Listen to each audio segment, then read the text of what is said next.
Peninsula. Wicked. Chapter 16. Landing in Oz. It's time to trust my instincts, close my eyes and leap.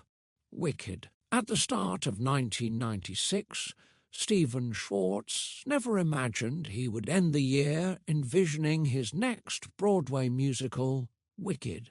Movie songwriting seemed to be his future, especially after one eventful evening in March. He donned his newly purchased black tuxedo and white silk dress shirt, strode across the red carpet, and met up with his Pocahontas writing partner Alan Menken at Los Angeles' Dorothy Chandler Pavilion.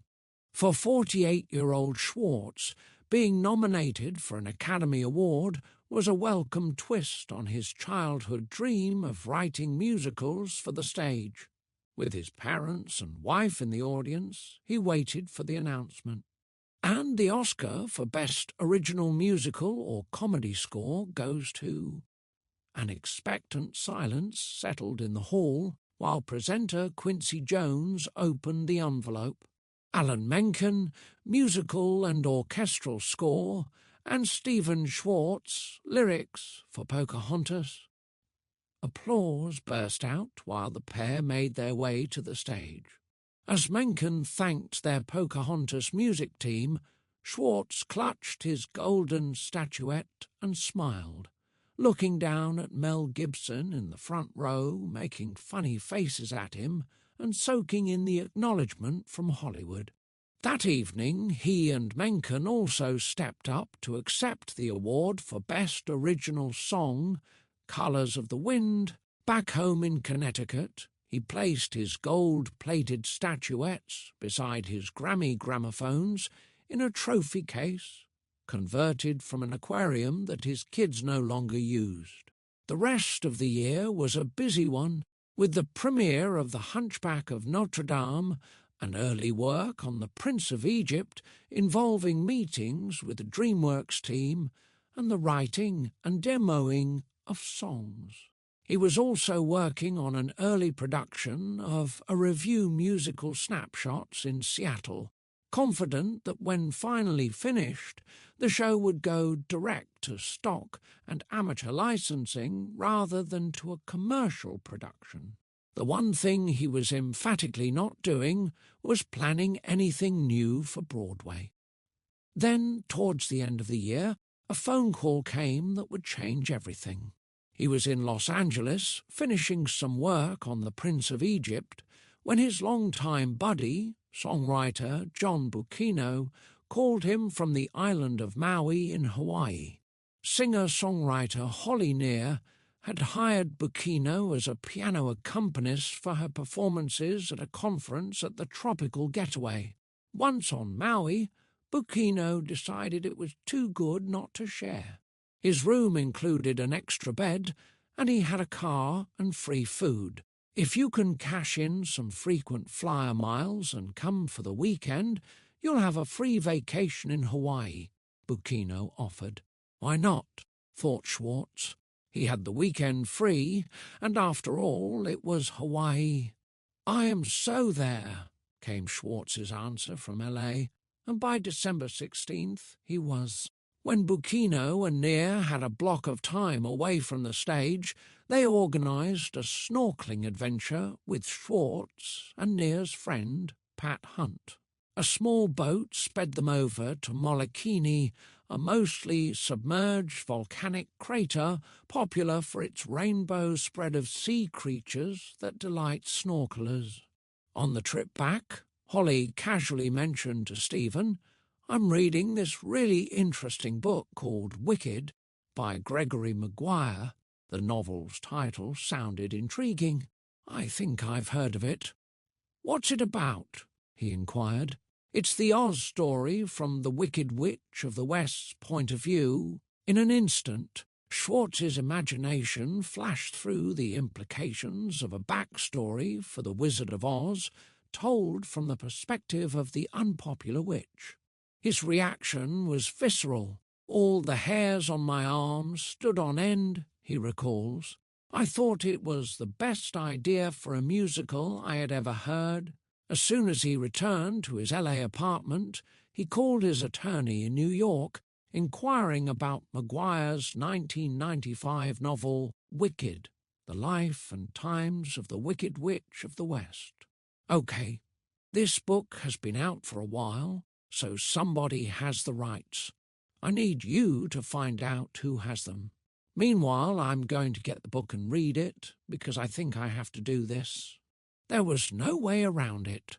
This was a Broadway concept, not suited to a small-budget theatre company, and he knew it was a highly theatrical idea, not one meant for film or television. Although he had firmly decided, indeed pledged, never to work on Broadway again, his instincts didn't leave him a choice.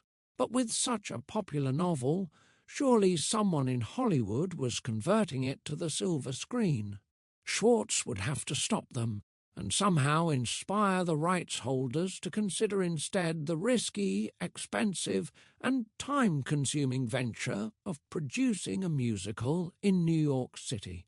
While his attorney, Nancy Rose, followed clues on the rights trail, Wicked's prospective composer-lyricist read the novel and confirmed that his hunch had been right. Musicalizing the Wicked Witch's story seemed quintessentially an idea for me, meaningful enough to be worth the potential struggle. For one thing, he loved looking at traditional stories from a new angle. When he was in college, he saw Rosencrantz and Guildenstern Are Dead, Tom Stoppard's play in which two minor characters in Shakespeare's Hamlet are made the central characters. It was a revelation to me, he recalls. From that point on, the idea of looking at familiar material from an unfamiliar point of view became a goal for my own work. Godspell had approached the New Testament in a fresh way. Children of Eden reworked Genesis for a new take on family. Life and the Prince of Egypt explored the Exodus story from the standpoint of the brother relationship between Moses and Ramses. But Gregory Maguire's twist on The Wizard of Oz was a chance to do something more directly like the Rosencrantz and Guildenstern concept. I recognized immediately that this was a genius idea and that it was an idea for me, the way it took a familiar subject and spun it, Schwartz recalls. Wicked also felt inherently musical to him. Elphaba is a very musical character with big emotions. She is fantastical. The world is fantastical. Glinda is very musical. To him it was clear that the world of musical theatre was where the story belonged. And then there was the character, Maguire's vision, had moved to the centre of the story, elphaba, the quirky and misunderstood green girl who becomes the Wicked Witch of the West. Maguire named her after L. Frank Baum, who penned the wonderful Wizard of Oz. When he pondered the sound of the author's initials, elphaba, Elphaba's story seemed close to Schwartz's own emotional experience. He knew what it felt like to be green and what inner resources are needed to carry on with life. The idea of the story created a sympathetic resonance in me, Schwartz affirms, and I know that I'm not alone. Anyone who is an artist in our society is going to identify with elphaba. Anyone who is of an ethnic minority, who is black or Jewish or gay, or a woman feeling she grew up in a man's world, or anyone who grew up feeling a dissonance between who they are inside and the world around them, will identify with elphaba. Since that's so many of us, I think there will be a lot of people who will. There were things that I knew right away. I knew how it was going to begin. I knew how it was going to end. I knew who elphaba was, and I knew why. On some strange level, this was autobiographical, even though it was about a green girl in Oz. Stephen Schwartz. Schwartz bought a spiral notebook in which he would capture all his story and lyric ideas. snatches of inspiration, research notes, lists of rhyming words, first drafts of lyric lines, and later drafts. On the black cover, the manufacturer's slogan, 5-star, in a class by itself, hinted at what would become of the musical that began as penciled scrawls on the lined pages. Maguire had created, as the author himself described it, a dense, almost 19th-century type novel that takes place over 38 years and has 38 speaking parts. Could any group of musical collaborators successfully distill these ingredients into a viable evening of theatre? Stan and Sheila Schwartz joined their son at the 1996 Academy Awards.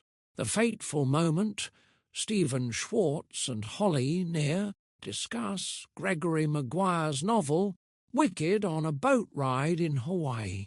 Friends John Bucchino and Stephen Schwartz relax on a snorkeling trip off the coast of Maui. Chapter 17. Structuring twists and turns every way. That you look in this city, there's something exquisite you'll want to visit before the day's through. Wicked. In the spring of 1997, emerald-skinned elphaba held sway over Stephen Schwartz's imagination, while around his backyard at home, nature's verdigris filled his visual field. Near his tennis court and in the woods at the edge of the grassy lawn, new leaves appeared on the oak, maple, hickory, and beech trees, spreading a jade awning. Ferns uncurled their fiddle-like heads, and moss around the base of the trees emerged from under the snow. Unable to take a field trip to Oz for his usual research phase of writing, Schwartz instead drove a few miles to his small-town library, where he pored through L. Frank Baum's series of the Wizard of Oz books. Making notes about the Wicked Witch's reputation, he recorded a question from Baum's text: which road leads to the Wicked Witch of the West? And the answer: there is no road, for no one ever wishes to go that way. No one, he thought, is saddened when the Wicked Witch melts. Soon a song title, No One Mourns the Wicked, slipped into his mind.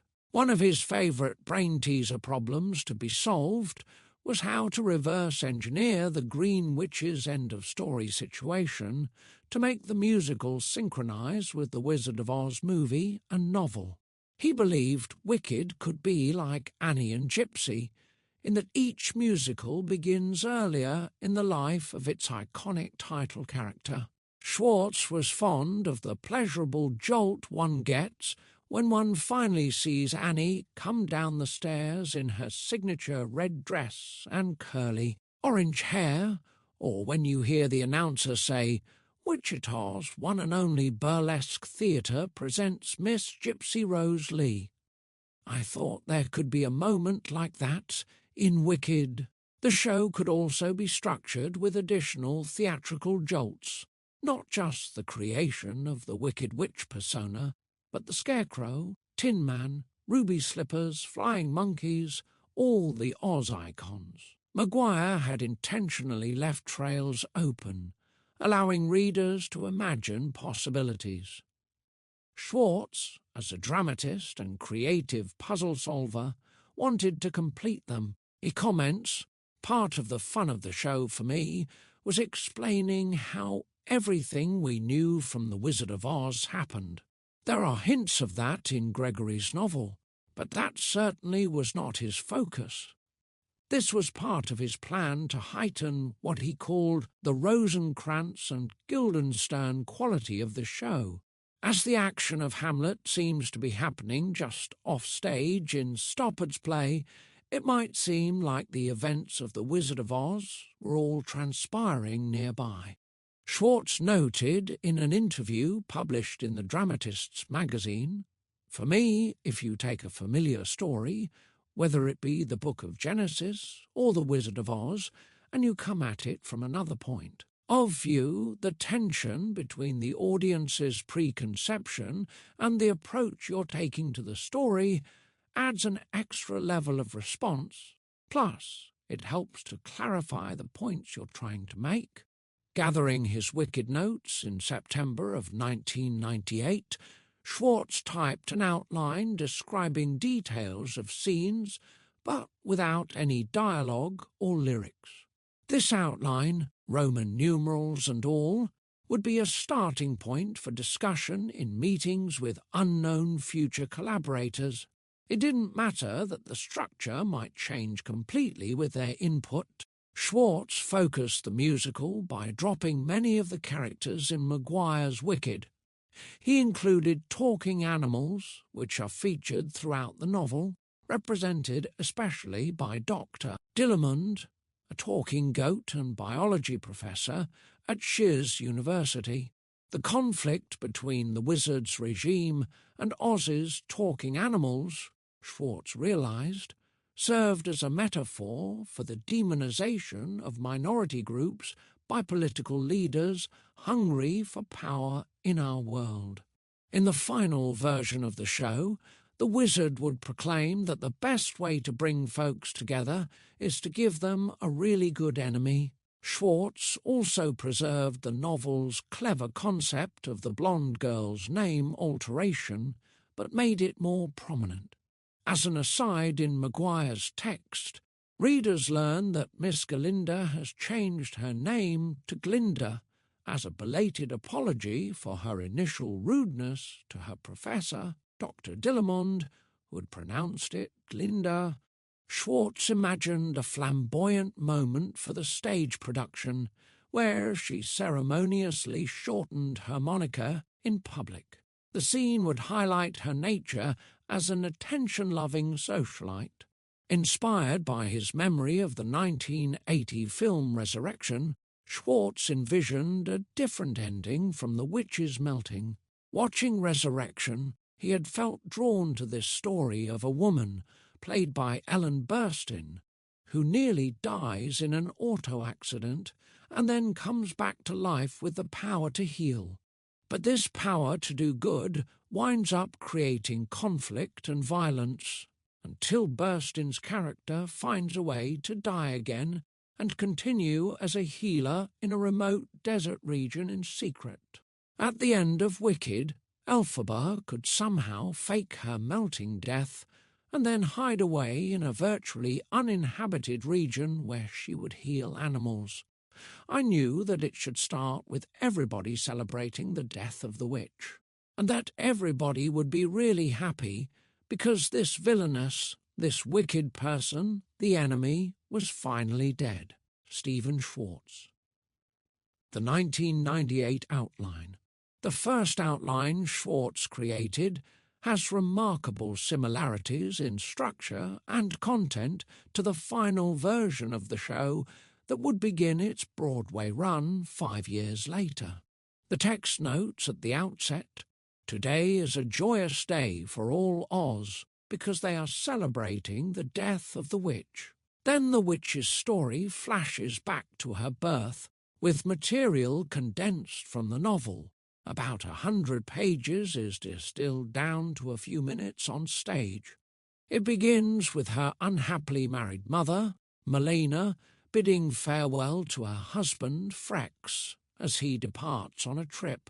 Melena allows a travelling salesman to seduce her with the aid of an elixir in a green bottle.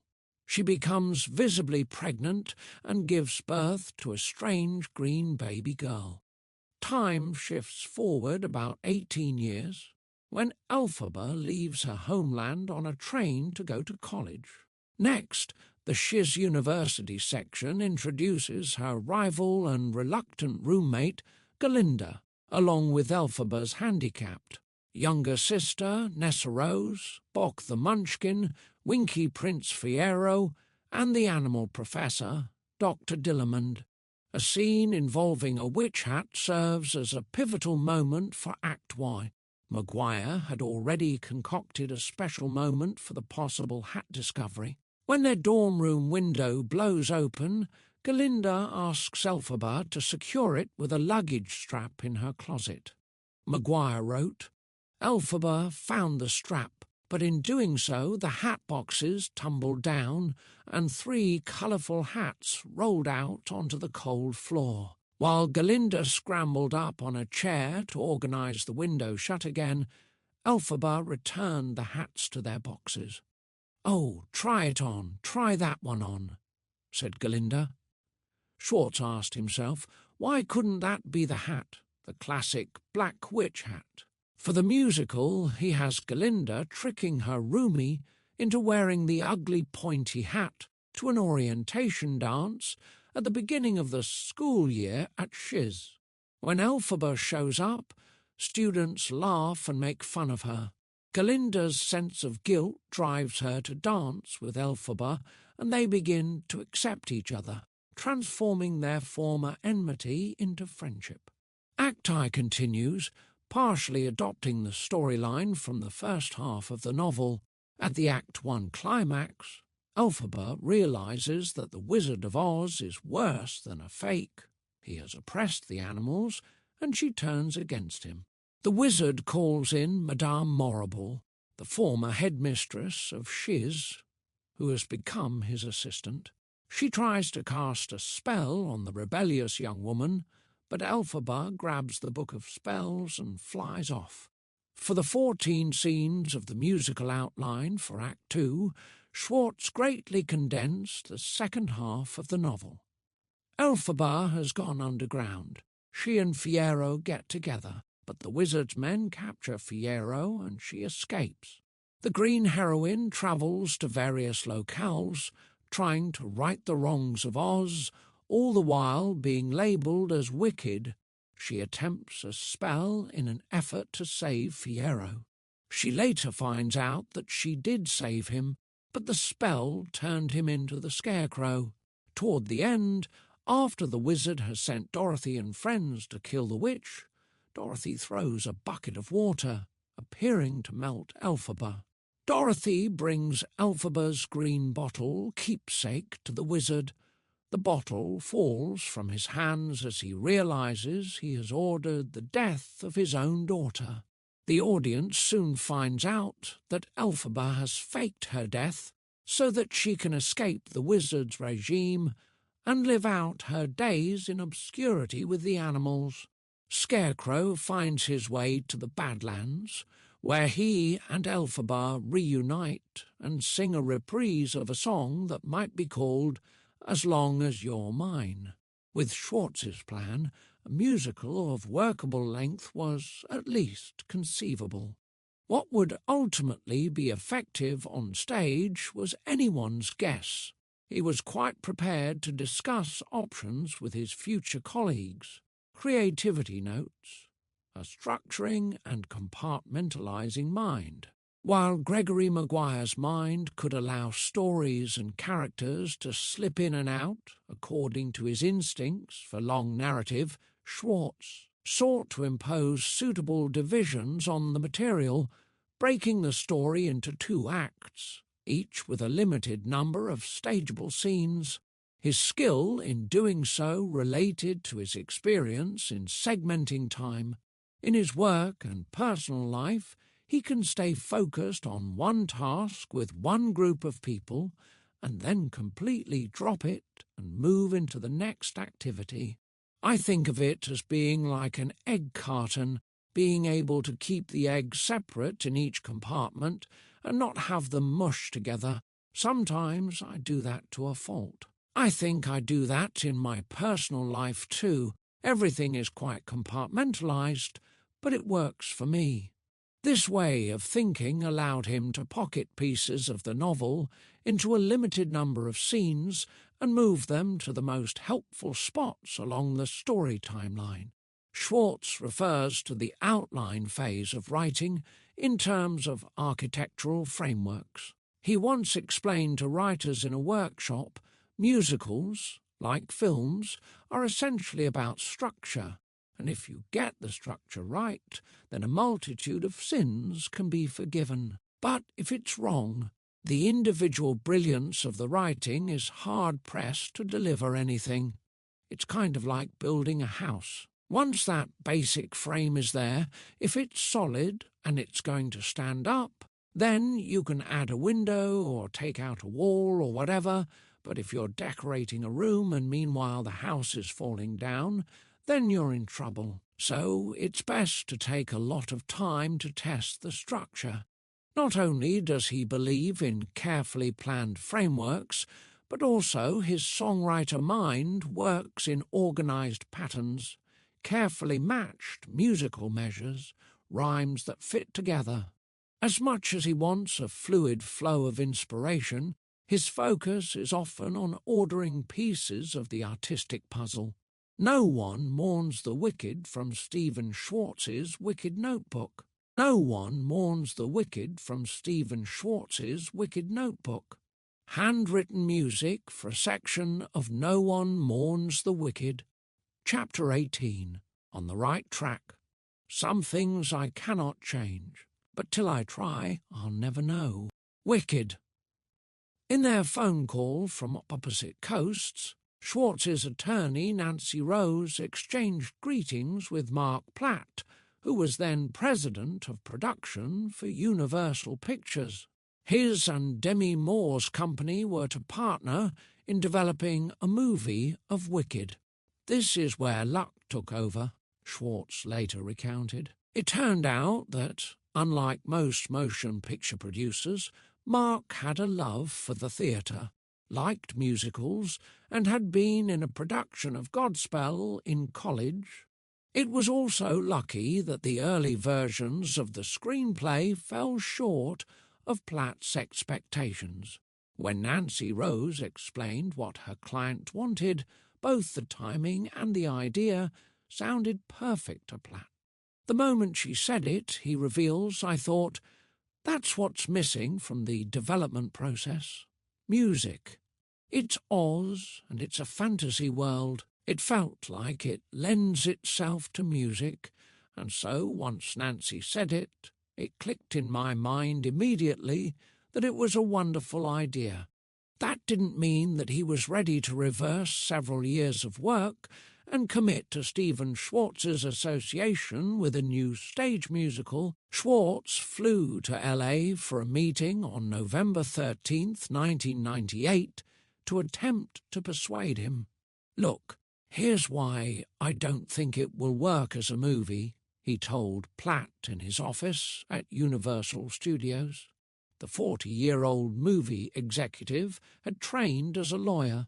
Along the way, he'd acquired the critical judgment necessary to keep hundreds of movies in progress on track when he served as president of production at Orion, TriStar, and finally Universal Studios, guiding films such as Dances with Wolves, Philadelphia, and Sleepless in Seattle. Perhaps his limited experience producing an off-Broadway musical many years earlier would make a Broadway venture seem more comfortable. In his calm manner, he welcomed the famed composer-lyricist who was 9 years his senior and listened to his persuasive perspective on Maguire's Wicked. First of all, it's an internal story, Schwartz continued. There's too much about Elphaba's motives that are internal, so how are you going to express those? You either do a soliloquy or have a voiceover. You can't rely on close-ups to get the subtleties across, and that's exactly what songs do. Number 2, audiences won't accept characters in a movie that don't look like the characters in The Wizard of Oz, but the abstractness of theatre mitigates that. Platt appreciated the composer's reasoning and his passion for the Wicked story. I was thrilled to work with Stephen and trusted him from the first instant that we met, a producer affirms. As a teenager, his music influenced me a great deal. It really was just a question of convincing Gregory Maguire and negotiating with him to change directions. The wonderful thing about music is that it has no filter for people. Music seeps into you somehow. And Stephen's music, however you want to label it, is music that people love. It is emotional music, and it wears its emotion on its sleeve. Mark Platt. From the outset, both Platt and Schwartz identified themselves as project leaders. Fathers in real life, they each expected to father the musical, metaphorically speaking, taking significant responsibility for the growth of their child. Platt, as lead producer, would be in charge of securing financial backing and the success of the venture as a whole. Schwartz, as the only core team member with extensive experience on a big Broadway musical, would assert his seasoned perspective, instinctively protecting his new offspring when it strayed too far off the path he believed was right for it. Their mutual interest in the welfare of their new creation was a setup for progress as well as potential conflict down the road. In any case, the book's author had to agree to let his novel be musicalized. Schwartz remembers his concern about countering a typical author's dream come true. He had already sold his book to the movies and was waiting to have a great big motion picture made from it. Would he be flexible enough to approve a live Broadway musical instead? Gregory Maguire. It was a gentle and friendly voice Stephen Schwartz heard at the other end of the phone line.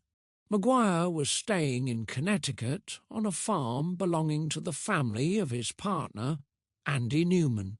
He agreed that if Schwartz drove out to the farm, they could confer about Wicked as a possible stage musical. After the call, Maguire described the arrangement to Newman, saying, "We're going to go for a walk, and then we'll come back and pick you up to join us for lunch. On the basis of which of the two restaurants I propose, the pizza parlor or the more upscale establishment, you can tell if I think the meeting went well and I am feeling positive about the prospects." When Schwartz arrived a few days before Thanksgiving, the two creative artists went for a walk in a wooded area around a reservoir. "I don't know how much you know about the Broadway theatre," Schwartz began. Maguire feigned ignorance.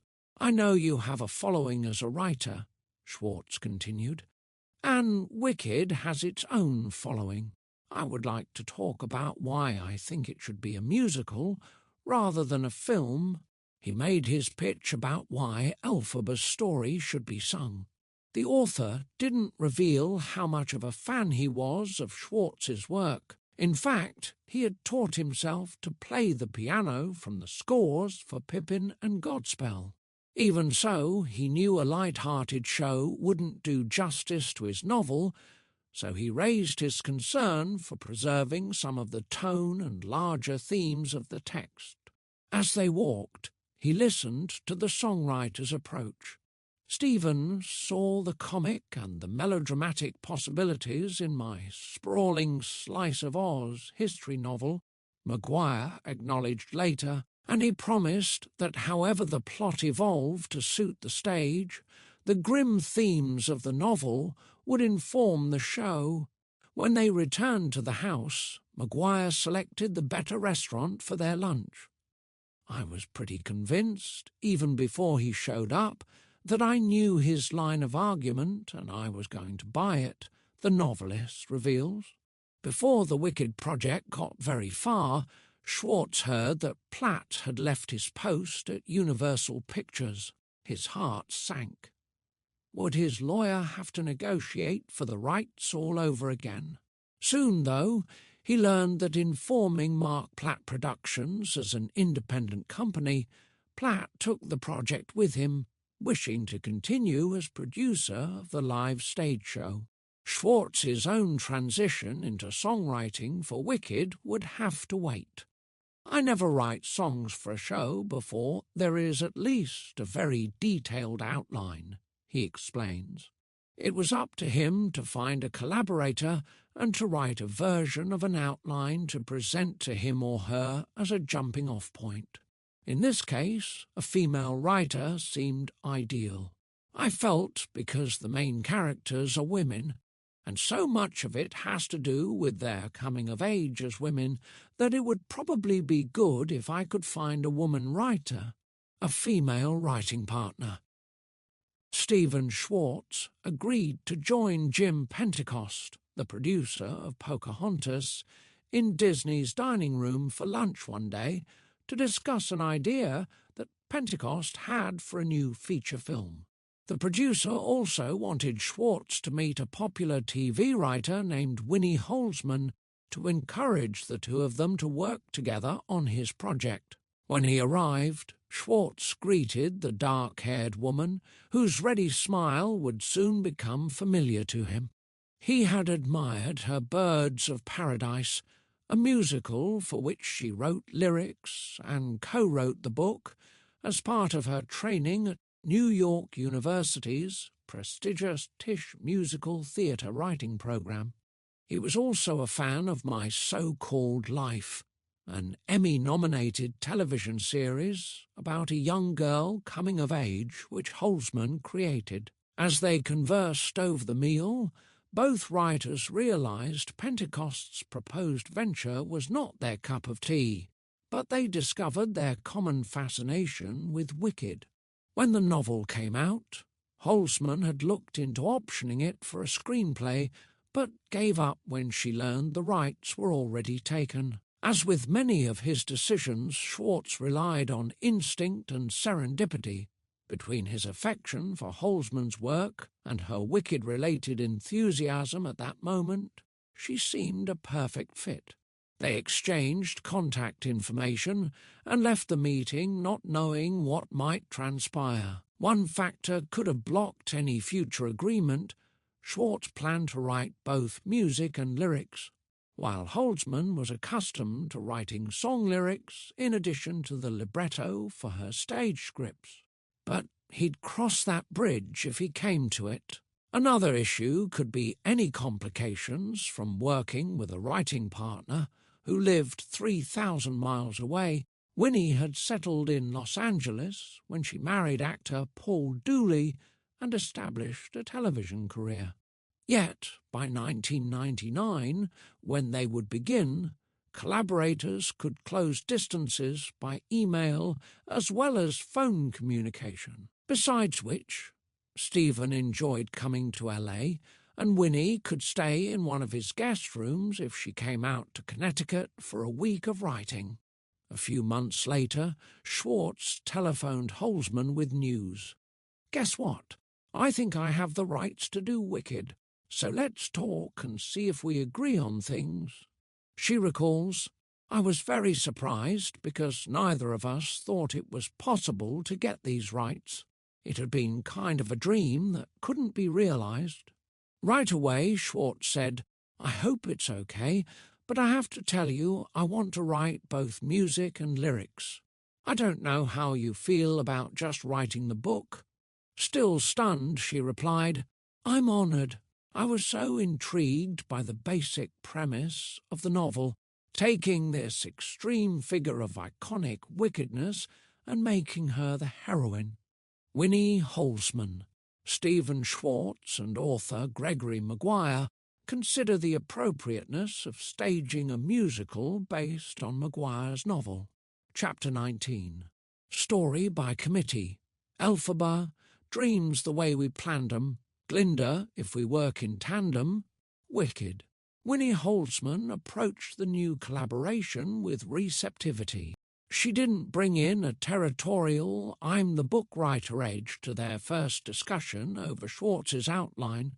Stephen had been thinking about the book for a long time, Holzman explains. He was coming in with a very strong vision of how to do the show, and then I kind of caught up to that. By the time Schwartz, Holzman and Platt were ready to meet regularly in the summer of 1999, Platt's operations had moved to a small office in a one-story brown bungalow on the back lot of Universal. As the planners sat in a quiet corner of the movie world, with celebrity photos from Platt's projects overlooking them, they edged their future show Wicked from initial treatment to a story breakdown for the libretto to be. While the banter was cheery enough, the foundation-laying task proved intellectually difficult. Schwartz likens their structuring process to that of J.K. Rowling, who worked out the world for the Harry Potter novels for a year before she began writing. One thing Schwartz had felt sure of was the starring role for the musical. "I saw it as Elphaba's story," he reveals. "It was going to be a show like Funny Girl, one central character, and you follow his or her journey." For the time being, flighty blonde Glinda the Good remained in the secondary role as Maguire had conceived her. Yet when Winnie Holzman pictured Glinda, elphaba and Fiyero moving through Oz, she realized that a love triangle involving the three of them would add drama. It was one of the first big contributions that Winnie made. Schwartz remembers, "It wasn't a simple addition, but part of Holzman's process of working over the novel's complex collection of characters and subplots. Maguire's Fiyero was married to Sarima, but had an affair with elphaba. For the stage adaptation, the extramarital affair story gave way to a stronger alternative." Schwartz recalls, "Winnie felt it was very important that elphaba do something wicked, so she really wanted elphaba to commit adultery or the equivalent thereof. But we realized very early on that it would be much stronger if elphaba's betrayal was of somebody she actually knew and cared about. So Fiyero's wife went, and Glinda came in instead as his pre-elphaba love interest. Another love triangle might serve as subplot.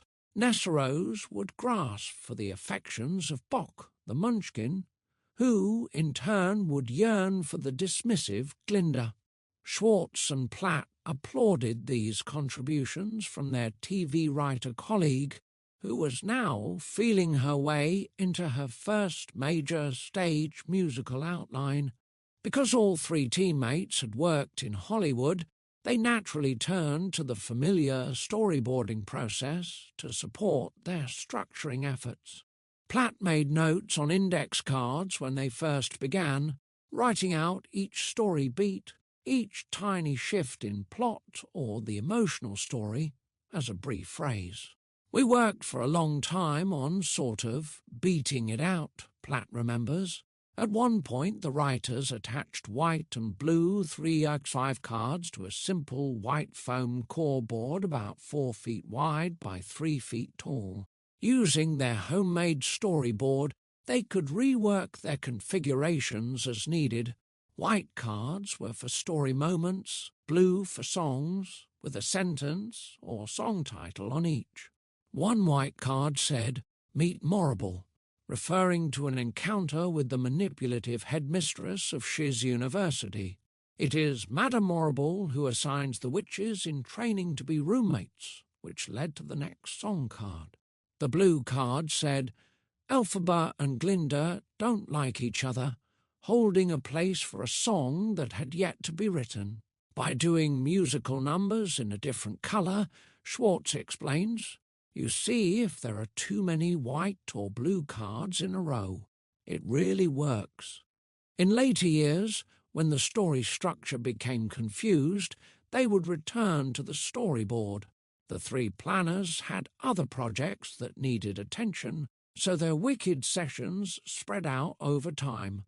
It took a full year to complete a detailed scene-by-scene outline with which they felt confident enough to begin writing the show. They usually met in Platt's office, although they sometimes gathered in the backyard of Holzman's suburban Los Angeles home, or on the black sofa and chairs in Schwartz's studio office space in an apartment he'd recently acquired in Midtown Manhattan.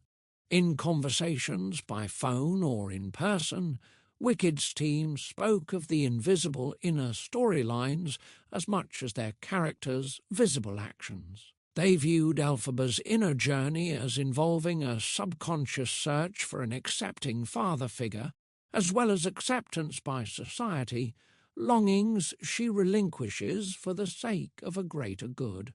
The future, Glinda the Good, craves the affection of her peers, Fiyero and the Oz citizenry, and later realizes how much more she values friendship and integrity over popularity.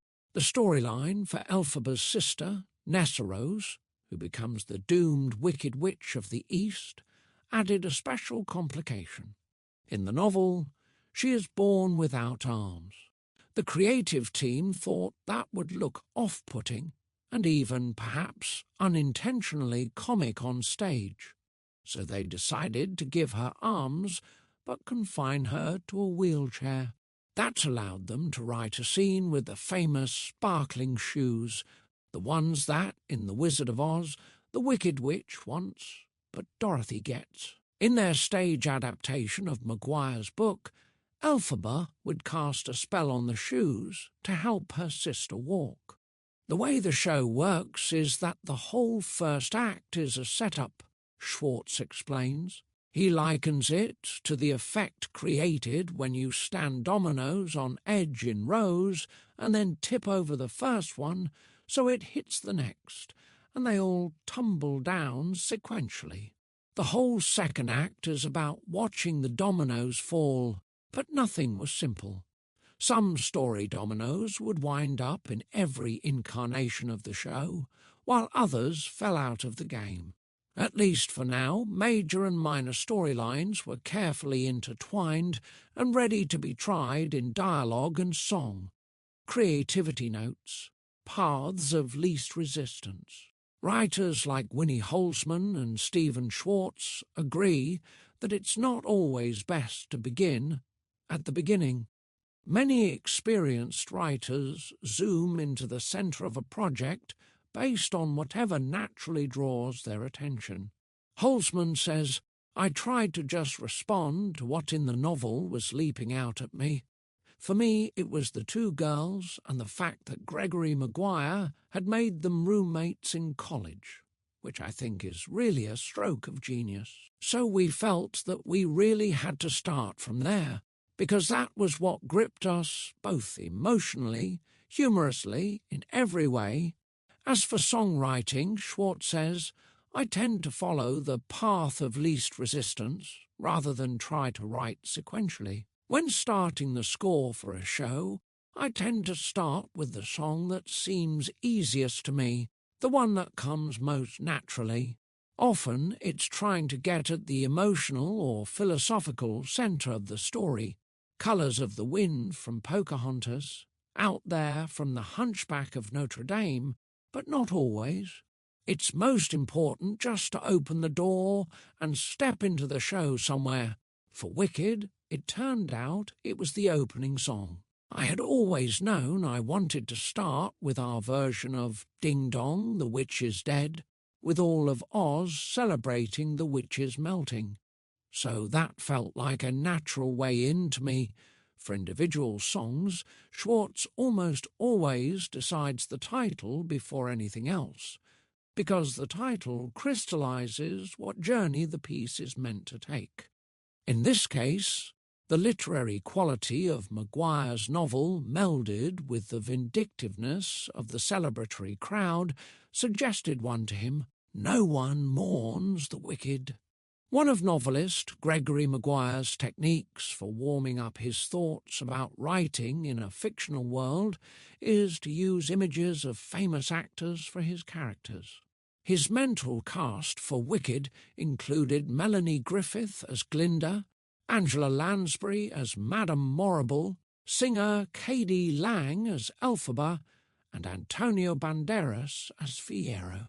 Schwartz avoids this specific casting approach but uses a related strategy.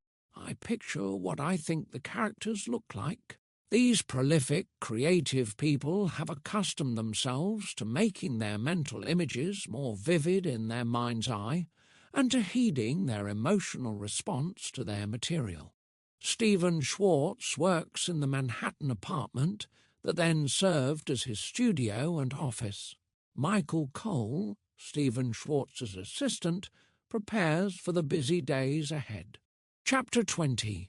Somewhere over the keyboard. Who's the mage? Whose major itinerary is making all Oz merrier? Wicked While sitting at the grand piano in his living room or pacing the floor pondering lyrics, Stephen Schwartz turned his attention to song moments represented by blue cards on the storyboard. Following his habit of beginning with titles, his structural mind came up with a scheme. Every song title would include the words good, bad, or something synonymous. He wrote down possibilities: no one mourns the wicked, making good, bad situation, for goodness sake, and others. He soon gave up the needlessly constricting plan, but the titles offered mental nooks in which song ideas could coalesce. He soon abandoned another constricting goal, finding an otherworldly or Ozian musical palette. The biggest musical challenge, Schwartz acknowledges, was trying to come up with a coherent sound for the show that didn't sound as if it came from our world, but could believably be Ozian. I experimented with trying to invent a different scale or system of harmonization, but that just became wearisome to the ear very quickly and was pretty inaccessible. So then I just tried to write in my own style, but to avoid any of the pastiche-type numbers that I often use in my other scores. He eventually drew from his broad repertoire of styles and musical inspirations, including Beethoven, Bernstein, Hindemith, Rachmaninoff, Sting, vaudeville soft-shoe, folk music, bubblegum pop, and musical theatre. To unify the score, he would develop recurring musical motifs that elicit emotional responses on the model of composer Jules Stein. I remember being a kid, Schwartz comments, and hearing the I Had a Dream theme in Gypsy, which gets repeated over and over again, or Nicky Arnstein in Funny Girl. Schwartz saw this as the musical theatre version of leitmotifs, the use of specific themes associated with important characters and ideas used to great effect by Wagner. He believes a composer can add another layer of understanding of the emotion or complexity of the action by repeating a motif in different songs, using it to mean something new emotionally. He'd been successful with this strategy for Children of Eden and planned to approach Wicked in this way as well. Schwartz would associate several themes with elphaba.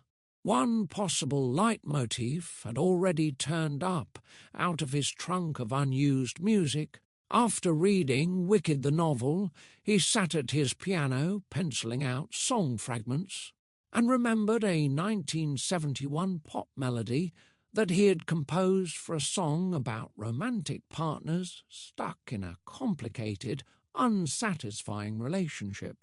But while he never did anything with the song, he says, I always liked this tune a lot.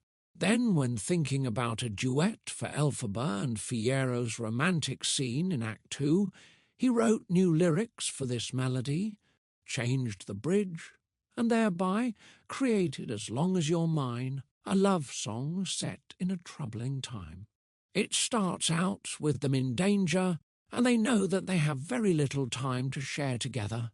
Played gently, the introductory chords that are repeated twice establish the necessary mood. When he set out to write a song for Wicked's first scene, he discovered he had already written the opening chords when, trying to find the theme for elphaba, I played the As Long As You're Mine opening in sort of Rachmaninoff style. I thought if I did it that way, it would sound like the Wicked Witch, like a giant shadow terrorizing you. This was all part of his richly conceived approach. It was clear that since Wicked was going to be about seeing the Wicked Witch of the West, and the other characters with more complexity and less as black and white, we needed to start with an extremely black and white point of view. She's bad, she's dead, and then by the time we get to the celebration the second time, we have an entirely different perspective on what is happening and how we feel about her.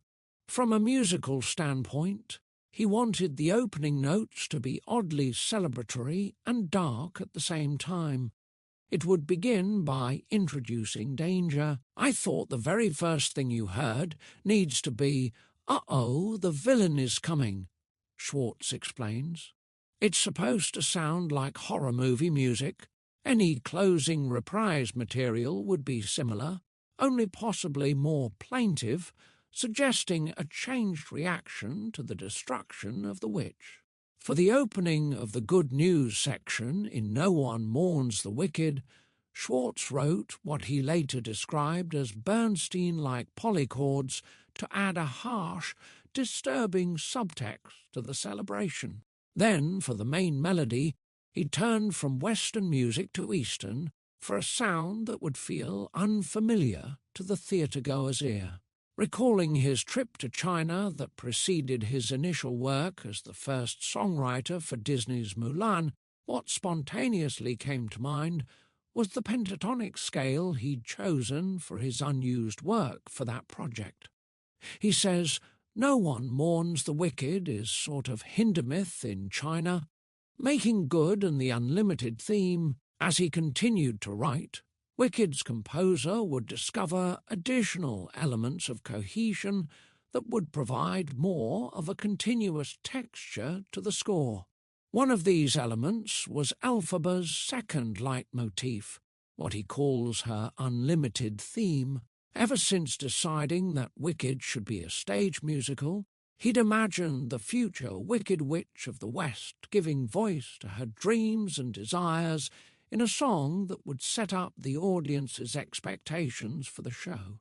That's what Schwartz intended Making Good to accomplish.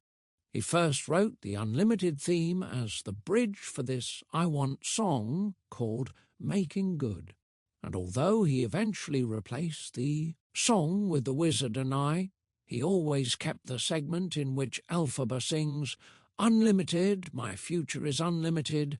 This theme would also filter into both the Act 1 and Act 2 endings. It occurred to him that he could borrow the first 7 notes from Over the Rainbow to pay homage to the Wizard of Oz film composer, Harold Arlen, so those became the theme's first notes.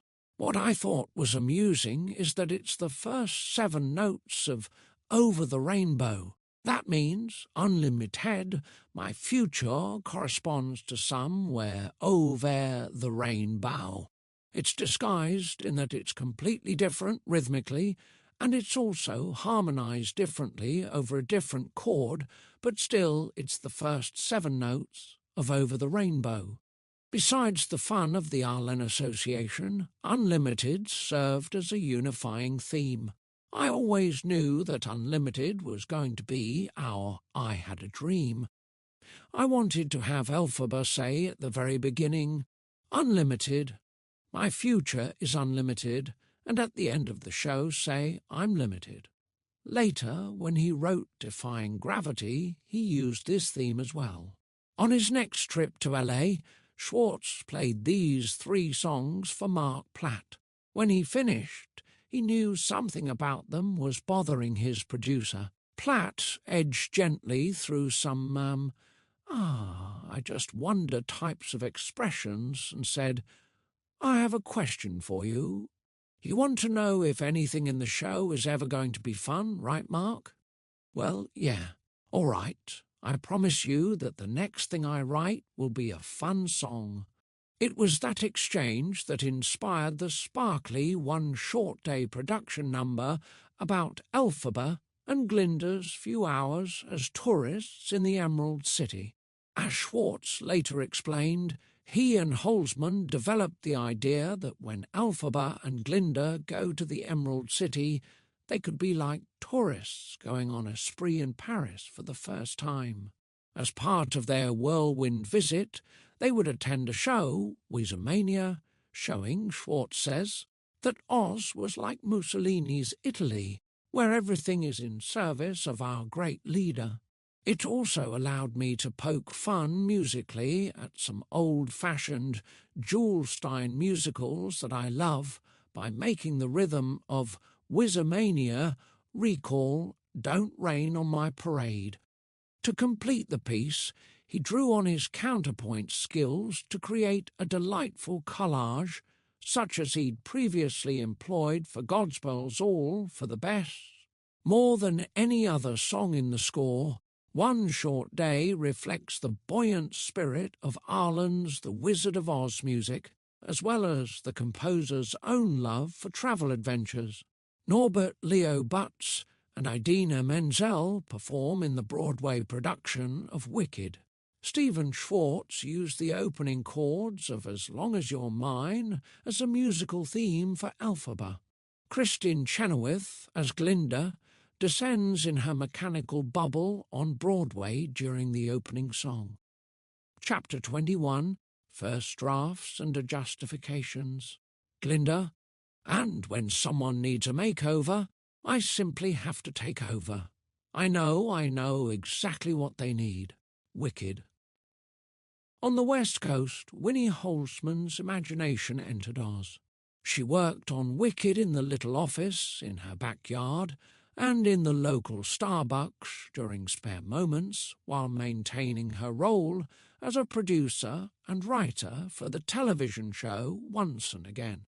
Holzman was accustomed to formatting character dialogue using final draft screenwriting software, but while her TV scripts for Once and Again included names like Lily and Rick centered above dialogue, in her quirky new assignment she typed in the odd inventions of Gregory Maguire, elphaba, Fiero, and Madame Morrible.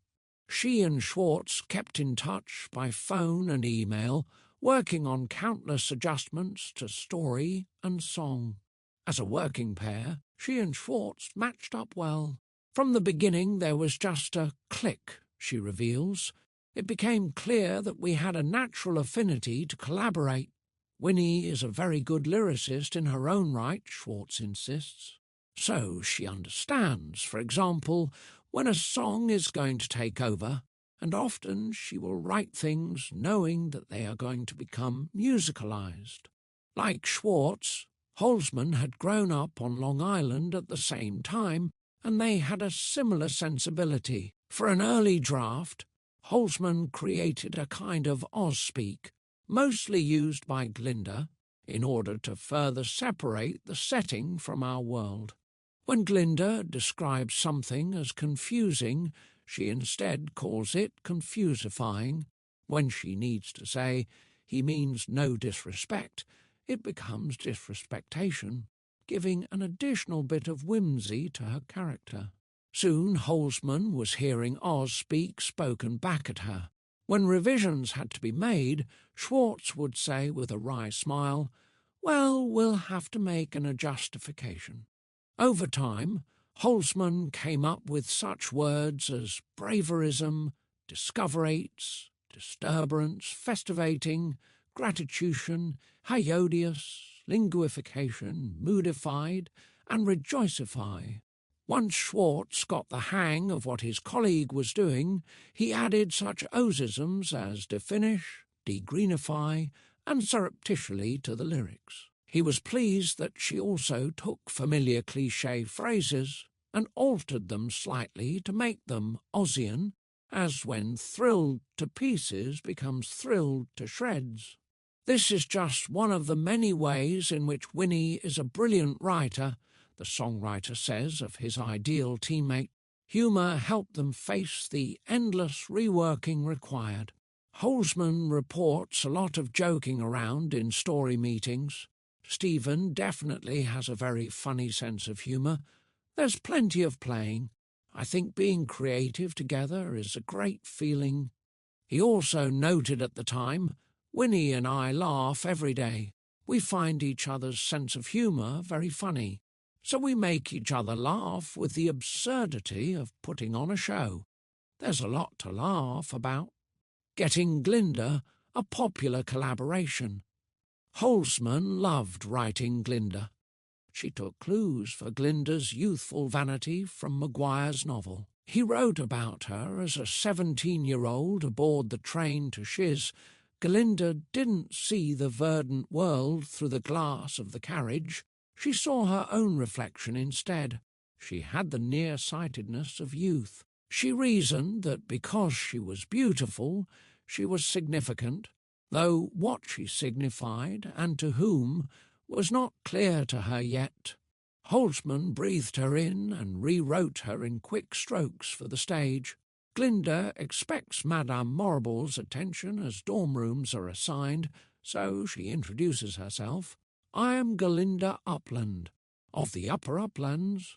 When she writes a letter home and reads it aloud, it begins, Dearest, darlingest Momsey and Popsicle. When she corrects Dr. Dillamond over her name, she says in a testy way, It's Galinda, with a gar.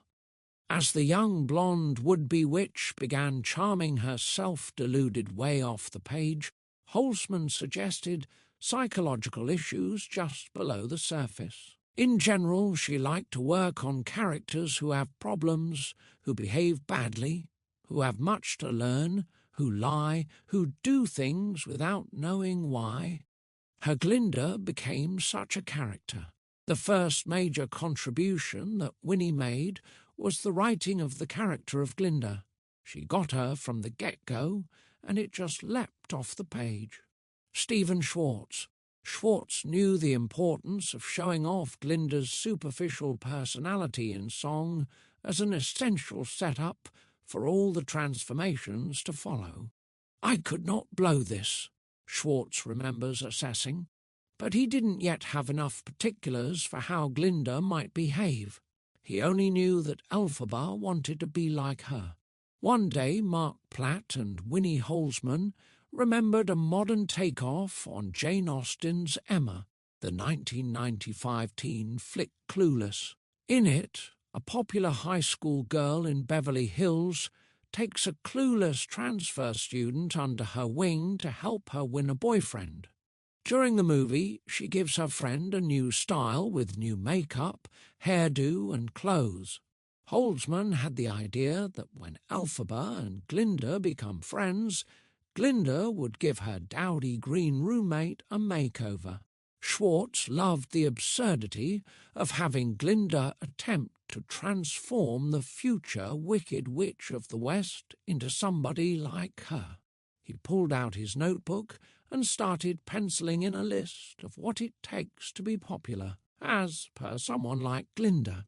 He based some of his ideas on a pretty girl he knew in high school who, of course, won a place on the cheerleading squad. She was the most popular girl at school, and she went out with the captain of the football team. She was the homecoming queen, blonde with a little perky nose, the whole thing. Drawing from this list, he headed for the piano and created the sprightly number popular. It flowed pretty quickly. He sang the melody while playing bubblegum pop music chords and rhythms. From then on, the collaborators playfully labelled that scene the clueless section of the script.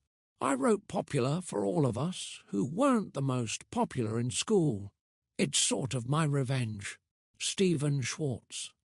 For the rest of the scene, Holzmann wrote dialogue that sounded right for teenage girl dorm room patter. Creativity notes.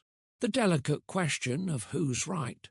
Stephen Schwartz had a gut sense of rightness about popular as a song for Glinda, especially when it sprang out so naturally. He rarely sends lyric drafts off to a producer without a demo, but this time he made an exception. I was so pleased with this when I got it that I sent the lyric to Mark Platt. He hadn't heard the music. He called me and said, I'm not sure about that song popular. Somewhat deflated, Schwartz thought for a moment. Here's this very smart producer for whom I have an enormous amount of respect, and he reads this lyric and says, I don't think this is it. Checking his own conviction level about it, Schwartz decided to ask Platt to wait and see. You know what, Mark? You need to trust me on this. I think it's going to work. At the next workshop, it became clear popular was a winner. Schwartz later reflected, If someone says to you that a song isn't working, you think, well, maybe they're right. So when do you stand up and believe in yourself? When do you say, I don't care what you're saying, I know this is right?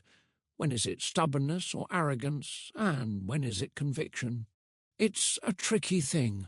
In this case, Schwartz asked his song's evaluator to postpone a final judgment until the piece could be considered in context. The strategy worked well.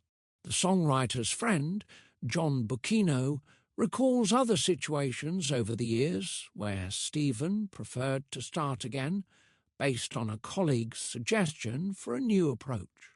Says Bucchino, that's the difference between someone who is just a bully and someone who is passionate and opinionated, but also willing to say, oh, you know what, that's the better idea, I can let mine go.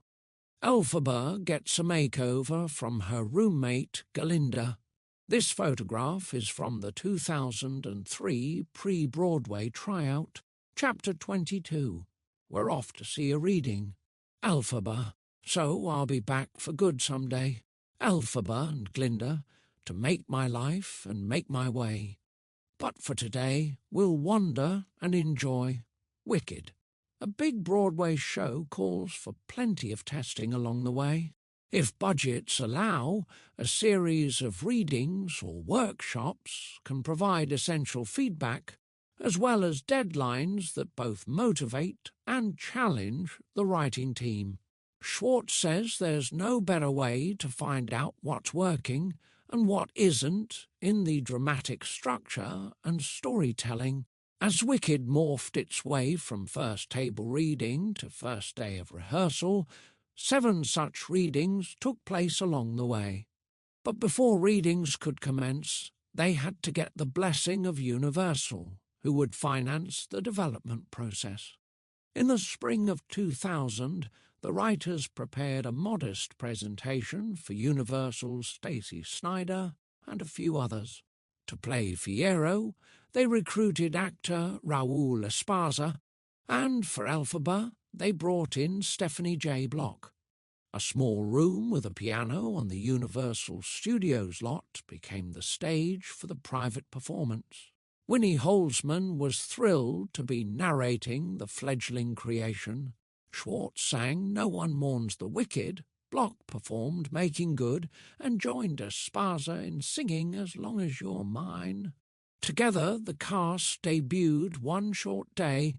Esparza remembers, it was really wonderful to be part of that day. It's not so easy to know in Los Angeles when people are excited, but they seemed genuinely excited. And Mark Platt was very happy. I thought it was thrilling that Stephen Schwartz was coming back to Broadway with a big musical. With the green light from Universal, they scheduled a reading in Los Angeles of Wicked's Act 1, and that meant a serious deadline. I've just got to write. I'm in a lot of trouble here, Schwartz told his assistant in July as he made plans to. Take August as a writer's hibernation, a self-imposed sequestering when he would not answer email or socialize, but only work on the show. We're supposed to do a reading of the first act of Wicked right after Labor Day, he explained. That means I purportedly will have all the songs, which I don't now. The deadline is somewhat self-imposed, but the options clock is ticking. Of course, perfection wasn't expected. During the upcoming and future table readings, a pickup cast of local actors hired just for that reading would sit around a couple of large tables with a Wicked script in front of them and read and sing it aloud. Even this minimal performance would let the producer and writers know if they actually had a viable musical in the making. Schwartz and Holzman called around the Los Angeles area, recruiting talent. Winnie's husband, Paul Dooley, agreed to drive over to voice Dr. Dillamond. Stephanie J. Block was pleased to come back for elphaba. With Marietta de Prima as Glinda, David Burnham as Fiyero, Lenny Walpy as the wizard, Marion Mercer as Madame Morrible, and a few others. The parts were covered. For the key role of Wicked's first music director, accompanist and vocal arranger, Schwartz invited Stephen Oremus to join the team. The composer had spotted the wavy-haired pianist and conductor when he was music director for Andrew Lipper's The Wild Party. Oremus was born the year Godspell opened and grew up playing Godspell and Pippin songs on the piano. He graduated from the film scoring program at Berklee College of Music and had arranging skills that would prove useful later on. When the cast for the September reading assembled, Oremus, as Wicked's newly hired music director, flew out to teach them the songs and then prepared to accompany the singers on what he remembers was a crappy little spinet piano. When it was at last time for this first reading of Act 1, the actors, writers, and about a dozen friends and colleagues who had been invited to be the audience headed down the steps to the basement level of the Coronet Theatre in West Hollywood, entering a tiny black box theatre. The writers had generated so much material that it took well over 2 hours to read and sing through the songs for what was supposed to be the first act of the show. As overabundant as the material was, the room shimmered with their delight. Mark Platt remembers, "I myself was surprised at the power of it. From then on, it became an expectation. Wizardy zeitgeist." One of the writer's goals for the reading was to assess the foreknowledge an audience would bring to the show, and how that would affect their perception. What could they presume everyone would know in advance? Although their reading audience was not a cross-section of Broadway enthusiasts, the writers were pleased to get a good hint for the future from this carefully selected group of friends whose opinions they trusted. Only a small percentage of viewers had read Maguire's book or any of Baum's original Oz series. Not surprisingly, audiences brought in memories of the ever-popular The Wizard of Oz movie with Judy Garland, and the general zeitgeist knowledge of Oz that is part of the cultural consciousness. So Schwartz and Holzman had a new platform. "We decided to treat the movie as a documentary of what really happened," Schwartz recalls, "and that everything we did had to be explainable within that context. That meant that certain essentials became facts in Oz, and nothing in the show could contradict them. In Ozian reality, for example, Glinda the Good comes and goes by Bubble. Glinda and the Wicked Witch argue at the site of the fallen house. The Wicked Witch of the West covets her sister's ruby slippers, and so on. Changes, a friendship story. Feedback from this first reading also helped the show evolve toward a more personal story of the friendship between the two witches of Oz, an updated, fantastical version of the venerable Buddy story." Producer Jeffrey Seller, who at Schwartz's invitation had attended the reading, said to the writers afterward, "When the two girls are on the stage together, it's golden. It's in the other places that you have problems." While Platt's upcoming motion picture, Legally Blonde, centred around a Glinda-like character. In the Wicked story, he liked to focus on both Glinda and Elphaba. What interested Platt was the idea that the one I thought was wicked is really good, and the one that I thought was good is kind of manipulative and not that good, and how they change each other. Schwartz was also ready to let the musical evolve toward the intertwining journeys of the two witches-to-be, backing away from his original notion that the show was basically Elphaba's story. To make the musical drama complete, the future Glinda the Good would need to become a better person through her friendship with the future Wicked Witch of the West. Glinda's story is about a character who's redeemed through experience, Schwartz realized. He compares Glinda with superficial characters in movies who deepen over time, like the Harrison Ford role in Star Wars. The character who starts out as this kind of selfish jerk and winds up being the hero, or Humphrey Bogart in virtually every movie he ever made, from Casablanca to Key Largo. There's Bill Murray's character in Groundhog Day. These are obviously all quite different, but they are all stories of people being redeemed through experience. With the lessons they had learned in mind, Wicked's bi-coastal writers settled into their separate workspaces to revise the first act and forge on to a completed draft of the show.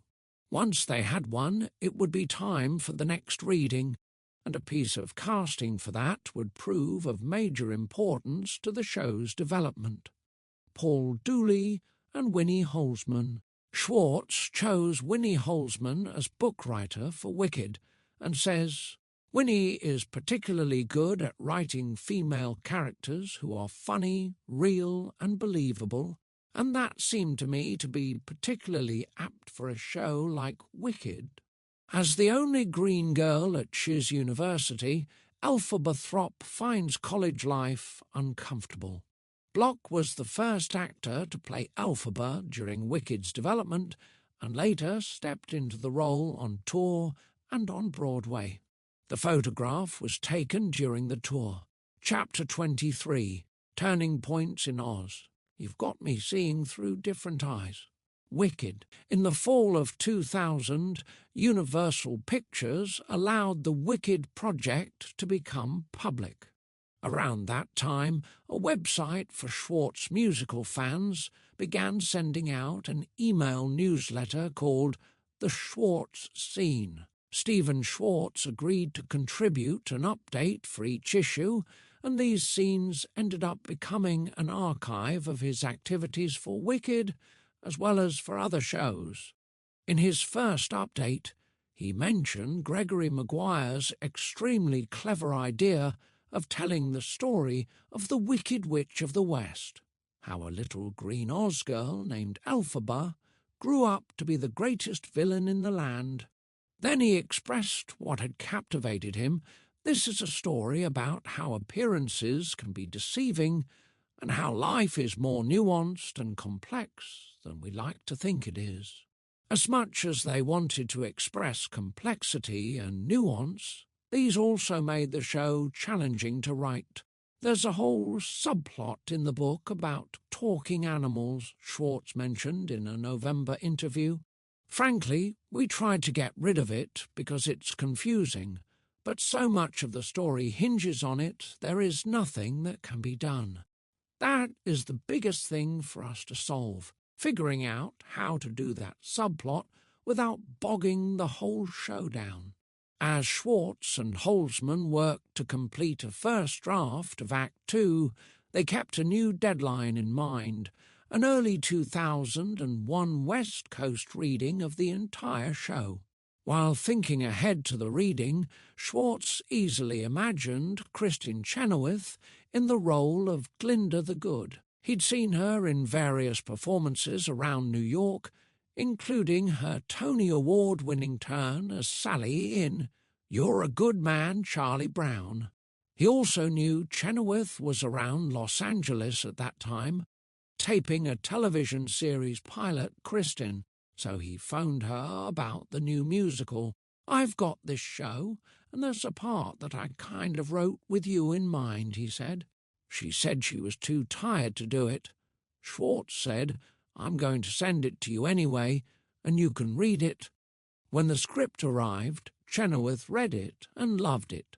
Of course she could play Glinda, at least for a reading. She decided to take cues from the Glinda portrayal in the 1939 The Wizard of Oz film by actor Billy Burke, including the slightly over-the-top voice with its edge of pretentiousness. As she told a Playbill reporter, I had to hearken back to the voice a little. It's so right for the character, and it makes people laugh. because they immediately think of the character they've known and loved all these years. By then the writers had mapped Glinda's character development. Chenoweth knew that beneath a cheery veneer is a more complex layer of personality. She has issues, Chenoweth would frequently say in interviews, and that heightened the demands on the actress. She looked forward to the challenge. For a second reading, in which Kristin Chenoweth played Glinda for the first time, the writers had to deliver a complete show.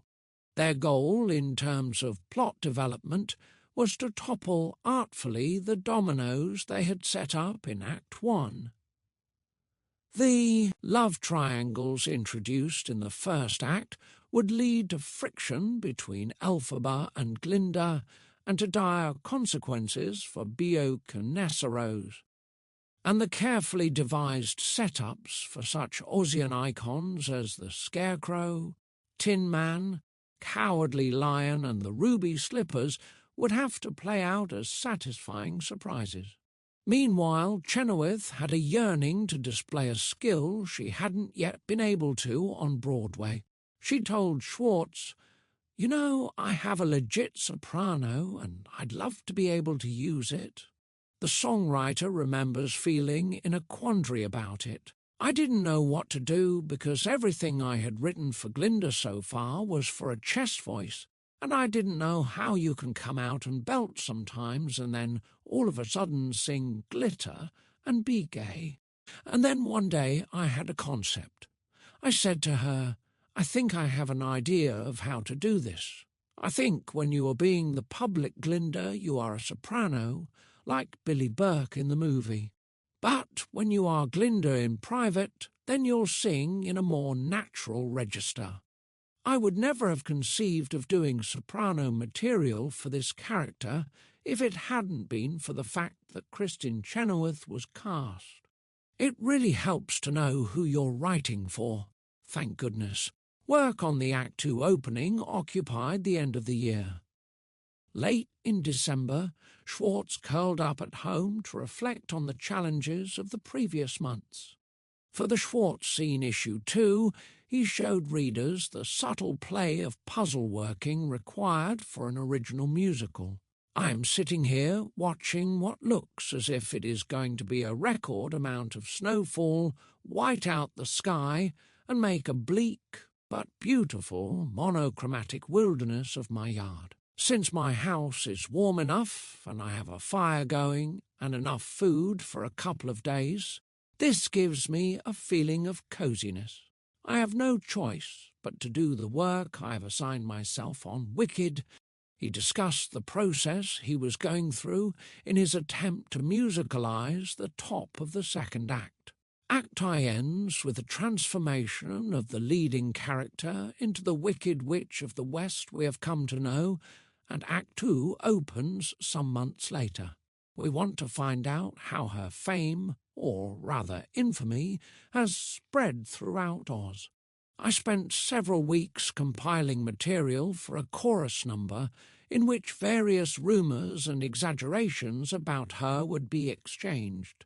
I had pages and pages of lyric ideas and musical sketches. Yet, every time I tried to write the actual number, something stopped me. The tone felt wrong. It kept feeling as if I had suddenly slipped into the world of children's theatre, and it lacked the subtextual richness and satiric bite that we think we have found for the first act. Finally, after a long discussion with Winnie Holzman, we discovered that it was the wrong event for the number. There was no story context, and thus the number was telling us something we more or less already knew. We decided to have the people of Emerald City gathering, not simply to gossip about the Wicked Witch, but for a specific purpose, to watch celebrities arrive for the fabulous engagement party of Glinda, who has recently been named Good Witch of the North. Since we also know the character she is becoming engaged to and have feelings about him, it gives a strong forward push to the story. Within this context, the people can still worry about the wicked witch arriving to spoil the celebration, and they can gossip and exchange misinformation about her, but there is immediately a more sardonically comic tone to the scene. Once this discovery was made, I was able to write the number relatively quickly. In this way, the second act opening number, Thank Goodness, was born. In this song, Schwartz was able to give voice to both the private and public Glinda, and thus write a tour de force for Chenoweth that allowed her to use both her belt and soprano in one number. No Good Deed. Also high on Schwartz's to-do list was Elphaba's Turning Point song, during which she'd finally acknowledge her assigned wicked appellation. Schwartz reasoned that when the famous tornado in The Wizard of Oz shows up, Elphaba sees it as a metaphor for what she has brought down upon them all. His notion was that when everything was falling apart in her life, Elphaba would sing a song called Reap the Whirlwind. The title, Reap the Whirlwind, came from his memory of a passage in the Old Testament which warned that people's sins would bring disaster upon them. They that sow the wind shall reap the whirlwind. But when that title proved a dead end, he remembered another of his favourite aphorisms, no good deed goes unpunished.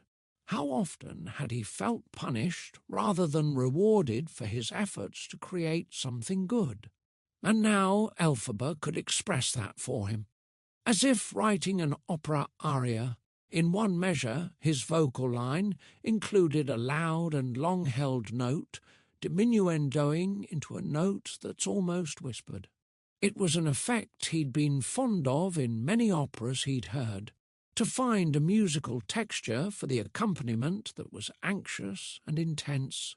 Schwartz turned once again to the rhythmic drive. In the work of composer and concert pianist Sergei Rachmaninoff, who often wrote fast-paced and complex concerto passages, a concert pianist Schwartz would never be, but he had developed enough skill to compose and play a piece like No Good Deed, with its multiple 16th note arpeggios.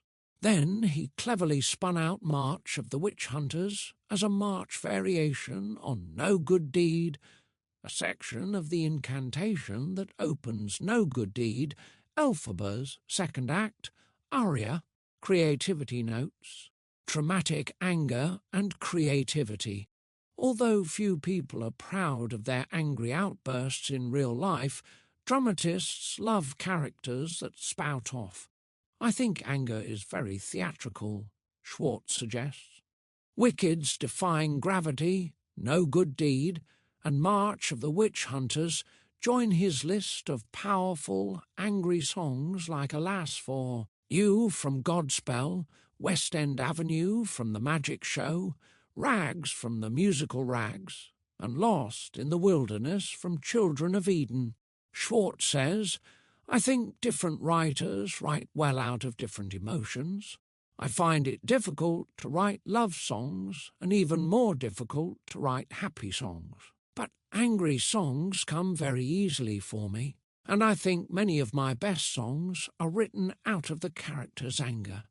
In such moments, when the emotion is so clear and direct, a character gets set up for a turn in the story, and audiences are prepared for something new to happen.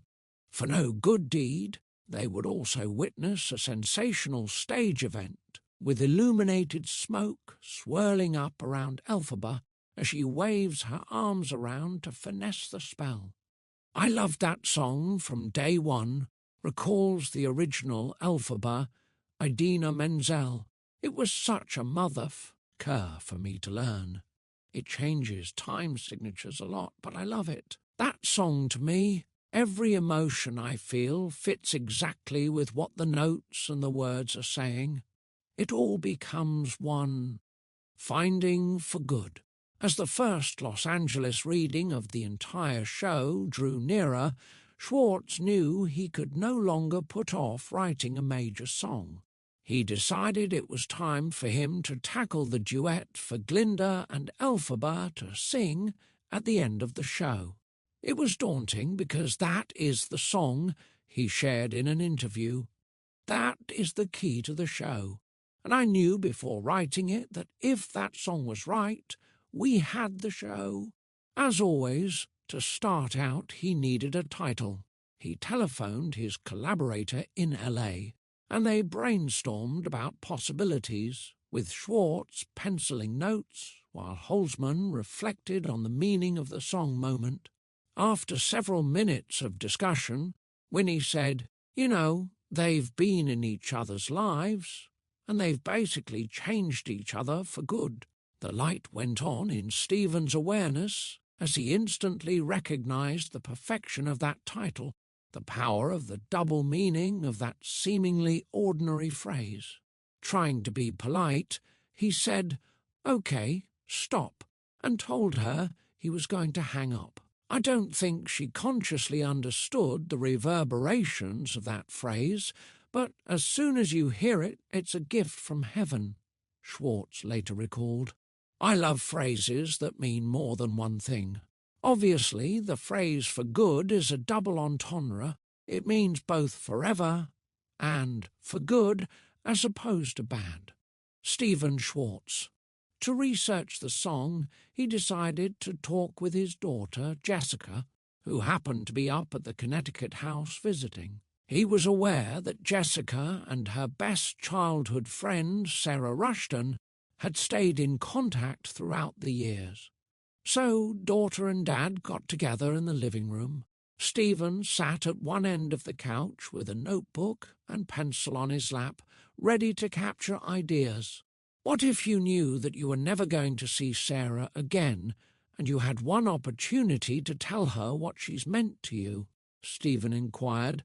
What would you say? As Jessica spoke about her friendship, Stephen scribbled, "People come into your life for a reason. They teach you things you need to learn. There are things you have to teach each other, and maybe the purpose has been served." It wasn't long before she had given him most of what he would use for the first verse of the song, all based on a real-life experience of a deep friendship. Jessica imagined speaking to Sarah, "No matter what person I become, there will always be in me the girl you knew, and no matter who I become, I would never have been that without knowing you." Her comments were not all sweetness and light, but with the idea she might never see Sarah again, she continued, "There are things I could apologize for, and there are ways to clear the air, but I'll just let them go. They don't seem to be important now. Thanks, but it really doesn't matter anymore." After a few days at the piano, he called Holzman with the completed for good. Almost. Another family member had an essential contribution to make. Back when Schwartz was working on Pocahontas, producer Mike Gabriel had suggested that footprints were a visual image symbolic of making impressions. Without too much thought, Stephen had written like a footprint on my heart, in a line for elphaba. Carol Schwartz, for whom Stephen first played the song, wasn't going to let that one pass. "That's such an icky image," Carol frankly commented. "Well, you know, like footprints on the sands of time," Stephen said to defend it. "But footprint on my heart? It's just icky. It's like someone stepping on my heart," she insisted. "All right, handprint," and that was it. The song would go on to become one of Stephen Schwartz's most frequently performed pieces. As one fan writes about the song, "It sums up everything that I feel for all of my family and friends. Sarah Rushton and Jessica Schwartz, whose friendship helped inspire for good. For good. Glinda, I've heard it said that people come into our lives for a reason, bringing something we must learn, and we are led to those who help us most to grow, if we let them, and we help them in return." Well, I don't know if I believe that's true. But I know I'm who I am today, because I knew you like a comet pulled from orbit, as it passes a sun, like a stream that meets a boulder. Halfway through the wood, who can say if I've been changed for the better? But because I knew you, I have been changed for good. Elphaba, it well may be that we will never meet again in this lifetime. So let me say before we part, so much of me is made of what I learned from you. You'll be with me, like a handprint on my heart. And now, whatever way our stories end, I know you have rewritten mine by being my friend, like a ship blown from its mooring, by a wind off the sea, like a seed dropped by a skybird, in a distant wood. Who can say if I've been changed for the better? But because I knew you, Glinda, because I knew you, both, I have been changed for good, Elphaba. And just to clear the air, I ask forgiveness for the things I've done you blame me for, Glinda. But then I guess we know there's blame to share, both, and none of it seems to matter anymore, Glinda, like a comet pulled from orbit, as it passes the sun, like a stream that meets a boulder, halfway through the wood, both. Who can say if I've been changed for the better? I do believe I have been changed for the better, Glinda. And because I knew you, Elphaba, because I knew you, both, because I knew you, I have been changed for good. Megan Hilty and Casey Levy perform for good, turning points somewhere in time. Throughout the long evolution of Wicked, Schwartz and Holzman sought ways to bolster themselves and each other as they struggled to work out the complex subplots with talking animals and all the subsidiary characters. They often felt themselves wandering off course. To help keep on target, they made a little sign patterned after James Carville's concept during the 1992 presidential campaign. Carville, Clinton's campaign strategist, hung a sign in Bill Clinton's Little Rock campaign office that reputedly said, "It's the economy, stupid." His intent was to keep everybody focused on the issue with which he thought Clinton would win. Schwartz reports, "Our sign, which we would show to each other when we felt the story was veering off course, simply read, 'It's the girls, stupid.' But what about the girls? When they made one stronger, it was hard not to diminish the other. Winnie wanted input from someone who hadn't been discussing every beat of it, who just came to it fresh and had his own point of view. So Winnie called her former mentor, playwright Arthur Lawrence of Gypsy and West Side Story fame. By phone, Lawrence told Wicked's writers that their script lacked a clear direction. Arthur felt that we had focus problems. He didn't know who the show was about, Schwartz recalls, and he didn't know what the show was about. Winnie and I were incredibly depressed. They decided to meet with the seasoned pro to discuss script issues in person. After riding the subway downtown to Christopher Street one night, Schwartz and Holzman walked along the narrow streets of Greenwich Village to his townhouse. Over dinner at a nearby restaurant, Laurence listened to Holzman reminisce about the mid-1980s. She and her classmates at New York University's musical theatre writing program had often gathered in Laurence's living room in the village.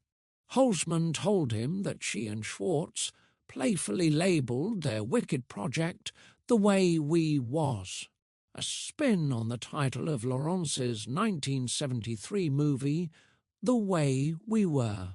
Winnie mentioned the brawl in Act 2, in which Glinda and Elphaba come to blows after exchanging taunts over Fiyero. "You know I stole that from you from the turning point," Holzman said. Laurence just laughed. She was glad to receive his implicit blessing for borrowing from the ballerina catfight in Laurence's 1977 Shirley MacLaine Anne Bancroft film about competitive friendship. As they ate, their conversation covered a variety of storytelling concerns.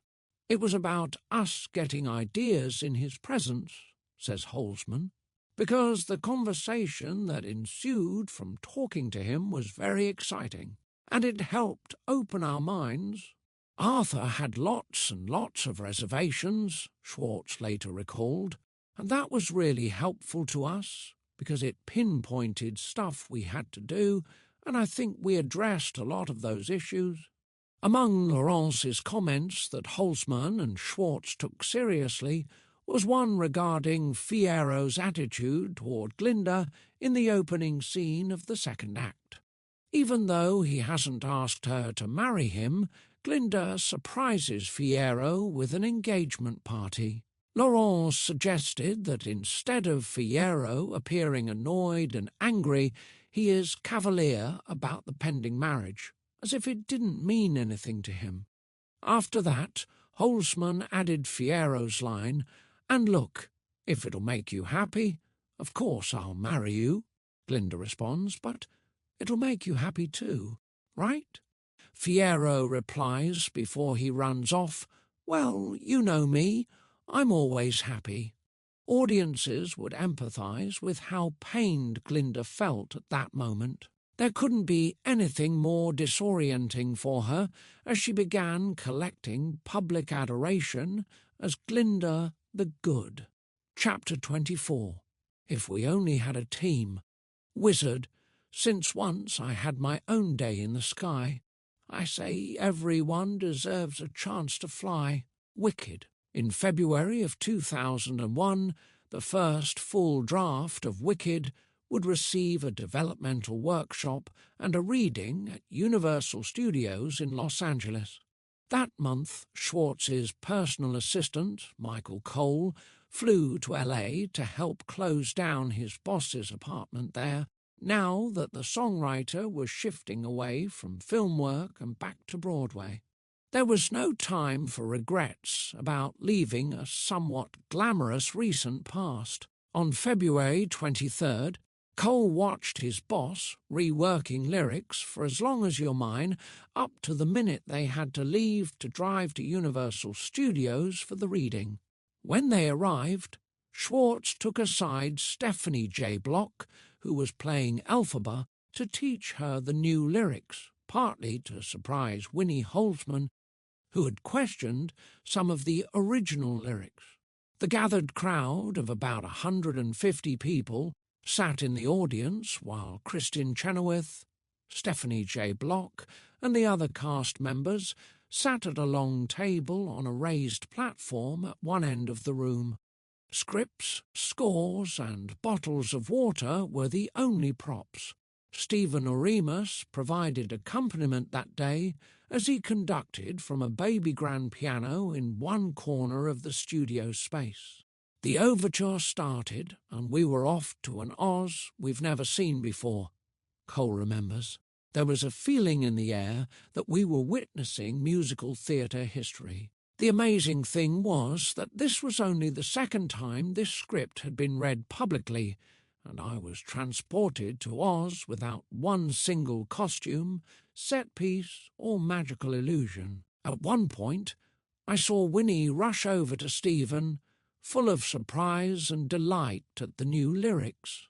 Schwartz was relieved to hear bursts of laughter and exuberant applause. I was especially pleased to see how funny the show played, and yet how the audience could go from laughing one moment to becoming teary-eyed the next, without the show feeling inconsistent in tone. But he wasn't ready to sit back and soak in praise. Schwartz had invited some of his brain trust friends, people in the business who could give feedback based on years of experience with dramatic storytelling. "What's really more helpful is knowing what you didn't like," he told record producer Bruce Kimmel, who tried praising him for the material presented in the reading. "What's different about Stephen than most of the creators of new works that I run into," Kimmel later commented, is his absolute willingness and need for input. Not that he uses it all, but he thinks about it. And maybe, even if he disagrees with the particulars, it might lead him to a different solution. Mark Platt and others also offered advice, and the writers made additional improvements in time for a second reading on March 2nd before Universal executives. Schwartz recalls, "Most of the musical numbers seemed to work well, and I was able to do some reshaping and rewriting in the week between the two readings that helped the ones that needed it." As a result of the March reading, Universal Studios head Stacey Snider and her cohorts agreed to fund the remaining series of readings to test the material. Although it wasn't made public for another year, Chenoweth had clinched a new role for Broadway. When her TV show fell through, there was no question that she would be Wicked's first Glinda. She later told a reporter, "I wish that I had more to sing, but I took it more for the journey that this character takes." Schwartz believed it was good for her career to play Glinda, even though, at the time, Wicked was still more about the Wicked Witch, and hence Chenoweth would not be the primary star. What's great, Schwartz observes, is that Glinda evolves from the cliché of who you think this person is, and also, in a way, from the cliché of the characters that Kristin has played in the past. Through the whole first act, she is pretty much what you expect, a self-centered young woman who flaunts her attractiveness. And then suddenly, in the second act, she starts to grow as a person, and, I think to the audience's delight and surprise, she turns out to be, in some ways, the hero of the show. The Glinda role would call upon Chenoweth's considerable dramatic skills and ultimately her vocal prowess. It would turn out that Chenoweth was at least as good for the writers as the role would be for her, and her imprint on it would prove to be considerable. David Stone.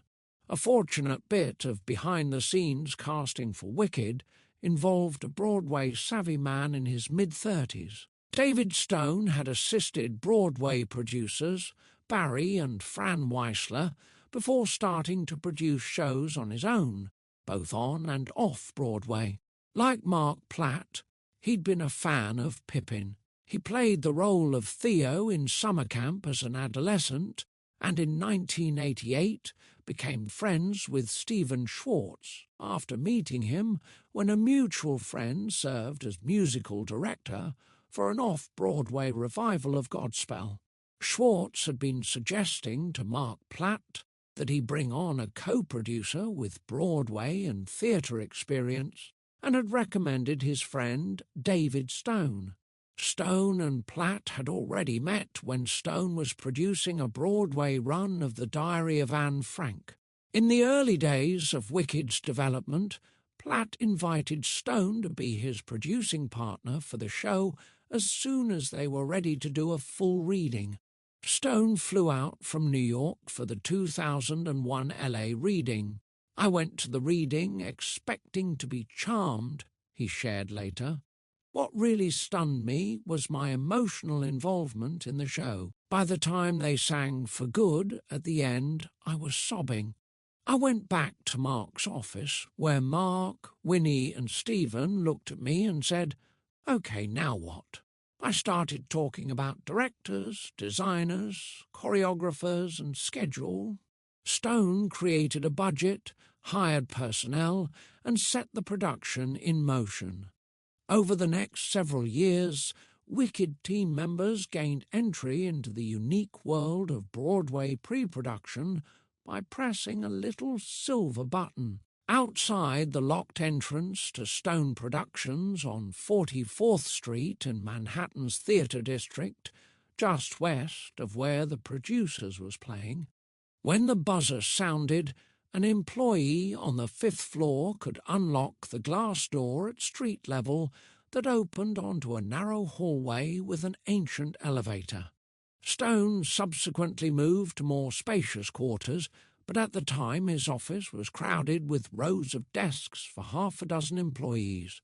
A small conference room became the setting for many future agreements and arguments. Shelves stuffed with spiral binders filled one wall, organised by the names of musicals or plays on their spines. A small window delivered a few rays of light for a lone plant.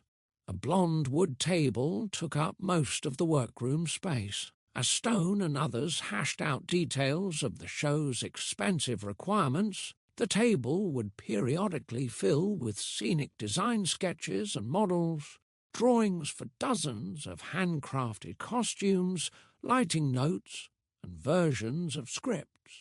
Finding a director.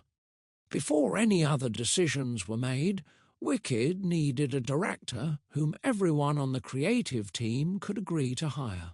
Platt's goal was to have Wicked open on Broadway in the spring of 2003, and that necessitated the immediate hiring of a director who could guide upcoming readings. As the spring wore on, Schwartz became, in his words, increasingly frustrated by how long it's taking to find a director. The Broadway veteran believed it was vital to find a seasoned pro for the job. Schwartz wanted someone who has had experience doing a big musical like this, under the kinds of pressures that Broadway can generate. Stone had a different idea.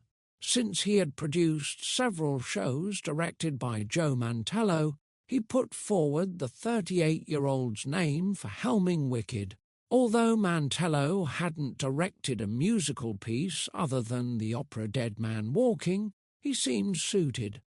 Every now and then you see plays, and you think that the director could do musicals, Schwartz notes, referring to Mantello's impressively staged off-Broadway play, Corpus Christi.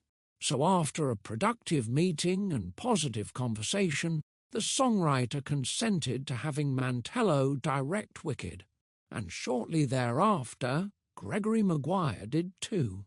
The oldest son of Italian-American parents, the short, thin man with black hair, had replanted himself years earlier from his hometown of Rockford, Illinois, to the University of North Carolina School of the Arts, and then, in 1984, to New York City.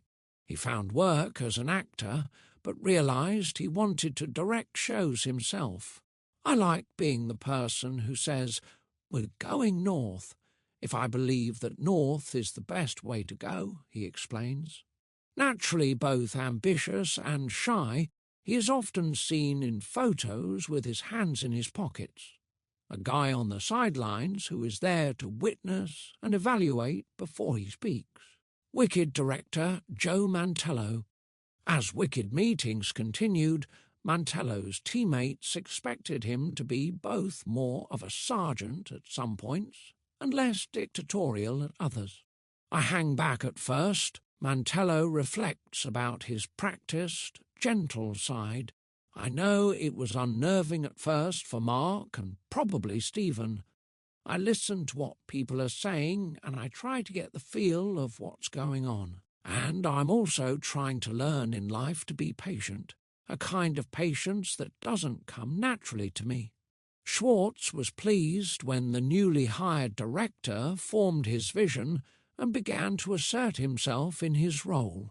Then the inevitable tug-of-war started as he began reining in the writer's fanciful extremes with regard to production pragmatics and vision. Schwartz and Holzman wanted a scene in the musical to parallel the crystal ball scene in the movie, but instead of Dorothy seeing Kansas, they imagined the ball revealing animals of our world via black and white film clips. Mantello intervened. If a real audience were shown clips in the crystal ball, only the first 2 rows of people would see them. Or, if large clips were projected, then the whole feel would change.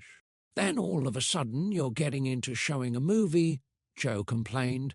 As he described later, then we're asking, are we showing real cows or real goats? Because our goat doesn't look like a real goat. It begged so many questions, it was one step too many, and that was an example of a moment I thought, that's not our show. We don't have that kind of visual vocabulary. The writers understood and found it easy enough to give up this time.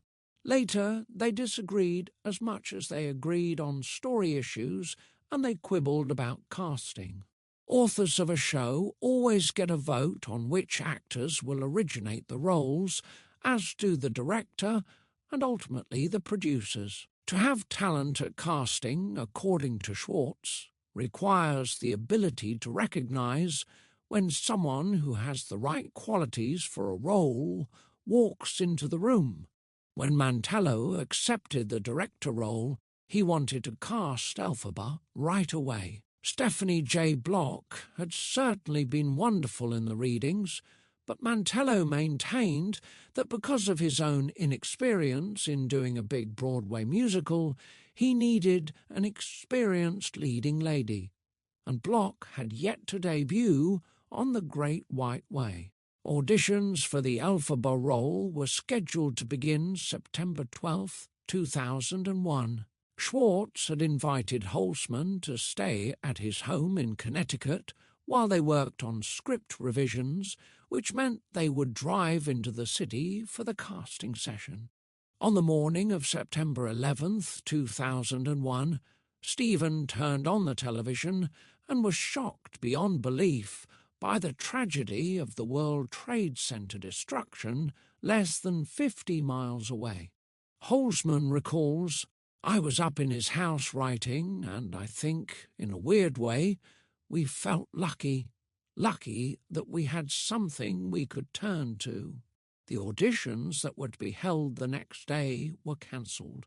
A few days later, they received a call from the casting director who said he thought they should go ahead because people needed something to do. Idina Menzel had been performing as Amneris in Elton John and Tim Rice's Aida when her agent found out about selective auditions for the elphaba role. "All I knew was that it was a new musical," says Menzel about the audition appointment. "The story sounded intriguing, but most of all it was going to be directed by Joe Mantello and have music by Stephen Schwartz, and I didn't care if it was the phone book. Those were the kinds of people I wanted to be working with." Menzel adds, "I put on green lipstick and smoky black eyeshadow and went to audition for the Green Girl. On September 20th, the decision-makers prepared to watch and listen to 9 or 10 nervous singers scheduled to perform for them." Holzman recalls, "The first person that walked in that day was Idina Menzel. Holzman's instincts took over. She told the others she had a feeling about that girl, that she was the one. Menzel had trained classically as a child, but when she began singing pop songs at weddings and bar mitzvahs near her Long Island home, she needed to sound less trained.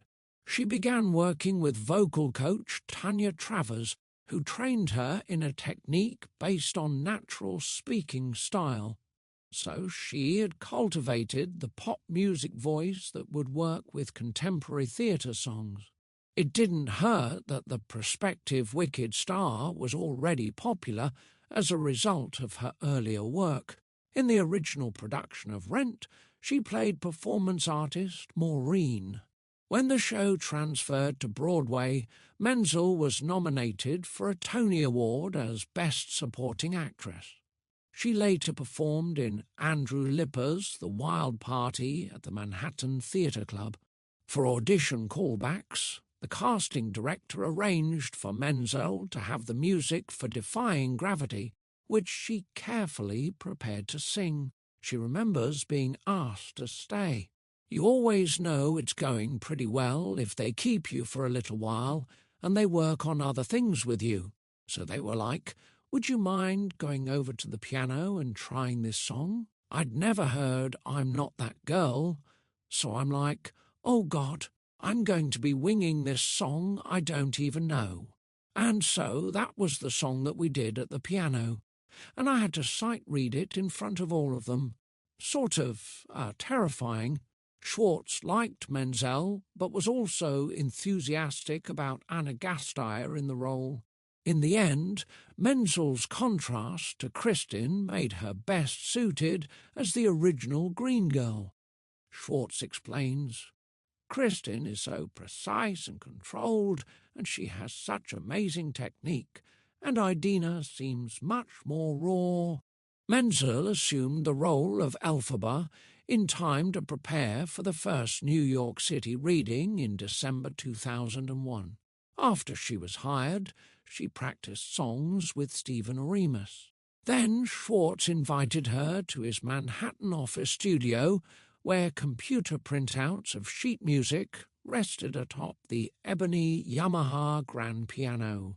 This working session would be among her favourite memories of the whole Wicked experience. I was standing at the piano, and he starts to play me the songs and to teach me stuff and get my voice and figure out keys. There's something that's so pure about always wanting to be a singer and then standing at a famous composer's piano and just singing with them. Forget about a huge orchestra and agents and managers. Just standing in a room singing at a piano is where you start as a child. Sometime later, in a practice session, the originator of the elphaba role started influencing the way Defying Gravity would be sung from then on. Schwartz had kept elphaba's song in the alto vocal range. Menzel began imagining the actual scene as it would unfold on stage. As she pictured herself rising in the air for the last verse of the song, she had the idea that the music could mirror what was going on. I'm going up into the air, and then I wanted to sing up there. As she recalls, I said, "How would you feel if I sing this up an octave?" And he was cool with it. I'm really glad that he liked the idea. You know, you're flying physically, you're flying vocally. Schwartz expressed concern that she might not be able to sing it 8 times a week, but Menzel promised she could and would. And so, from that point on, the final verse of Defying Gravity would be what they worked out in Schwartz's studio that day. Inside the first New York City reading, it was finally time for Gregory Maguire to check in on Wicked. He agreed to come down from his home in the Boston area for a reading to be held December 14th at the end of a 2-week workshop in New York City. Schwartz and Holtzman were apprehensive as Maguire's scheduled arrival approached.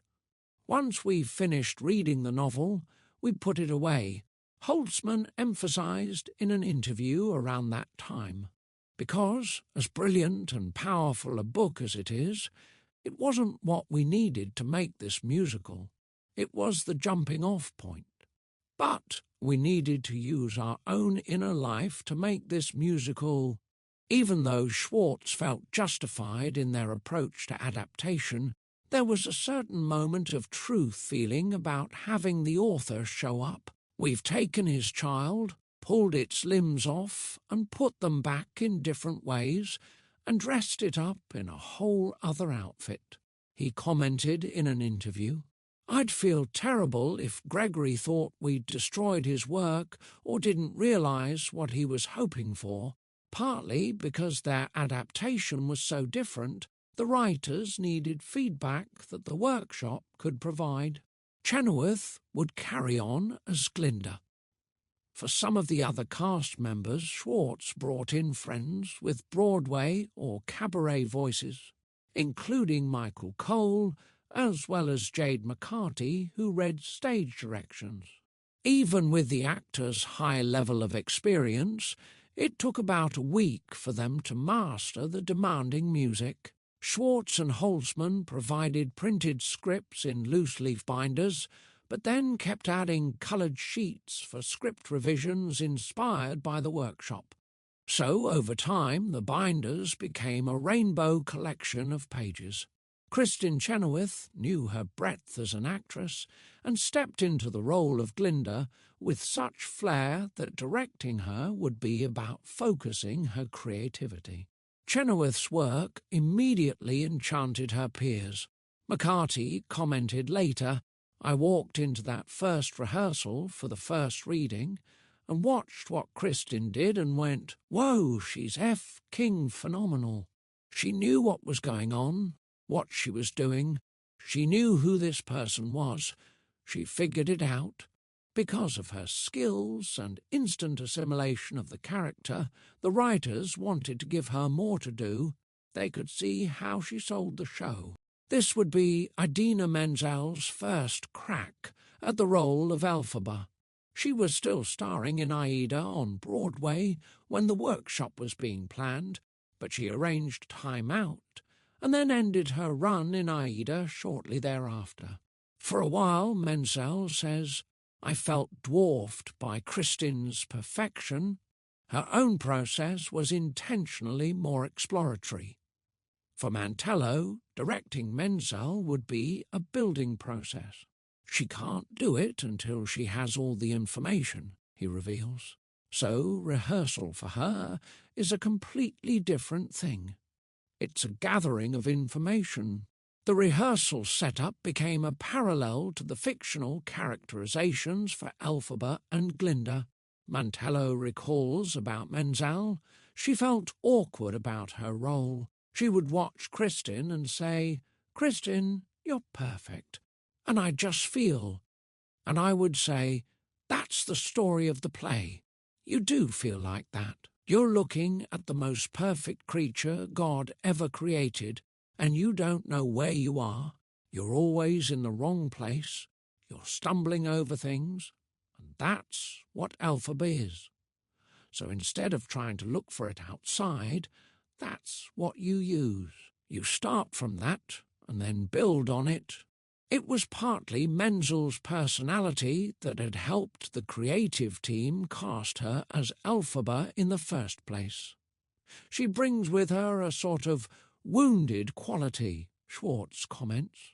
She may just have been the happiest girl in the world for all of time, but the quality she brings is of someone who has sort of a hole in her, a wound, and that's very right for elphaba.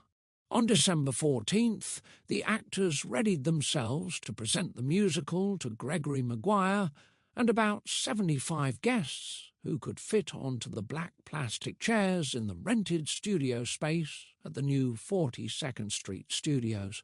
Guests entered, including Stephen's friends Andrew Lipper and John Bucchino, the cast's family members, and industry people.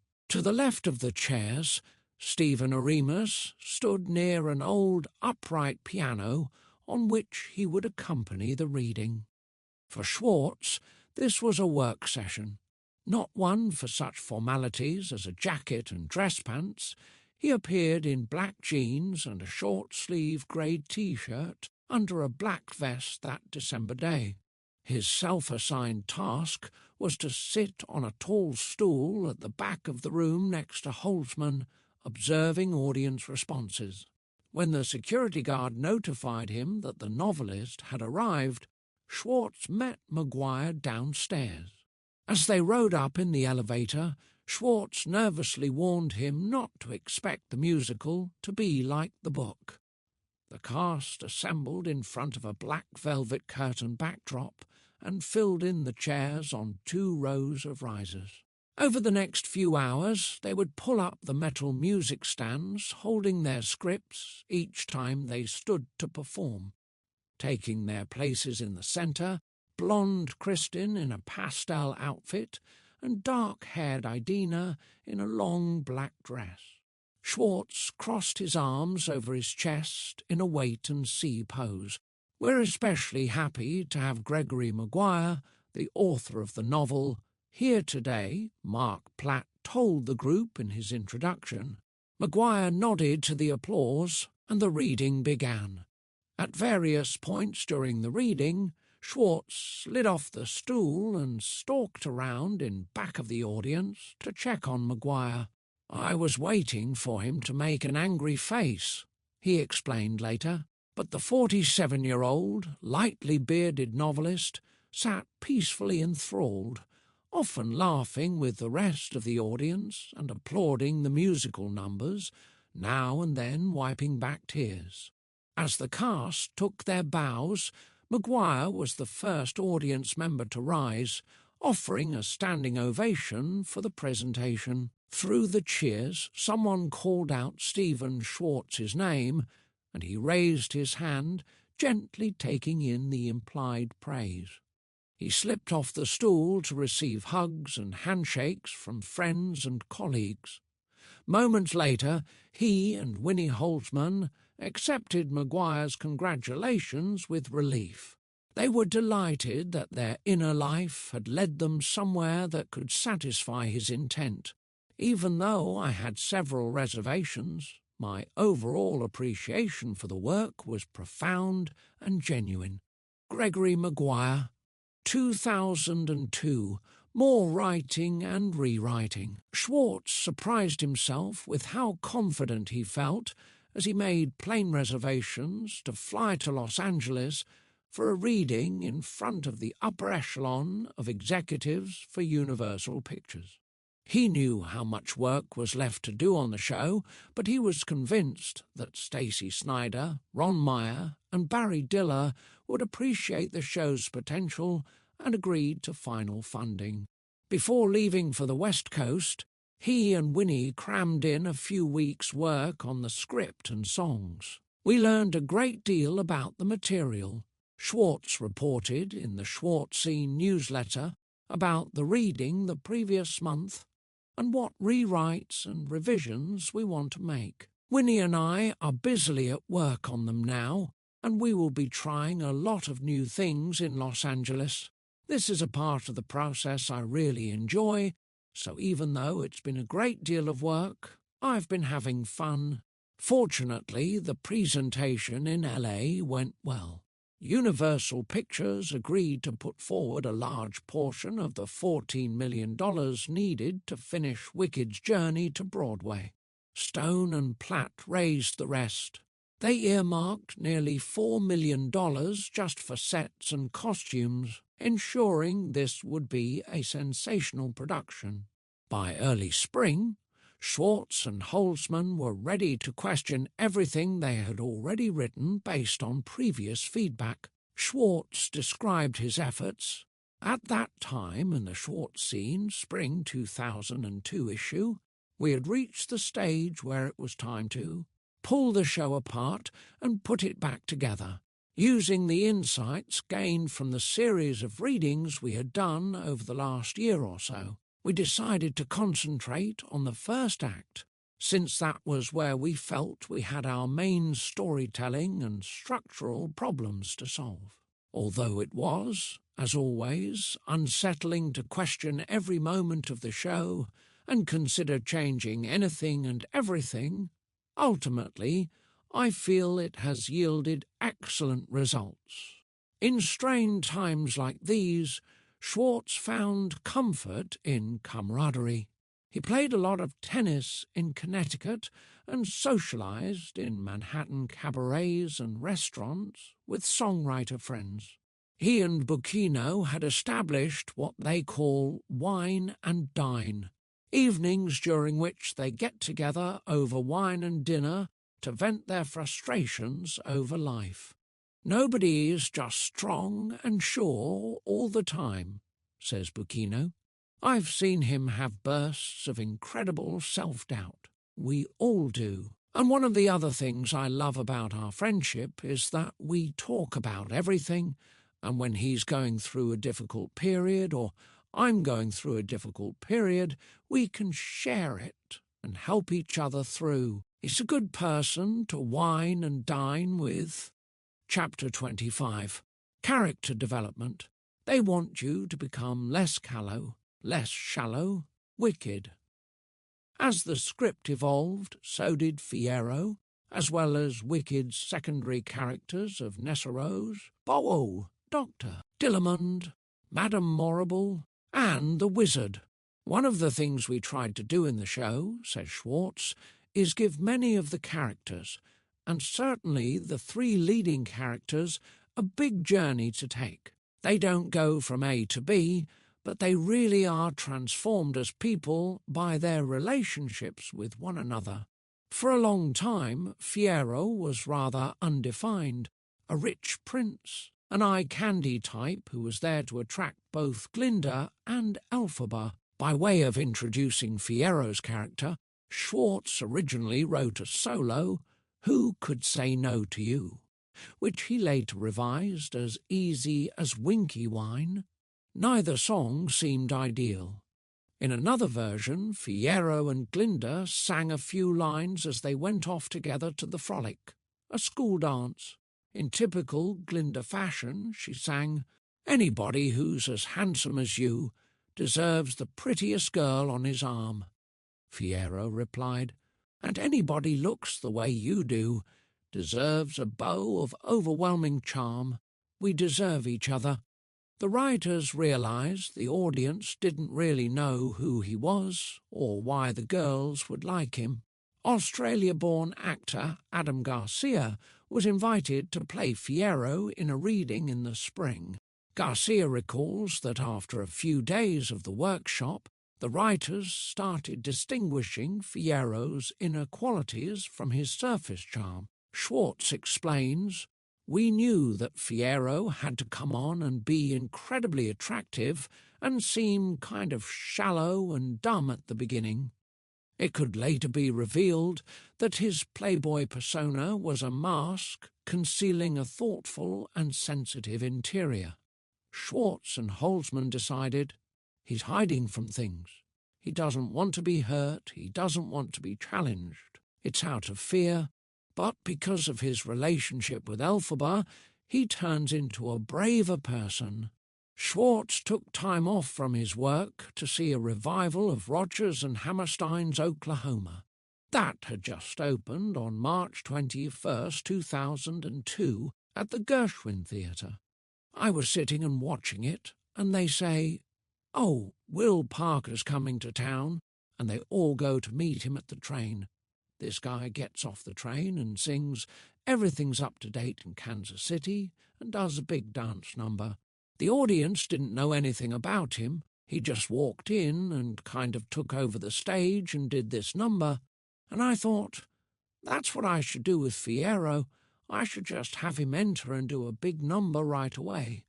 Back in meetings, Schwartz and colleagues agreed that Fiyero could be a party boy who could organize all of the students into party mode. At home at the piano, and with actor Adam Garcia in mind for the role, Schwartz composed Which Way's the Party as Fiyero's song, as well as a big dance number for the students at Shiz. Bokeh and Nessarose. The writers continued to be challenged by Nessarose and Bokeh's characters and in terms of their relationship. Schwartz recalls, one of the most difficult things to work out was Nessarose and Bok, and how to weave them in so they are part of the plot without having them grind everything to a halt. It was very difficult. You can't know how many times we wanted to cut Nessarose out of the show. She's very inconvenient from a storytelling point of view. This is a story about the relationship between two women, but there's this third woman hanging around, and it's a pain in the neck. We would say, if only we could cut that role, it would be so much easier. But we all know that the house falls on elphaba's sister, so we couldn't cut her. They wrote into the script that her father would gift her with the famous jeweled shoes. Then, in a dramatic moment, elphaba casts a spell on them that allows Nessarose to walk for the first time. Schwartz attempted several songs for this moment, including one that focused on Nessarose wanting to win the affections of Bok, now that she could walk. No one understood why the songs, good ones out of context, didn't seem to land well when they were included in Act 2. You know, maybe she shouldn't have a song, Mantello said in one meeting. No, it's a huge event. It has to be musicalized, Schwartz insisted. It can't just be a scene. The night before a mid-workshop presentation for the December 2001 reading, with Amy Spanger as Nessarose, Schwartz came up with a song for Spanger that would fulfill the needs of that scene. Then, during the morning run-through of all the new material, he and Winnie decided to give up the piece. He had an epiphany about it. Maybe the problem is that it shouldn't be a new song. It should be reprise material in some way. He decided to let Nessarose's music be drawn from some We Deserve Each Other material he'd written for Glinda and Fiyero, the animals. Of all the challenges in Wicked's story development, the story of the animals proved the most elusive. At one point we were even thinking, well, maybe we can't make this work, Holzman recalls, and we'll just think of another plot, because it was so upsettingly difficult.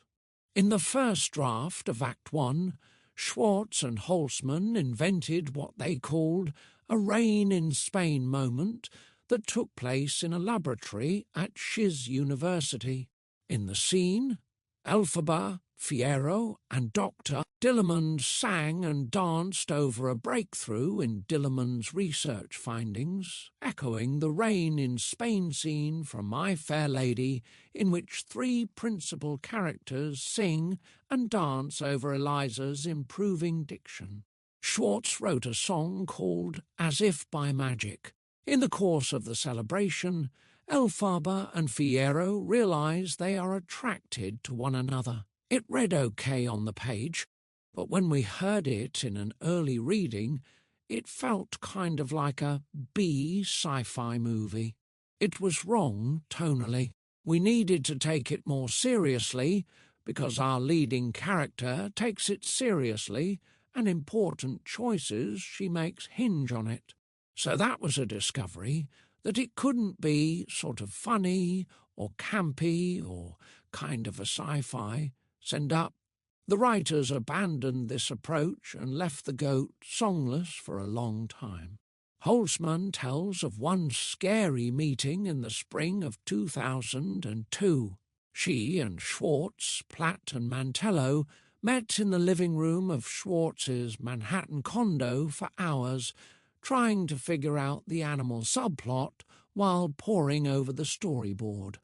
At times we wanted to kill each other, she says. It felt like we were stuck in an EST group and we weren't allowed to go to the bathroom. That's the only way I can describe it. An offhand remark uncovered a solution.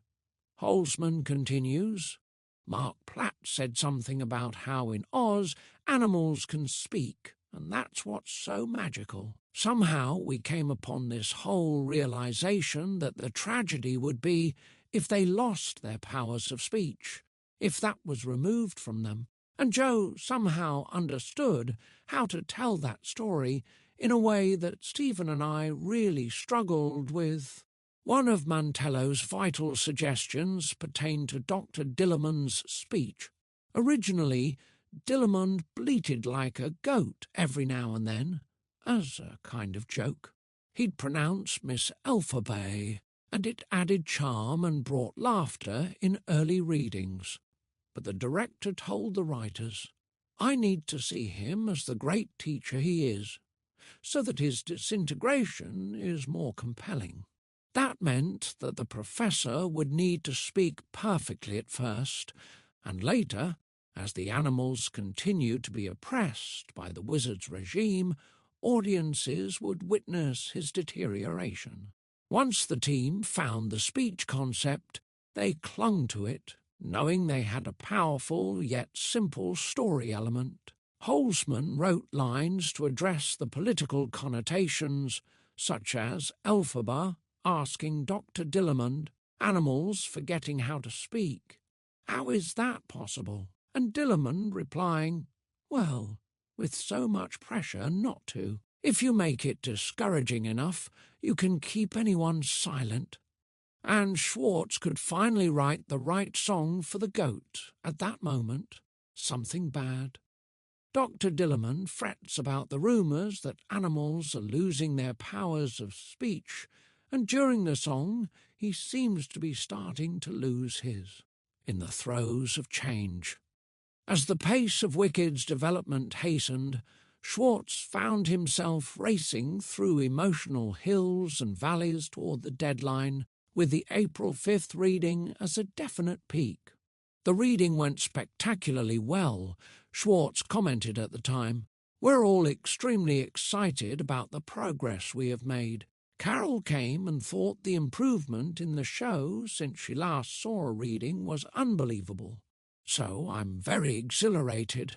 Winnie Holzman had arrived in New York, and Schwartz wrote in a newsletter that she and I are feverishly working toward another reading at the end of the month.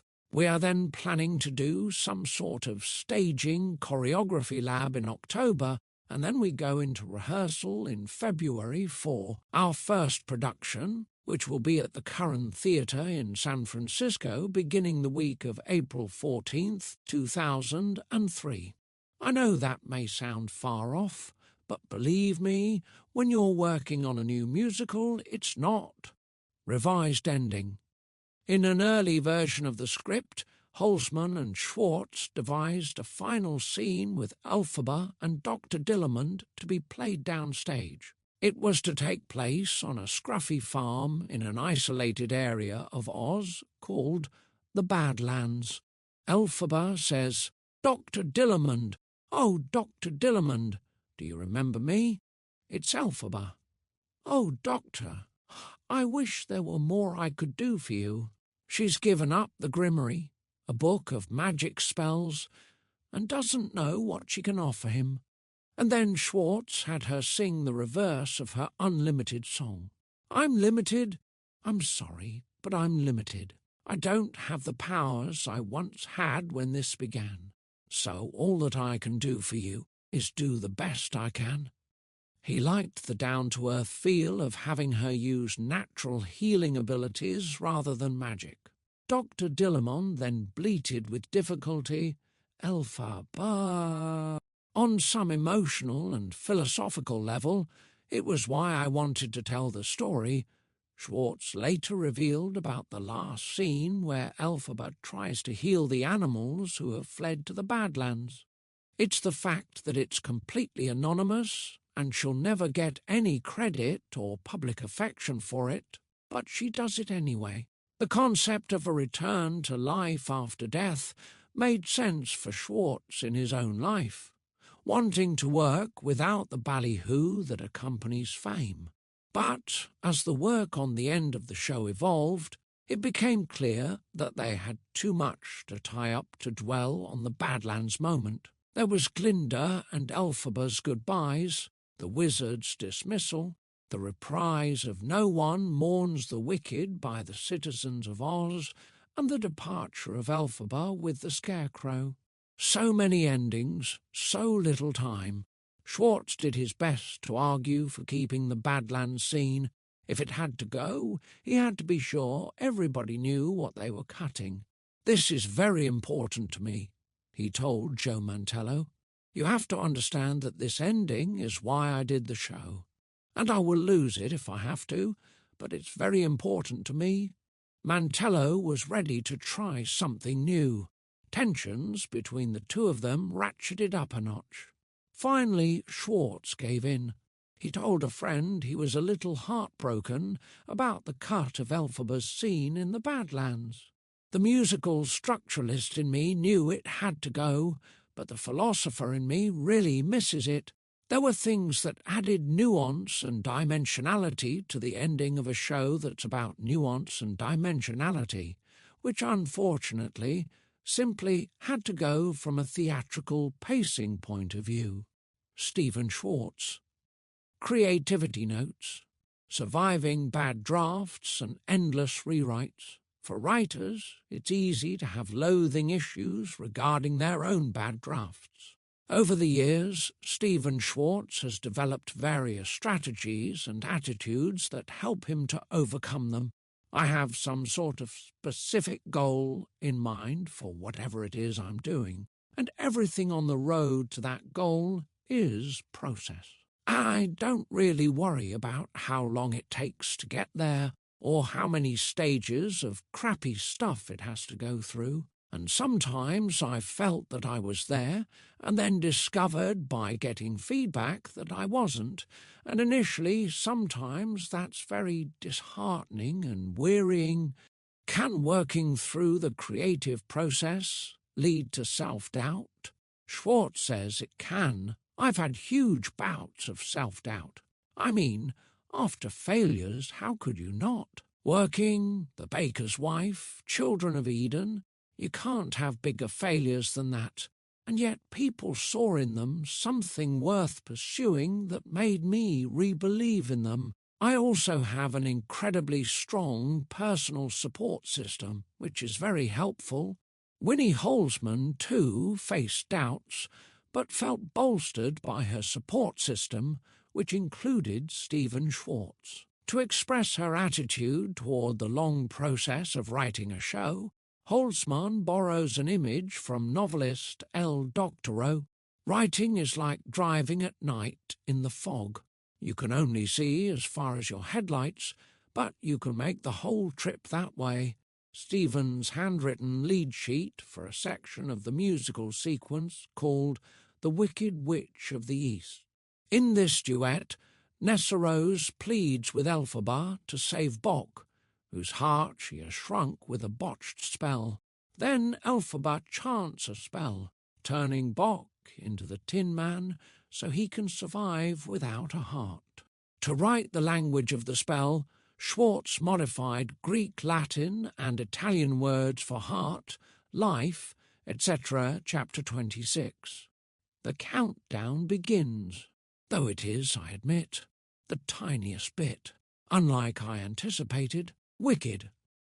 To Mark Platt's disappointment, the script's lagging development and Mantello's previous commitment to direct a man of no importance at Lincoln Center meant he couldn't bring Wicked into New York by spring 2003. When's Halloween?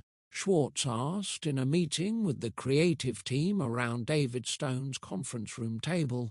Is it on a Thursday? Thursday had become the traditional day for opening a big new Broadway musical because it allowed for reviews to be published in Friday theatre sections. They decided to open on Thursday, October 30th, Halloween Eve, as would suit a Witches of Oz musical. The team had given up the idea of trying out Wicked in a scaled-down regional theatre production in Seattle and would instead aim for a traditional out-of-town tryout in late April 2003 at San Francisco's Curran Theatre, followed by the Halloween Broadway bow. Many hundreds of decisions remained to be made.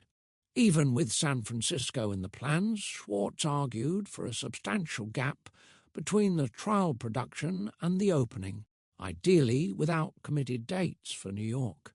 I've had enough experience to know that you can't make major revisions while the show is running.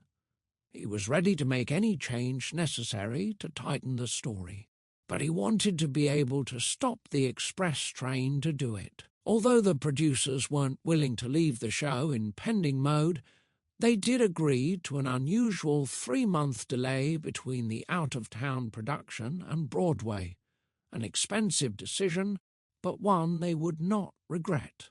They chose the Gershwin Theatre for mounting the show in New York, designing Wicked's Oz. When it came time to hire the professionals who would envision Wicked's appearance, its colour, texture, light and motion, the creative team made final decisions together. For scenic design, originally the director sought out Academy Award-winning Japanese designer Aiko Ishoka. Aiko is a visionary, Mantello tried to explain to the others. He brought her down from Montreal, where she was designing for Cirque du Soleil, to attend a meeting with the creative team. However, her style of conceiving a show wasn't a match. She would bring in these beautiful drawings, Mantello remembers, but there wasn't a big idea. It was just scene to scene, and I'm such a novice at it myself. and I would say, well, how do we get from here to here? When it didn't seem that Ico would work out for the production, the director came up with a plan for design auditions. We thought the best way to not go down another dead end, Mantello explains, was to just get inside the heads of a few people. For their auditions in Stone's office, some designers brought in computer-assisted design drawings, and others just talked. When Rhode Island-based Eugene Lee arrived for his appointment in June 2002, he filled a table with a large white model. Schwartz responded as a boy with an intriguing new toy. He came in with this model, and we were like, okay. It looked as if the wizard character from The Wizard of Oz, this sort of Kansas, turn-of-the-century medicine man with his little cart, had designed the set. There were little Victorian-esque gadgety things with some wheel that turns that doesn't really do anything. When Schwartz conceived the show, he pictured sets in his head that were high-tech and sleek, but he quickly adapted to Lee's angle. It's all aggressively low-tech, sort of like Nicholas Nickleby. You see how everything is done? Mantello was especially pleased about the concept of an actor-driven curtain opening, and he made it something for the monkeys to do. Lee and his associates, who included Edward Pierce as associate designer, Nick Francone as assistant designer, and others, began their work by reading Gregory Maguire's novel, which triggered a basic concept. When they were given a script that listed more than 20 scene changes, they realized that this show called for an environment as opposed to isolated set pieces. As Pierce explains, the design couldn't be literal, but rather conceptual and textural. It was important that within that environment, with very little effort, we could transform ourselves from one place to another place. So when you bring out 2 beds and you manipulate the unit set a little bit, you're in a dorm room. You fly in a couple of portraits, you change the upstage picture and light it in a different way, and you're in the parlour at Shiz University. It was the only way to create a seamless show. Clocks. The clock in my head has started ticking louder and faster, Schwartz wrote in his summer 2000, and to the Schwartz scene update, referring to deadline pressure. Meshing their story with the clock in Eugene Lee's design theme became one of his and Winnie Holzman's challenges. Lee had absorbed Maguire's novel before he read the Wicked script and loved his notion of the clock of the Time Dragon, a complex clockwork structure topped with a dragon head and pulled around on a wagon. Elphaba was born inside of it. Maguire says he made it up to suggest, on the one hand, something artificial from the wizard's reign, and on the other, the possibility that the green girl born inside of it might in some way be exempt from being seduced by the glamour of the mechanics of power and spectacle. For Lee and his team, if the whole show took place as if inside the clock, the wizard's power would make more sense and provide high contrast for Elphaba's struggles against it. They would use clock gears for visual unity and affix a dragon's head to the front of the proscenium, breathing smoke as the show began. But from the writer's standpoint, it had little to do with the show.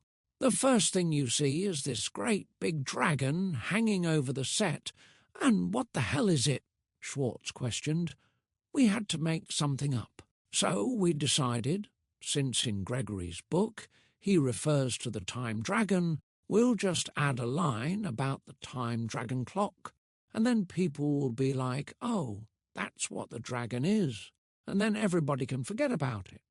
For costumes, it was Mark Platt, who was really keen on Susan Hilferty's drawings.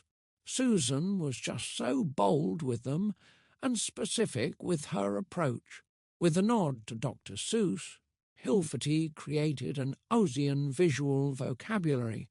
About her concept, Platt says, it has its own unique language. It doesn't look like anything you've seen before, and yet it looks like, in bits and pieces, things you've seen before. Like Oz, it was supposed to remind us of our own world, and yet be very different from our world. And so, that was genius, I think.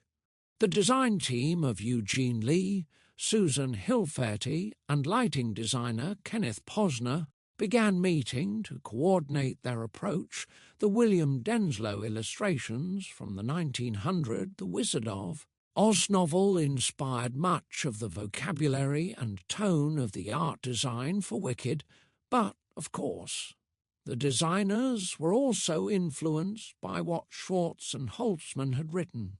We were trying to create a language based on the musical itself, Hilferty recalls. For dance and musical staging, the songwriter agreed to Wayne Cilento based on his work on The Who's Tommy. What he did for Tommy was he created a style of movement for these people that had its own look. It was sort of like the Monster Bar in Star Wars. It had references to other things, but it just looked completely like its own world.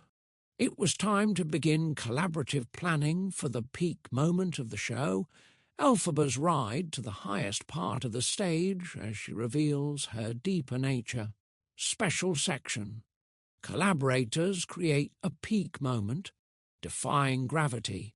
Eden Espinosa sings Defying Gravity. Just before Wicked's intermission, Elphaba, in her heavy black dress, and Glinda, in a cheery yellow travel dress, arrive at the doorstep of their dream as they are presented to the wizard in his palace. As in any good quest story, they are tested. The Defying Gravity song and scene displays the moment the show's heroine takes an ethical stand. Early on, Stephen Schwartz wrote the scene centerpiece, the song Defying Gravity. To begin, he read Holtzman a list of possible titles he'd made up. Fortunately, her favourite was Defying Gravity, which was my favourite too, he reports. He liked the nuanced meaning of defying that conveyed defiance of authority as well as of the Earth's gravitational field. Once he got the title, the song wrote itself quickly, originally as a solo for elphaba and later with duet sections added in. Holtzman's ideas helped structure what Glinda's role in the scene could be. The blonde sorceress, wannabe, sought acceptance by authorities, Madame Morrible and the wizard, regardless of their misdeeds. When elphaba follows her convictions and breaks from them, Glinda cannot summon the courage to be unpopular. From this turning point on, the two young women go down different paths. Glinda will be Glinda the Good, and elphaba will be the Wicked Witch of the West. Schwartz structured the piece with a mid-song turning point, when things could have been different. At first, elphaba and Glinda snap at each other, singing sarcastically, "I hope you're happy," because they believe the other person has screwed up. Glinda decides not to join elphaba's flight. They part as friends, singing, "I hope you're happy" as a sincere wish. "I wanted the music to be empowering and thrilling," Schwartz adds.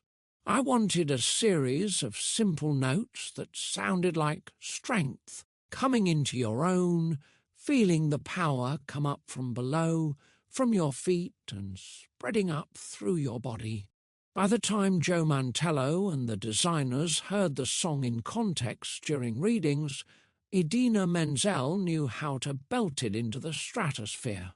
They watched her sing from behind a music stand, without any set or light, and draw thunderous applause. They now had the opportunity to create an event so stunning that it would linger in theatre-goers' minds as one of the key reasons to attend a live performance of this Broadway musical. To stage it, Mantello instinctively knew not to use the traditional Peter Pan type of wires to fly elphaba back and forth. He believed people would start looking for wires and stop listening to the song. It's a transforming moment for the character. She has this epiphany, and the whole plot hinges on it. And so I wanted to keep the audience in that mindset and yet deliver She's Flying. He wasn't sure how that could be accomplished. However, he believed an audience's imagination can do so much more than anything we are capable of doing in the theatre. So my job, I felt, was to engage their imaginations so that they said, "She's flying." I didn't tell them she was flying, but in their imaginations they saw her flying. One winter night in early 2002, he and Platt held a meeting over dinner at the Odeon, a popular dining spot in downtown Manhattan. Odeon covers their tablecloths with paper and provides crayons, enabling kids of all ages to entertain themselves as they wait for food. Mantello grabbed a crayon and went to work drawing lines for elphaba's upward motion. He explained to Platt about having elphaba rise from the stage floor with black cloth flowing behind her. There's a cape that goes the full size of the stage, and that's what makes the expansive gesture. Platt caught the excitement of the possibilities, and they started to make a plan for the spectacular scene. So that the audience wouldn't see the small platform that would mechanically raise the actor in a steady upward movement, Hilferty designed a huge cape for the witch to wear. The design served the show symbolically as well. "It's like a mountain," she says about the shape. "It's really about being in an incredibly powerful position." Elphaba comes forward right at the audience, and as she's moving forward, she grows and grows and grows. It's a kind of spectacular visual that also really goes with the music. It doesn't do something different than the music is doing. It just lets her build and build and build. It's such a triumphant moment. When it came time to rehearse the whole scene, Wayne Salento worked with Mantello to be sure the actors' movements around the set pieces would visually support the effects they wanted to achieve. Lighting designer Kenneth Posner planned for eerie blue-green beams to layer in atmospheric mystery and pizzazz, and special effects designer Chic Silber arranged for stage smoke to rise up into the light. Orchestrator William Brown worked with Stephen Schwartz on instrumentation and wrote out the score for the orchestra. Defying Gravity is loaded with drama, says Brown. It has a very active string figure that Stephen requested directly. That figure gives that swirling effect of levitation. Finally, the actors would bring the force of their emotions and talent to interpret the scene and song, and sound designer Tony Miola's team would make sure they were heard. In this way, careful collaboration supported Act One's climactic Defying Gravity scene, making it one of the most memorable acti finales in musical theatre history. Defying Gravity, elphaba, something has changed within me. Something is not the same. I'm through with playing by the rules of someone else's game. Too late for second-guessing. Too late to go back to sleep. It's time to trust my instincts, close my eyes, and leap. It's time to try defying gravity. I think I'll try defying gravity. And you can't pull me down. I'm through accepting limits, 'cause someone says they're so. Some things I cannot change, but till I try I'll never know. Too long I've been afraid of. Losing love, I guess I've lost. Well, if that's love, it comes at much too high a cost. I'd sooner buy defying gravity. Kiss me goodbye, I'm defying gravity. And you can't pull me down. Unlimited. Together we're unlimited. Together we'll be the greatest team there's ever been. Glinda, dreams the way we planned 'em. Glinda, if we work in tandem, both, there's no fight we cannot win. Just you and I defying gravity, with you and I defying gravity. Elphaba, they'll never bring us down. Glinda, I hope you're happy. Now that you're choosing this, elphaba, you too.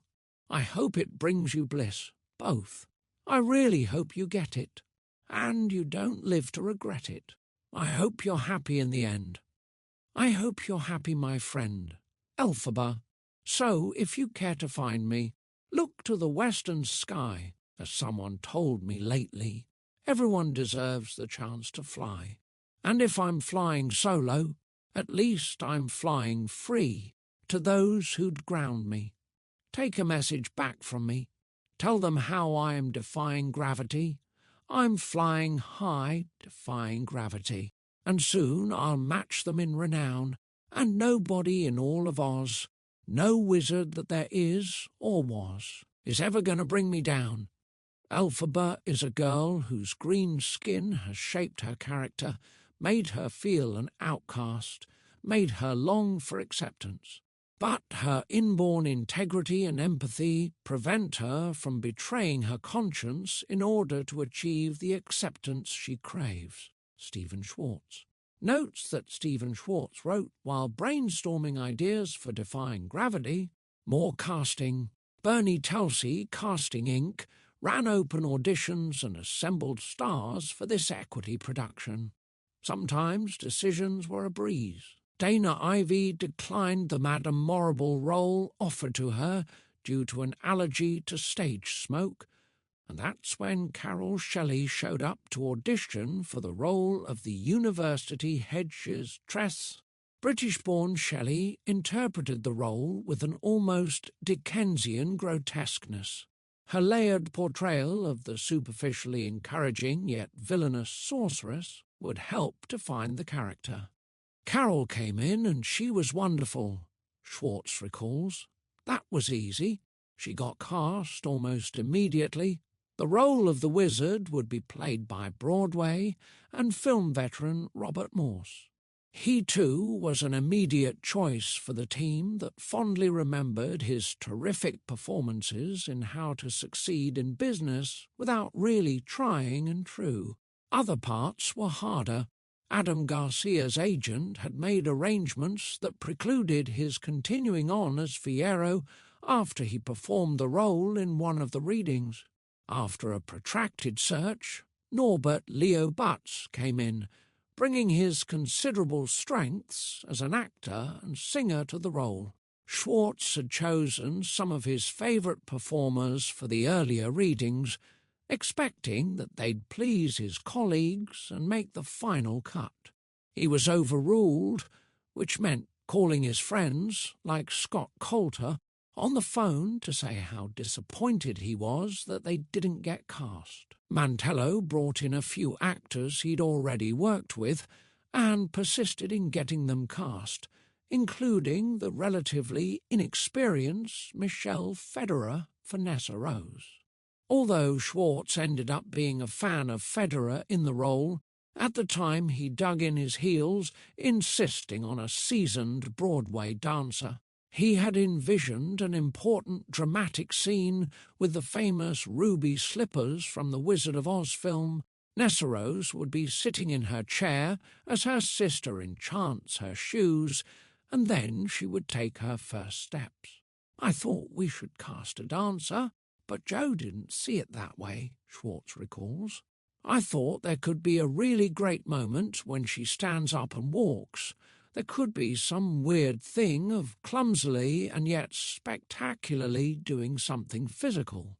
I still think that's a missed opportunity. If Joe had been a director, choreographer like Bob Fosse or Gower Champion or Michael Bennett, I know there would have been a dance at that section. For the ensemble, Schwartz needed singers, Wayne Salento needed dancers, and Joe Mantello wanted people he could work with comfortably. I don't have any control over the outcome or how a show is received, Mantello explains about his perspective. What I do have control over is, who's going to come to the party? Are we going to have a good time along the way? This is why I put all my energy into casting, though I despise the process, probably because I have sympathetic nausea for every person who walks into the room. In the casting process, Stephen drew a lot of lines in the sand, David Stone later explained regarding the songwriter's arguments. Finally, Joe just said, "I'm the director. Either I have who I want, and you have to trust that I can get the performance out of them, or you have to have another director." Ultimately, Stephen backed down because he knew Joe was right about that. From Joe's side, he was feeling his way into his job, and that meant standing his ground on some issues. I think Stephen has had particular experience in theatre that makes him, maybe, nervous or protective or gun-shy. And I have to say, for the most part, it's so hard for me to work this way because I've never been second-guessed to this extent. He understood that Stephen was skittish but wanted more trust, and wanted to say, "It's not that what I'm asking for is carte blanche, but I'm the director. You've got to trust me at a certain point." Joe was really strong, and I wanted someone strong. There were directors I turned down because I said they're not going to be able to stand up to me. But then, in the moment, you get annoyed if everybody is not doing everything your way. Stephen Schwartz. It's interesting about Stephen. He's so ultra-respectful of the book writer. He even values and used Winnie's words and sometimes was loath to cut them at the expense of having a song. I think he loved Winnie's dialogue so much that he kept breaking up his songs with it. There were just a couple of places that I felt that we have to deliver an uninterrupted song. Joe Mantello. In October 2002, Schwartz wrote his update for the Schwartz scene while working in his Manhattan apartment. I'm sitting here in my studio as my engineer, John Angier, hooks up the cables from the Yamaha Disclavier to the computer so we can prepare the music for one of the new songs for Wicked. It has been a busy few months of preparation, rewrites, readings, meetings, and more rewrites, as we get ready for Wicked to kick into another gear. Winnie and I have completed what we hope is our rehearsal draft, and I have one more major new song to write, and then it's time to put this puppy on its feet and see what we have wrought. I am both terrified and exhilarated. 2003. In January, at the top of the year of Wicked's public debut, the show was a collection of patched-together pieces. Wayne Salento planned Ozian dances for ensemble members and principals. Costume shop employees busily sewed hundreds of individual beads on gowns for Glinda and Madame Morrible. Susan Hilferty accompanied every cast member to the shops of the Broadway costume makers. There, actors would be fitted for costumes 3 times, with a muslin pattern, then in a version with the specific fabric for the costume, and finally in the completed piece. The set department and contractors finished constructing pieces like the clockworks, the wizard's puppet head, wheelchairs, and, of course, the dragon. Everything had to be designed for shipping to San Francisco and then to Broadway. Earlier, Schwartz had worked with Kristin Chenoweth and Idina Menzel to sculpt their songs.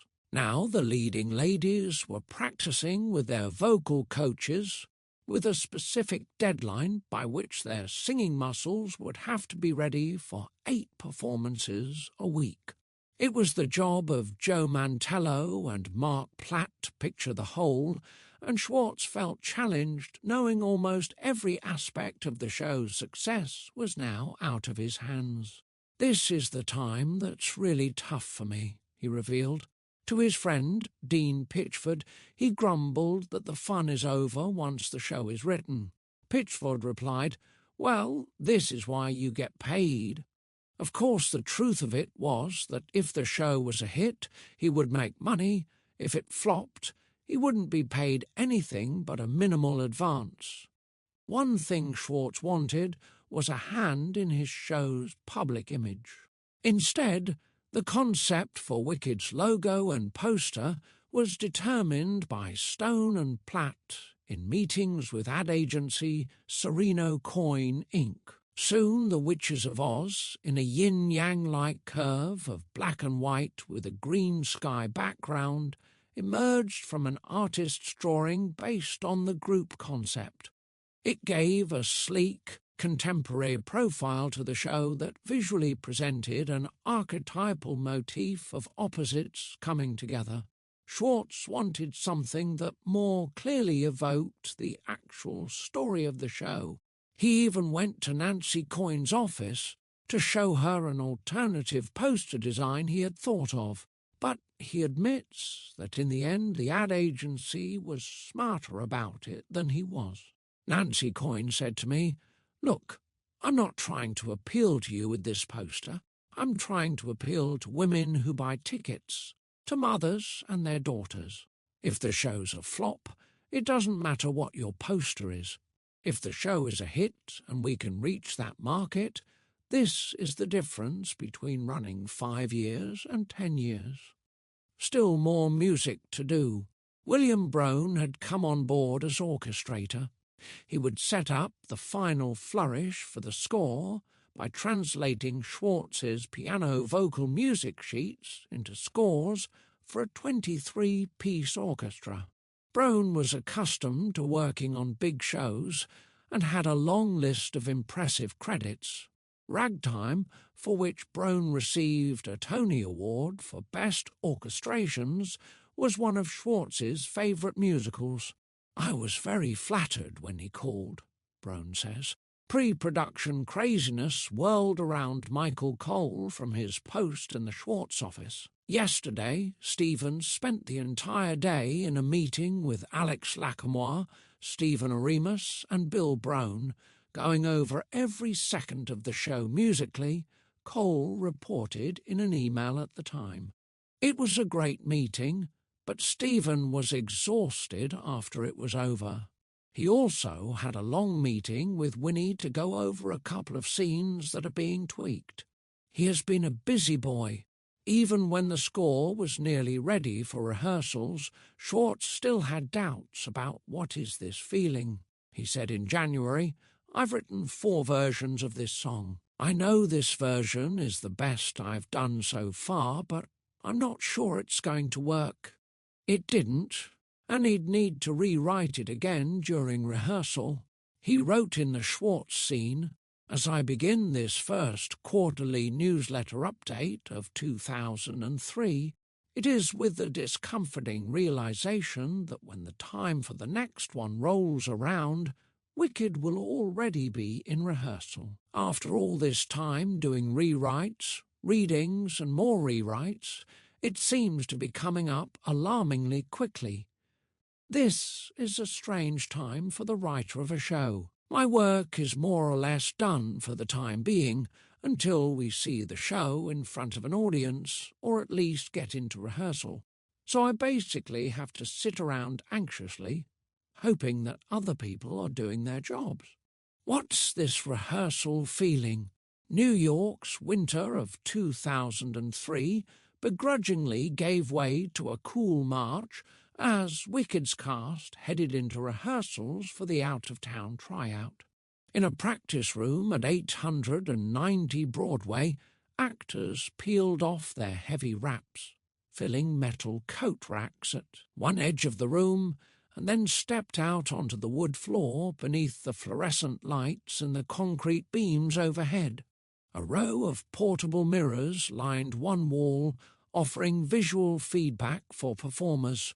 A chorus line's Michael Bennett had purchased this old 8-story factory in 1977 and converted it into dance and theatre spaces. The rented rehearsal rooms for Wicked, a few blocks uptown from Manhattan's East Village, became a temporary Oz as rehearsals ran from 10 a.m. to 6 p.m. For the first session, the new company gathered in full force, including assistants. As Michael Cole remembers, one table was piled high with bagels, croissants, fruit, juice, coffee, and tea. While the actors were having their equity meeting, others ate and greeted each other. It felt like a small army. Lawyers and press agents and advertising and hair and lighting and sound and choreography and assistants and programmers and drummers and the stage manager and assistant stage manager, and on and on. After Mark Platt welcomed everyone, he praised Stephen and Winnie for their beautiful work and Joe Mantello for his passion for the piece. He spoke of what the show was about, love and friendship, etc., says Cole, but then he told us what Wicked meant to him personally and underscored the theme of being different and finding friendships in spite of appearances. The thing that amazed me about it, usually these meet-and-greet producer speeches are so cold and stuffy and boring, and who the hell cares? Every word that Mark spoke was true and honest and heartfelt and not the slightest bit corny. Then everyone introduced themselves. When Stephen said his name, the crowd burst into applause. Same for Winnie. Then the cast did a read-through of the script. Everyone was just terrific, and there were lots of laughs, lots of tears. From the first day, Joe Mantello asked Stephen and Winnie to be present at all rehearsals in case script adjustments were needed. Schwartz normally tended to stay away from rehearsals until there was part of the show to run, but he agreed to Mantello's request. Winnie brought her notebook computer, and Schwartz showed up, but he would often drop in at the piano where Stephen Aremus and Alex Lacombe were finalising vocal arrangements. As actors moved into Oz, their personalities and talents filtered into staging efforts. One of the harder parts to work through was the catfight between Glinda and Elphaba in Act 2. I'm not a big fan of stage fights, Mantello says, because I always think they look cheesy, so I was just trying to make it humorous. Fortunately, Kristin Chenoweth already knew how to twirl a baton, and had the notion of twirling her wand in Elphaba's face, a moment future audiences would love. It was during these rehearsals that Schwartz finished work on an earlier moment in the show when Glinda and Elphaba face off. The song began its journey as the Elphaba and Glinda don't like each other card on the storyboard. Opposites thrown together, there was inherent drama. Over time, Schwartz wrote 2 different songs with Bad Situation in the title and then tried another one he called Far Be It From Me. He says, they were all about the 2 girls being roommates and not getting along. I just never came up with anything that was good enough. At one point, feeling he might never solve it, he questioned the director about it. Is this an obligatory song? Absolutely, Mantello replied. Finally, Winnie Holzman suggested the roommates could sing a hate at first sight song. It would be like a spoof on falling in love songs. That inspired Schwartz to write What Is This Feeling? Version 1 while finishing the score for rehearsals. Originally, he set the lyrics to a lovely waltz tune so that it became a playful satire. Sung in a practice session, it got a lot of laughs and pleased both writers, but not Mantello. Schwartz couldn't understand the director's resistance and wasn't sure what to do about it. When I first played the song for Joe, he didn't like it. Winnie and I asked ourselves, why doesn't he get it? He couldn't put his finger on it, and finally one day he went to see Hairspray. He came in the next day and said, the first act of Hairspray is so high energy. I think what's bothering me about that song is that it's so early in the act I want more energy. Schwartz waited to test it on the first day of rehearsals when the cast read and sang through the show in sequence. As soon as I heard the song, I thought, the whole act has just gone into the toilet, Schwartz recalls.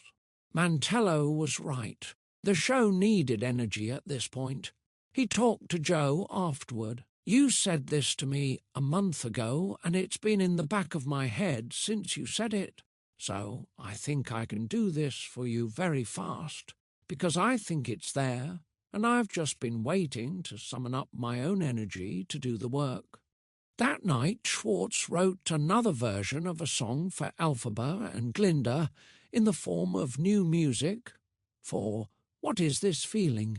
He adjusted the lyrics slightly and brought it in. People were very impressed that I wrote it in a day, but the fact is that I didn't. I actually wrote it over the course of about 2.5 years. It's just that there were several first drafts of it. But I did 5 separate numbers for this spot, and I think this is it. It was. Every big musical needs dance numbers to contribute to the energy. Wicked's choreographer, Wayne Cilento, amplified the zestful energy of What Is This Feeling? By sending a wedge of college co-eds to dance zippily behind Glinda, visually implying their support for her. Finally, Wicked was ready for the next big step, San Francisco tech and dress rehearsals. The Wicked principals and creative team gathered at the Clift Hotel by the Curran Theatre in San Francisco, where they would form a family bond over about 8 weeks. The cast arrived in time for 3 weeks of technical rehearsals before May previews. It was a time to walk through the entrances and exits for this complicated, multi-scene musical. Michelle Federer as Nessarose performed from 2 different wheelchairs. The first time she tried one in San Francisco, it careened down the stage, almost landing in the orchestra pit. After that, the crew made sure she was proficient with the break. Wayne Cilento, whose credit on the playbill would be musical staging, not just choreography, served as an extra guide for Mantello, who was not as accustomed to moving such a large cast around a stage. The director would say things like, "Twain, how would you want to get them on or off?" And then Mantello would judge what he liked or didn't like. Sometimes Mantello would jump up and try something, other times Cilento would. It was great to have a tag team on those sort of things, recalls Stone, legally Wicked. At a distance from the puzzle working of tech rehearsal, Wicked's writers stepped through a labyrinth of entertainment industry politics and legalities. Holzman was called into a meeting with lawyers from Universal Pictures in Los Angeles roughly a week before previews were to begin. Although L. Frank Baum's books are in the public domain, Universal owned the rights to Maguire's novel, but not the Wizard of Oz film, which was originally made by MGM but had come to be controlled by Warner Bros. Pictures, out of fear Warner Bros. Could sue them for infringement. The Universal lawyers told Holzman to make certain cuts and rewrite certain lines, or the show would be closed before it opened.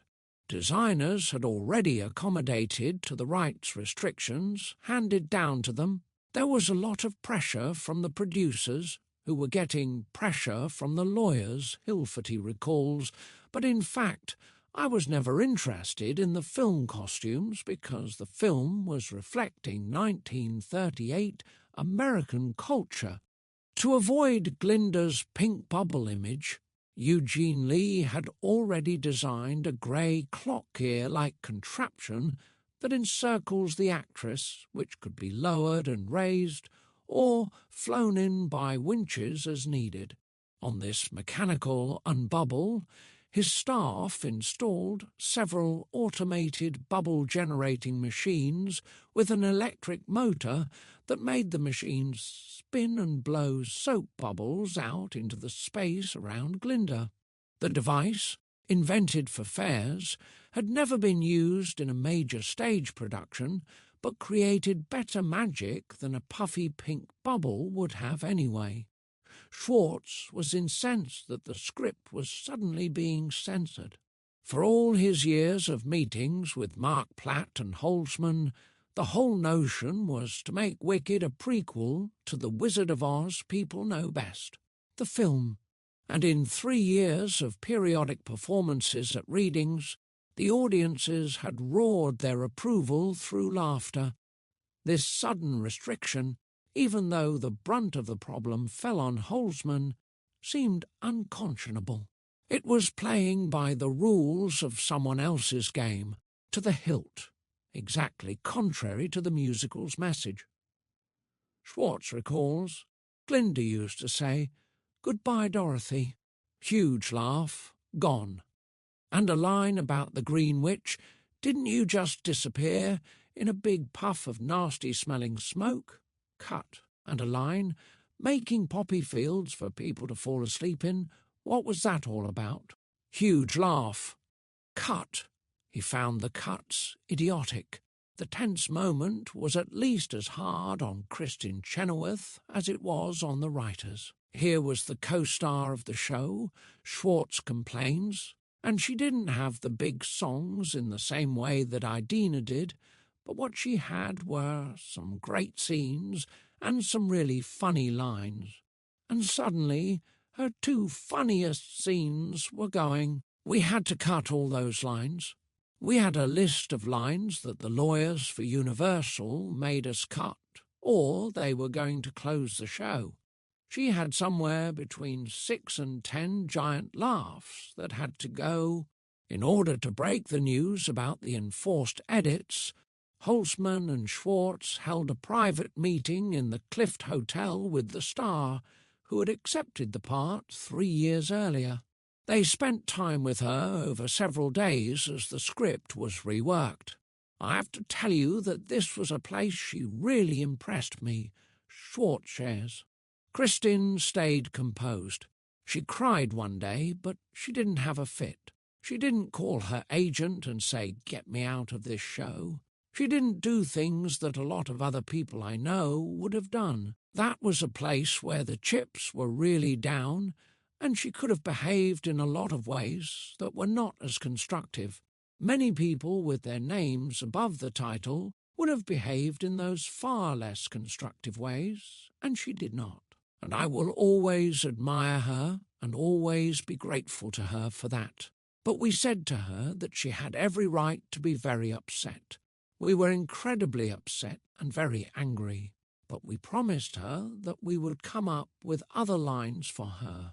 Winnie Holzman took her shopping in San Francisco as comfort. Schwartz gives high marks to Holzman for her creativity in this difficult moment. I was never more impressed with her than when those lines had to go, because as a writer I would have killed myself.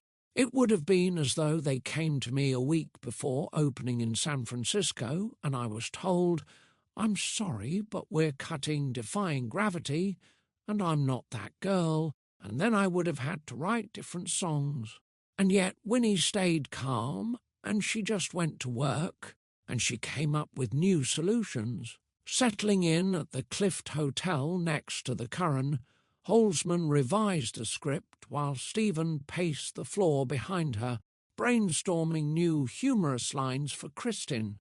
The next tangle would be over the ruby slippers. Schwartz's passion remained unwavering with regard to the iconic images from the popular film that were embedded in our culture's collective psyche. For him, the Wicked Witch of the East's distinctive shoes that her sister coveted were the epitome of these icons. Although in Baum's Oz they were silver, they were made ruby for the film, apparently to add to the Technicolor dazzle. You can't imagine the fight we had with the Universal lawyers about the fact that Winnie and I were saying they have to be red, Schwartz reports. Jeweled shoes were about as close as they could get. but Schwartz the dramatist wanted red spotlights cast upon them to turn them a ruby colour when elphaba puts a spell on them. When Platt passed along the no from Universal Pictures, Schwartz retorted, "Then don't do the show." Finally, the shoes were lit to appear red, and no one complained.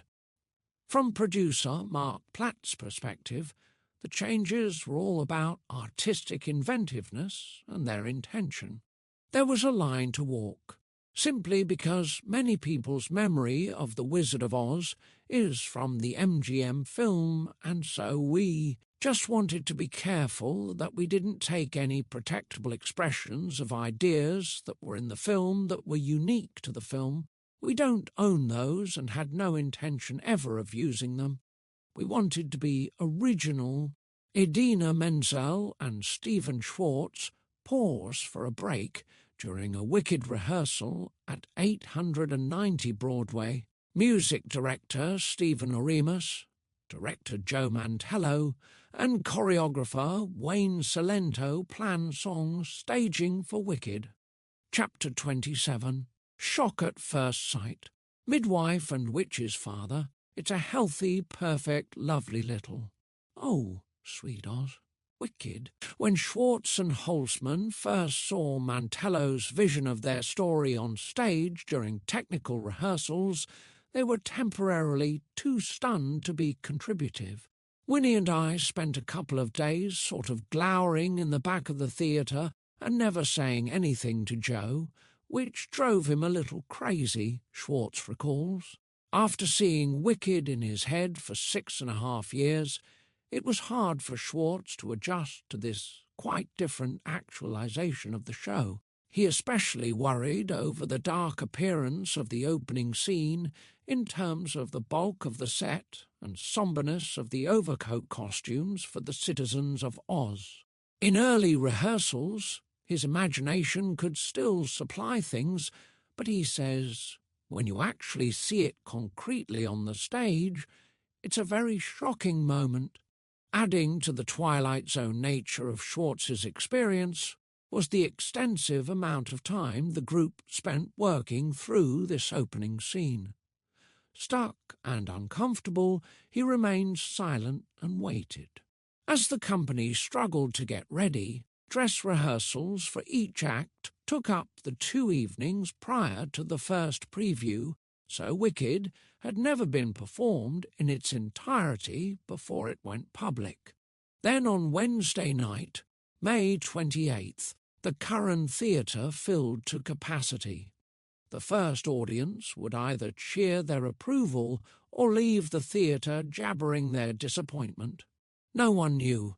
As it turned out, the audience eased readily into Wicked's version of Oz from the moment actors in monkey costumes pulled open the curtain and Glinda appeared high above the stage in her mechanical bubble. They laughed, they applauded, and they stayed through the performance. At the bows, the crowd cheered wildly and leapt into a standing ovation as the cast members, with Chenoweth and Menzel in the centre, held hands and acknowledged the applause. When the curtain finally closed, cast members hugged each other excitedly. As Menzel later reported, Chenoweth turned to her and said, "Oh my God, I've never been in a show where they stood like that." It had taken countless script drafts to reach that point, and the affirmation helped ease some of Schwartz's doubts. It was going to make it easier for us to do our work. Is it good enough to succeed? That's another question. But it was clear that we were not just going to fall into the ditch, so that was very encouraging. I was pretty relieved. Over breakfast in the Clift Hotel lobby the next morning, Wicked's mastermind team of Mark Platt, David Stone, Stephen Schwartz, Joe Mantello, and Winnie Holzman faced each other for their first out-of-town notes meeting. With approximately 20 pages of notes on his lap, Schwartz asserted what he wanted to see done. Stone remembers that being the worst meeting. It was terrible, mostly because Stephen just came on too strong. It's natural for a writer to feel a little disoriented, but Stephen's instinct, because of his previous experiences, was to push very hard back.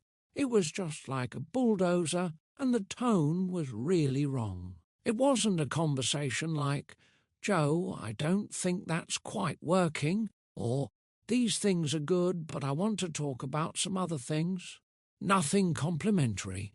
So that was a very bad day. Schwartz comments in his defence, "Winnie and I felt we had never been given an opportunity to voice our opinions during the entire rehearsal process, always being told to wait until the show was up and running. Now that it was, we were determined to be heard." Everyone left the meeting with much still to be settled. Mantello was already feeling bad about not being trusted to do his job. He expected to deliver the show in the script. Not necessarily the show that they saw in their heads, but the show that they wrote. He didn't intend to cave in to every one of the writer's requests, but would consider their comments. There was never a lot of actual yelling, but it was very tense. It was people carefully navigating their way around one another. David Stone. On Saturday, the 5 show leaders reconvened in Holzman's hotel room. Tension lingered over the revision process because, according to Stone, they had seen that Wicked worked, which meant they were 10 times more stressed about fixing the problems. We knew we were close to having something big, and we didn't want to screw it up. Having seen several previews, Schwartz was clear which scenes stank and which worked, and offered his suggestions for cuts, since they needed to trim the show from its 3-hour and 20-minute running time. The group agonized over how much they could implement during the next week's rehearsals. What changes could the cast memorize? What cuts could the orchestra make? According to Schwartz, this was the most contentious meeting of the entire process. Joe reduced Winnie to tears, and I really laid into him, but things were about to look up. After an intense few hours, Schwartz left to give notes to the musical director. I stalked out of the hotel, and I'm walking toward the theatre, and there's this big mob in front, and I thought, "Oh no, somebody has had a terrible accident." I was worried that maybe someone in our cast got hurt. When I got to the crowd, it was a line at the box office that was stretching out into the street. He stood, stunned for a moment, realizing that positive word of mouth about Wicked must have spread. For the first time since long ticket lines formed for the Magic Show 29 years earlier, a Broadway-related musical of his had a momentum of its own. Maybe the hair-splitting details of the previous hours were less consequential than they had seemed. While David Stone strove to create company unity by housing a core group at the Clift Hotel, Schwartz moved out as soon as the company manager could arrange it. Not one for bonding with the group at a time he needed to think clearly, he chose the Nico Hotel around the corner that he could walk over to when he needed perspective.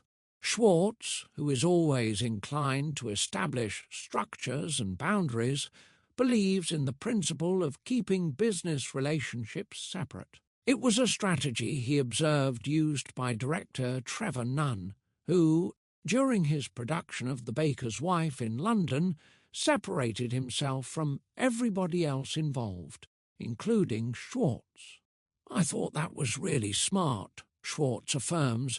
"I did that on Wicked, and it turned out to be an extremely good choice.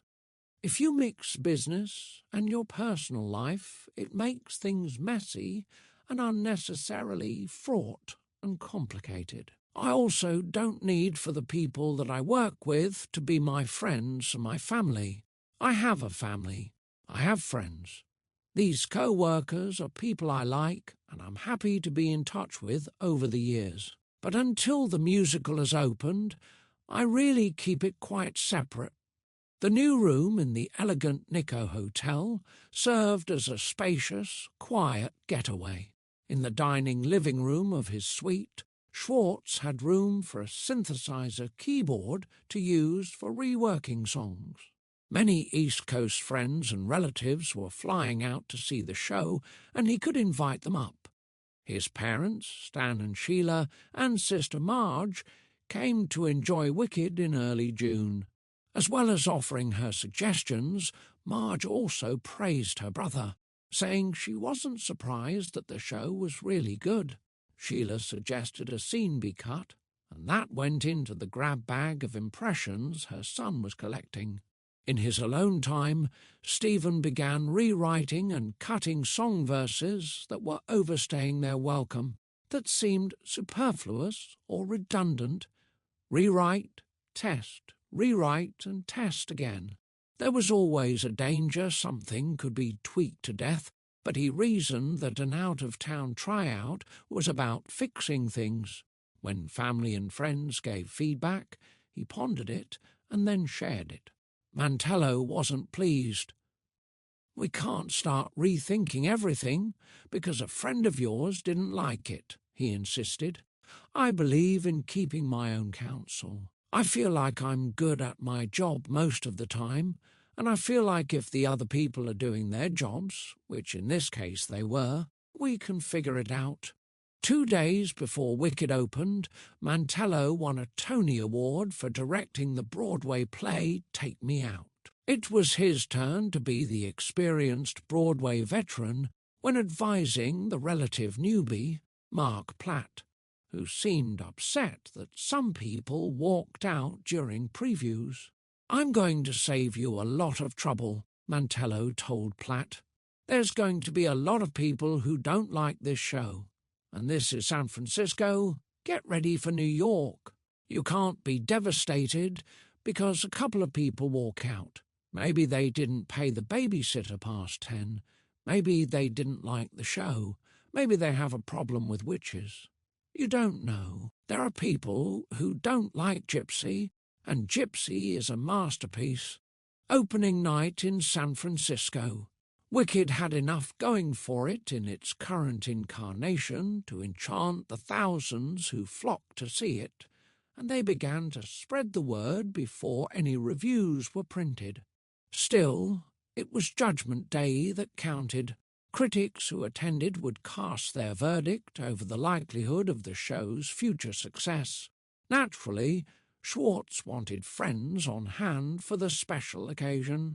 Holly Near, John Bucchino, and Pat Hunt, the original group from the 1996 Hawaiian boat ride, were only too glad to be there. More than anyone else, they would be awed that Schwartz's imagined musical had become a spectacular 2-hour and 45-minute show, featuring 18 memorable songs plus reprises. One of the current theatre's prop staff had fallen in love with the dragon perched above the proscenium and had been spending many hours refining his rigging so the operation went smoothly. Chic Silber, the special effects designer, had arranged for it to breathe smoke. Irrelevant as it might be to the whole show, it helped charm audiences into the unusual Oz opening up before them. After a 1-minute overture, actors in monkey costumes drew up the muslin curtain painted with an antiqued map of Oz. Kristin Chenoweth glistened in her bubble, and Idina Menzel received enormous applause for the wizard, and what the San Francisco audience would see that the New York audience wouldn't was a funeral scene for Dr. Dillamond midway through Act I. During it, Glinda claimed the spotlight with her eulogy and her change of name from Galinda to Glinda in his honour. For Defying Gravity, when the green girl rose to the top of the stage, all the effects worked smoothly. As the second act ended, the audience offered a standing ovation while the cast beamed. Wicked was off to a good start. Reviews were mixed but generally hopeful. Although Variety's reviewer complained about the gluey, banal sentiment of the latest Schwartz musical and rated the score as Andrew Lloyd Webber crowd-pleasing schlock, several of the reviews were quite upbeat. San Francisco Chronicle critic Robert Hurwitz used the headline, "Every Which Way, Spellbinding, Wicked, a Charming Vision of Oz, but is a few bricks shy of a road." He insisted Wicked could use a few new songs and scenes, but praised the approach. Their primary choice is a good one, winnowing down Maguire's tale to focus on the relationship between Elphaba and Glinda, from being thrown together as college roommates to becoming best friends and worst enemies. The story of the two witches in training is well developed and expertly performed.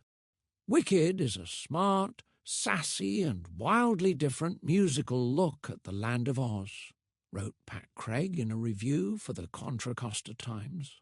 And, with a dollop of Munchkin wax and a bit of dramatic liposuction, Wicked could fly like a farmhouse in a hurricane and land on Broadway with all the explosive clatter of a spontaneous standing ovation. There were now only 119 days until the show was to open on the vast stage of the Gershwin Theatre. As word of mouth spread and reviews reached the public, the new musical quickly sold out for its West Coast run. Judging from both critical and audience response in San Francisco, Glinda's part provided the best stage magic, especially with lines and songs written specifically for Kristin Chenoweth, who glistened in the role like a comic enchantress. The story of Elphaba, according to Schwartz, wasn't tracking. Fiyero, the girl's shared love interest, stuck out like a character dropping in from the show next door, and other parts of the puzzle dangled in draft mode. Wicked novelist Gregory Maguire attends opening night in San Francisco. Tone. It's not Les Mis. About a week after opening night, Schwartz sat in his hotel room with a stack of newspaper reviews, email printouts, and notes from friends, in all about 30 sources. Without heeding the nature of the source, he read everything, assuming the attitude of a statistician. In the responses for Wicked, he looked for trends like the high points on the bell curve. It wasn't because he aimed to please the next batch of critics. What I would never do, Schwartz insisted in a San Francisco interview, is change our show to be a different show than we want it to be just because we think someone will say nicer things about it in the press. What we will do is try to understand where the show we are trying to do is not succeeding and try to correct it so that it's communicating more what we want to communicate. He was completely surprised that both reviewers and friends commented that the opening number reminded them of Les Miserables. How can they possibly think this has anything to do with Les Mis? I realized from the reviews that the costumes for the opening number were wrong and I wanted them to change them. They look like a mob. It looks like Les Mis. Mantello apparently supported Susan Hilferty, who had not had Les Mis in mind at all. She had designed the costumes for the March of the Witch Hunters scene for the Oz citizenry, and then it seemed that the same group of Ozians should appear in those costumes at the beginning. Says Hilferty, the mob for me was basically the mob from any 1930s movie that goes to hang somebody in prison and they're heading toward the square with torches. So I literally was imaging the overcoat and fedora with a twist. Schwartz was overruled and the mob costumes remained. The songwriter was able to influence Fiyero's costume, noting that he didn't stand out enough. Hilferty designed a red vest to cover his shirt for his sporty polo duds. Then he'd slip into a princely new tux with tails for the ballroom scene. In the songwriter's own turf, Fiyero's number, Which Way's the Party, seemed most problematic. Butts works overtime trying to pump some life into the tired Which Way's the Party number the Mercury News printed. The ensemble gets down and gets funky Oz style, and it looks like they're all doing a dance called the Spastic Scarecrow, wrote the Oakland Tribune reviewer.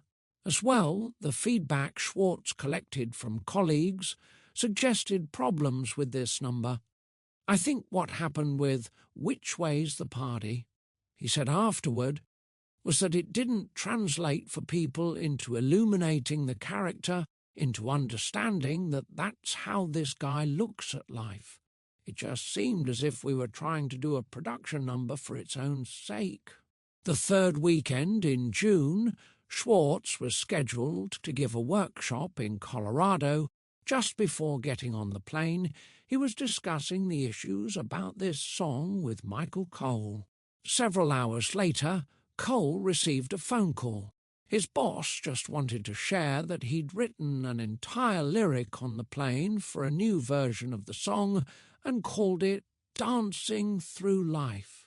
For Schwartz's summer plans, composing music for Dancing Through Life would be high on the priority list. I've wanted to work with Norbert since I saw him in Thou Shalt Not, and particularly in the last 5 years. He's a lyricist stream. I wrote Dancing Through Life especially for him to take advantage of both his voice and charisma. Stephen Schwartz. More San Francisco fixes. Another song that needed attention was I'm Not That Girl. When Schwartz originally wrote it, he'd remembered a folk ballad called I Know Where I'm Going, sung by Ronnie Gilbert of the Weavers. That song ends in an unusual way, on what musicians call a V chord, rather than on the root chord. I'm Not That Girl ends on an E major chord, rather than its root chord of A major. This makes the ending feel unresolved. Schwartz used the music to represent Elphaba's emotional state when she sings this piece about unrequited love, but the ending made it harder for audiences to know when to applaud. When watching Menzel sing it in San Francisco, the composer asked himself, should I end on the one chord? Should I put a button on it? Those were the things he didn't want to do. Joe helped me out there, he later affirmed. He fixed the lighting, and Stephen Oremus helped me to make sure that the audience knew the song was over. When those adjustments were made, the audience more readily understood the closure on the piece and then acknowledged it with their applause. Behind the scenes, the company carried on with the nitty-gritty details of getting the job done. The cast adjusted to the constant changes given them by the writers. Schwartz praised their adaptability, particularly mentioning Idina Menzel, whose lines for elphaba were a work in progress. We'll be in rehearsal, and there will be 8 scenes with changes in them. We'll get to performance that night, and she's just letter perfect, as if she's been performing it that way for weeks. She's one of the hardest working performers I've ever dealt with. In San Francisco, the writers would say, do you think you could put this in tonight? So I'd have stuff written on my hand, and I'd have my dresser writing little post-it notes with a one-line change in the scene, and I'd go, all right, what's the new line for the scene? Then I'd go out and do it. Idina Menzel. The orchestra, too, coped with the flux. It was a very intense time, recalls Stephen Oremus. They would make changes on stage during rehearsals, and they'd be like, oh, that's one tiny little change. And I'd be freaking out because I had to communicate that to 23 people in the orchestra. So I'd write a long list, and everybody would get there early knowing we were changing things. We'd have pages and pages of notes for the orchestra on the stands. Cast and crew members accrued experience so as to reduce mishaps on Broadway. One night the wardrobe door wouldn't stay shut and had to be fixed. Another night, the audience heard a loud crash as a set piece fell over backstage. Norbert Leo Butz, in the role of Fierro, recounts, "I have this Errol Flynn moment where I swing in on this rope. One night in San Francisco, I let go of the rope, and the rest of the actors started cracking up. I turned around, and the rope had literally tied around Kristin's head and got caught on her crown and was pulling her off stage. It was like watching Barbie get hung." Another night, a portable stand with spotlights mounted on it fell over on Chenoweth, a heads-up for everybody to watch those backstage traffic routes. It knocked her out for a moment, but she got up and finished the show. Chenoweth had invented a hair-toss move as part of her characterization of a coquettish college girl. She overdid it one night and gave herself whiplash, aggravating an old injury. For several weeks, she had to wear a bejeweled version of a neck brace. Despite temporary problems, the show had much going for it. To a friend, Schwartz commented, "The thing we're so lucky about is no matter how we change the show around and what we cut and what we add and make the right change or the wrong change, every time you re-deal that hand, you're starting with two aces. You've got these two amazing women, so that's a big step ahead of the game." A factor that helped Schwartz face the challenges of finishing a Broadway musical was the one he counted on at the beginning when he invited Winnie Holzman to share the project. Over the past few years, they had spent hundreds of hours on the phone or working together in one or the other's home or in her hotel room or his, or going out for meals or watching the show together from the back of the theatre and talking afterward. Their mutual support made the demanding process during the out-of-town tryout more manageable. Creativity notes, collaborative support. For Stephen Schwartz, the label's bookwriter and songwriter are not what they seem. While reworking Wicked in San Francisco with Winnie Holzman, he shared this story. "I was at lunch today with a television writer who was asking, supposing you disagree on something, do you approach Winnie and say, you have to change this book scene? Or would she dare to say, I don't like that song, but it doesn't work like that at all. Even though she is ultimately responsible for the dialogue, there are lines that I wrote, and even though I'm ultimately responsible for the music and lyrics, there are lyrics that she wrote. It's a much less proprietary way of thinking." He adds that teaming up is essential. "One of the things I have learned about doing a Broadway musical is that the writers must hang together as a team. Winnie and I often said to each other, don't argue in front of the kids. We never disagreed in front of anybody.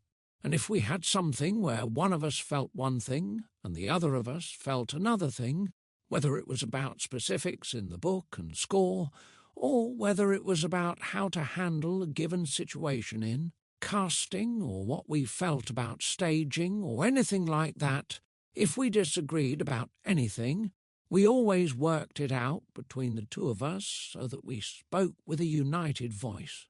And that was vital."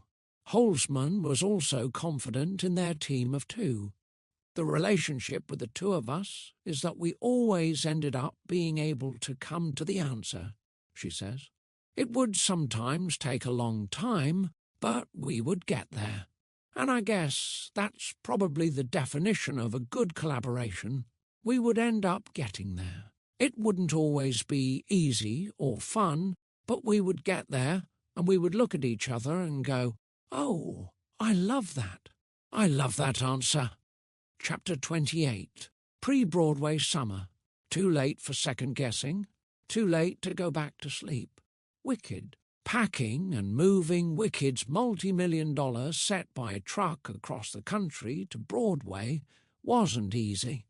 But it was a cinch. compared with getting the creative team to agree on a final version of the musical. And because rewrites for other out-of-town tryouts have been known to necessitate major rebuilding of sets, nothing could be installed in the Gershwin until the script was ready. The pressure was on to finish the final version of the script as soon as possible. Could the composer and director work peaceably in the same room? Joe and I are both a little bit my way or the highway guys, Schwartz acknowledges. It's odd because he's Italian and I'm not, but I behave more stereotypically Italian and Joe behaves much more Jewish. I tend to do it very kind of openly and emotionally. Joe kind of says, "I'll just sit in the dark," and goes away by himself and broods. We behave exactly opposite from our ethnic stereotypes.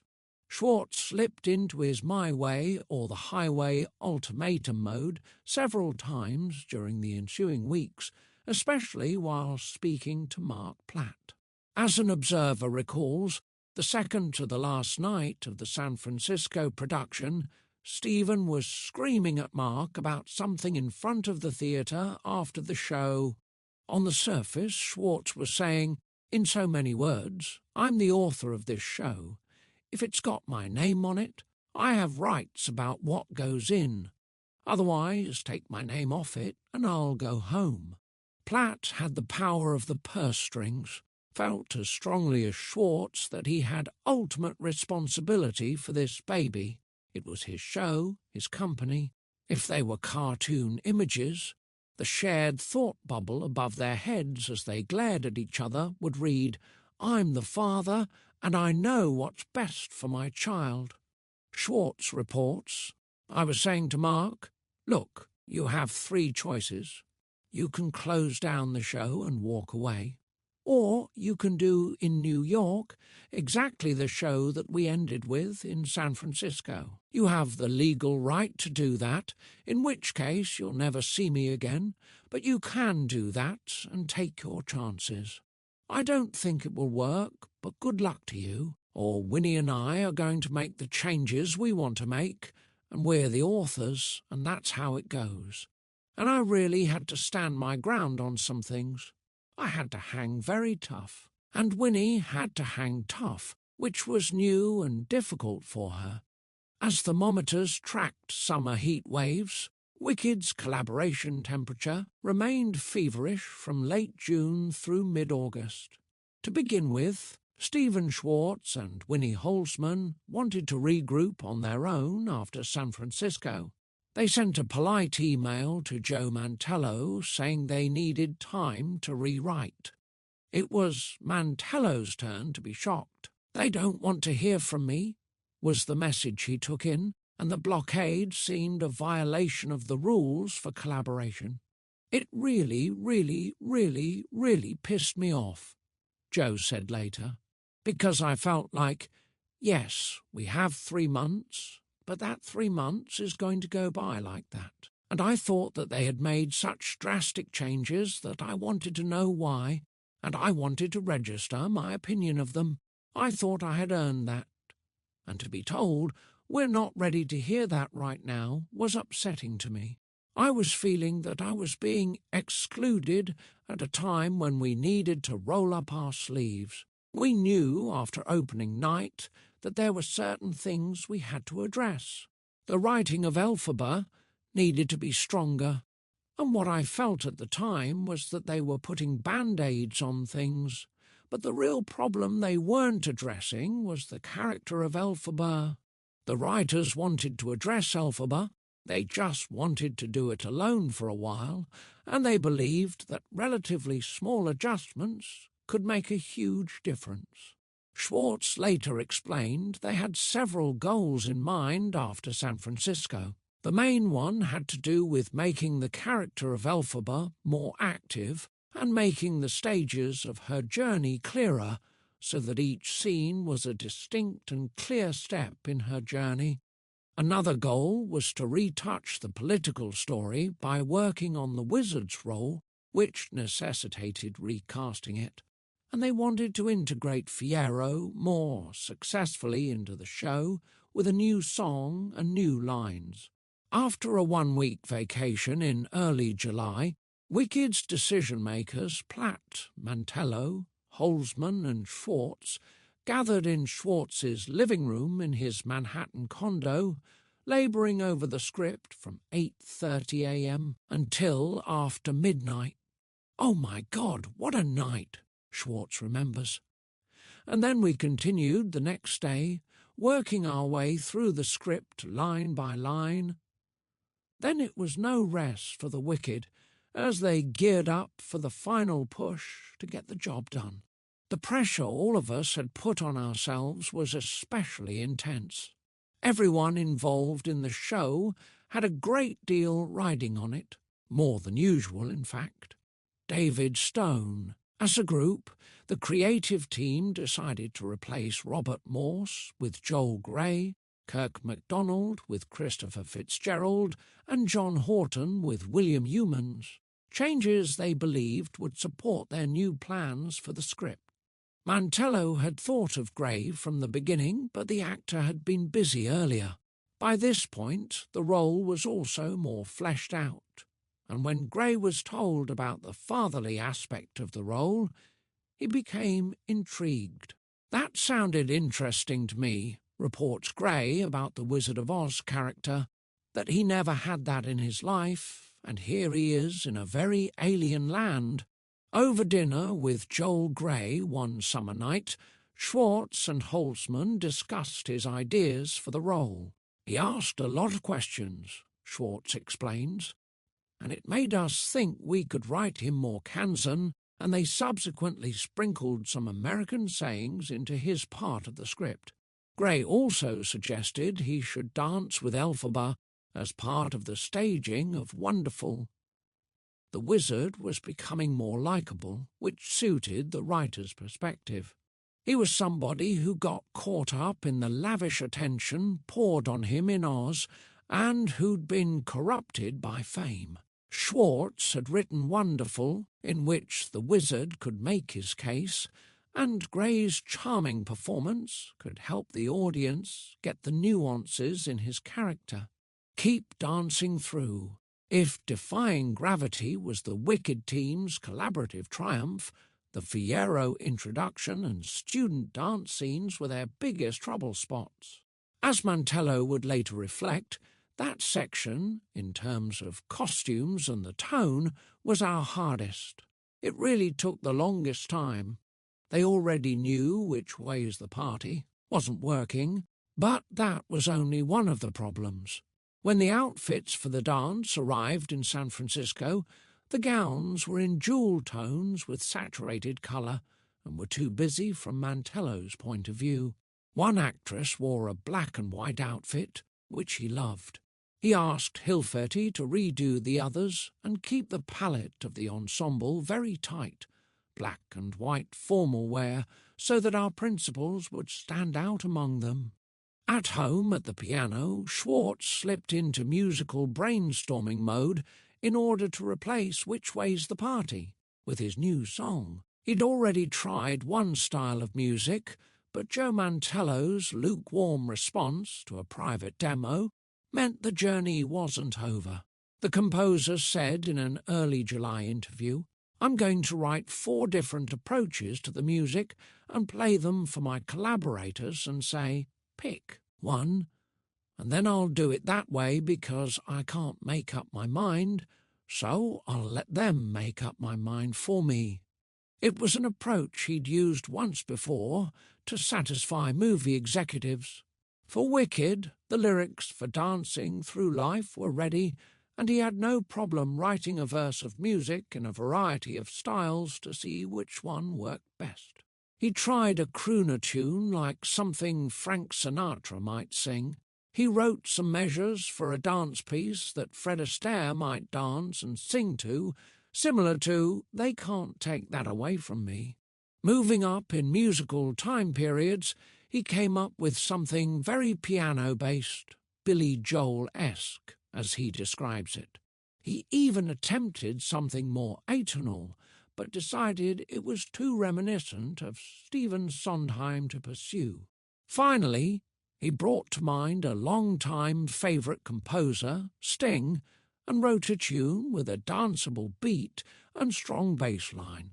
At the piano in his Manhattan apartment during the next meeting of the Minds for Wicked, the songsmith set out a musical buffet before the gathered guests. He reports, "It was Wayne Cilento, our choreographer, who was most instrumental in the decision to use the Sting-like version of the music. Schwartz finished this version of Dancing Through Life and supplied music for dance arranger Jim Abbott, who quickly prepared the number for the fast-approaching dance rehearsals. Unfortunately, Mantello never liked the number. Schwartz recalls he said to me in a difficult conversation we were having, 'Look, I just don't think it's a very good song.' As for the efforts for elphaba, the writers reworked virtually her entire role. I don't think she has one scene that hasn't changed," Schwartz explained in an interview around that time. "We tried to look at where she was in each scene, what had happened that made her different than where she started the scene before. We had done that before, but we felt after San Francisco that we hadn't done that job sufficiently."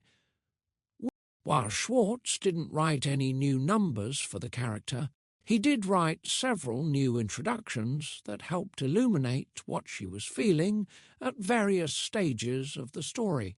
They also had story surgery on their minds, cutting an 8-minute funeral scene at Shiz for when Dr. Dillerman supposedly dies. From the songwriter's side, the idea first formed when his parents flew from Long Island to San Francisco to see their son's new musical in previews.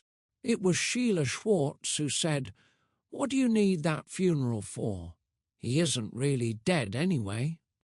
That started her son thinking about cutting it. Independently, Winnie Holzman suspected that the scene was misleading and led to an awkward story twist for getting elphaba to an appointment with the wizard.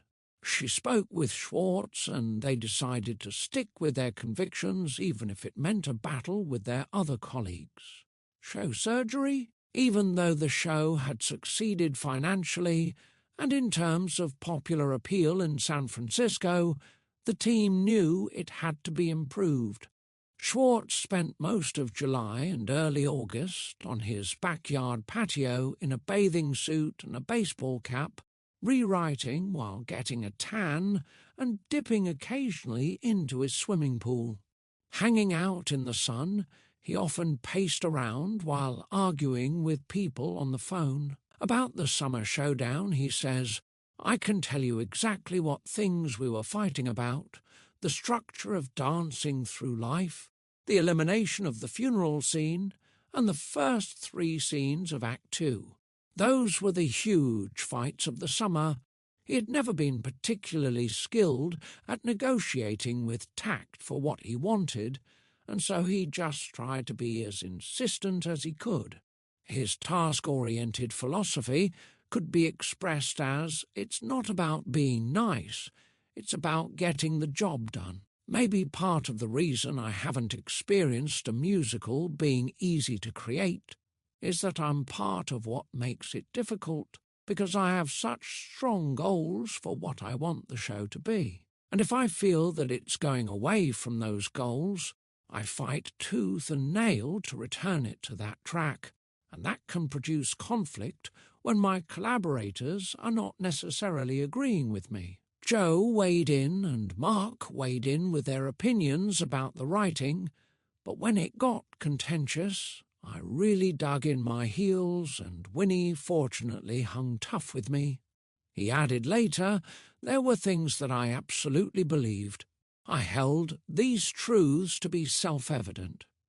A partial solution to the summer's conflicts would come from a more neutral party, David Stone. Stone was focused on the show's business aspects. He'd been occasionally pulled in for story decisions, and now he joined the fray as a kind of mediator and perspective giver. I was a little fresher to the creative process at that point, says Stone, because I had been outside of it for a while. Mark had really carried this show on his back for 5.5 years. But because I had 10 years of friendship with Stephen and with Joe, it was my turn to do some heavy lifting in the creative process.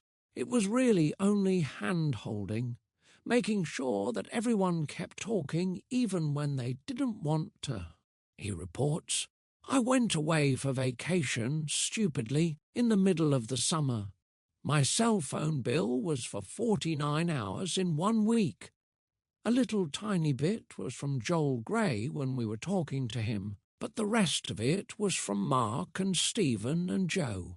My role was to navigate the emotional minefields between Stephen and Joe and Mark and Winnie, so I got to get yelled at the most because they would all vent at me instead of at each other. Discussing the elimination of the funeral scene, Schwartz said calmly about a month afterward, that was the biggest fight we had on the show. Susan Hilferty was upset, and Joe was incensed, and I realized later that some of it had to do with the fact that, in his mind, that's where elphaba first wears black, and he couldn't justify why was suddenly in black. And I was like, who cares? She wears a black dress one day, and that's what she happens to be wearing when she goes to the Emerald City, or she's got this hat, and now she's got a dress to match the hat. I don't care why she's in black. I'm not going to give you an 8-minute funeral scene just so she can show up in a black dress. But they were very upset, and from their point of view, I understand why, because they had their own visual through line, and eliminating the scene pulled one of the tent pegs out from that. Schwartz adds that Mark Platt was very concerned about losing the funeral scene. He talked to Stacey Snider about it. I think if Stacey had said, they're crazy, we can't cut that scene, it's so important, it would have gotten very tough. Fortunately, Stacey agreed with us, and that was the beginning of the turnaround for Mark. In other areas of conflict, there were dance department, music department quarrels, especially over dancing through life. Salento's way of staging it was different musically from what the songwriter wanted. There were places that they really took it out of my hands in a way that's kind of unconscionable, because I should have had more authority over certain musical decisions that were made, Schwartz claims. Because I had gone to the mat on other things, I felt, you know what, I'm going to give them this. He later admitted, I have to say on this one, although Joe never liked the number, it's really Joe's structure that wound up in the show, and I think it's a good one. By late summer, the image of the green girl in Wicked had become a personal symbol for Schwartz. For one thing, continuous disappointment had set in, and Elphaba's lyric, wishing only wounds the heart applied to his expectations and hopes and dreams for Wicked. It was hard not to be cranky when so much seemed to turn against him. For another, he had to struggle constantly to maintain congruence between his convictions and what others expected of his creations. He felt isolated, but was ready to stand firm. At this point, I'm feeling something has changed within me, and I'm not going to play this game anymore, exactly the sort of turn that elphaba takes at the end of the first act. There are certain things it's going to be this way, or I'm out of the show. Walking to meetings in Manhattan, Schwartz sometimes ran into friends around the theatre district. People say, aren't you excited? And I think, you're insane. I'm not excited at all. No, all I feel is dread, because there is only one thing that could go right, and there are so many things that could go wrong. It's like what a football coach once said, There are only 3 things that can happen when you throw a pass, and 2 of them are bad. Not surprisingly, that August he was burned out. One day he argued over the phone with Mantello while sitting in Stone's conference room. Schwartz scribbled out a note on a blank piece of paper and left it on Stone's desk. "David, I don't want to do this show. I quit. You can use my score, but take my name off it, please. Do not call me. Speak from now on to Nancy Rose only. Goodbye, Stephen Schwartz." He walked out of the office, but came back to retract his comment. Stone was sympathetic, and also amused enough that he framed the note. To this day, when Schwartz visits Stone's office, David frequently points it out. Ultimatums are not the best way to handle things, and it's a little embarrassing that I do have a tendency, when I get tired or I run out of patience or tact, to say, "You know what, forget it. Let's just not do it." Stephen Schwartz. Schwartz wasn't the only one feeling the strain of the collaboration. Mark Platt later revealed that everyone felt it, but at least the efforts to resolve conflict were based on the work details rather than egoism. All the individuals involved in the show have had what I'll call their dramatic moments at one time or another, says Platt, where statements were made that were dramatic and sort of ultimatums. But those were few and always passing, fleeting moments, because it was always based on the merits of something. What emerged is a show that I think each of us is very proud of and very happy with. Creativity Notes. Holding steady and being flexible. In the summer of 2003, Schwartz wasn't the only one feeling the strain of the collaboration. Mark Platt later revealed that everyone felt it, but at least the efforts to resolve conflict were based on the work details rather than egoism.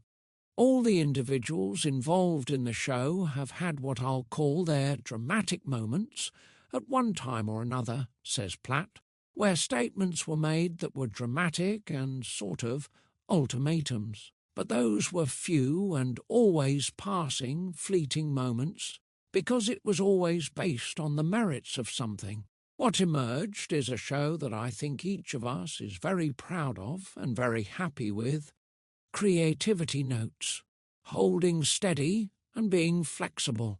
In the summer of 2003, Stephen Schwartz and Winnie Holzman struggled to find the right course of action. They wanted to make changes to the script, but their colleagues asked them not to alter it too much. "People are afraid of change sometimes," Schwartz comments. "Writers are less afraid of change because that's what we're used to doing. Thinking of something and saying, 'Oh, that didn't work,' and then just thinking of something else."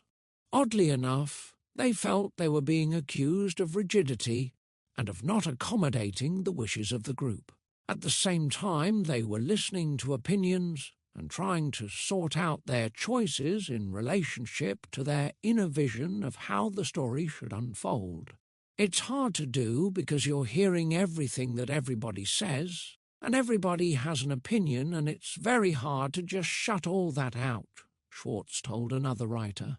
Ultimately, I think you have to take everything in and understand what in your show is communicating and what's not, and then write what you think you would like to see, informed, of course, by what you have learned. My experience has taught me that when I write what truly moves, amuses, or interests me, it usually communicates with others.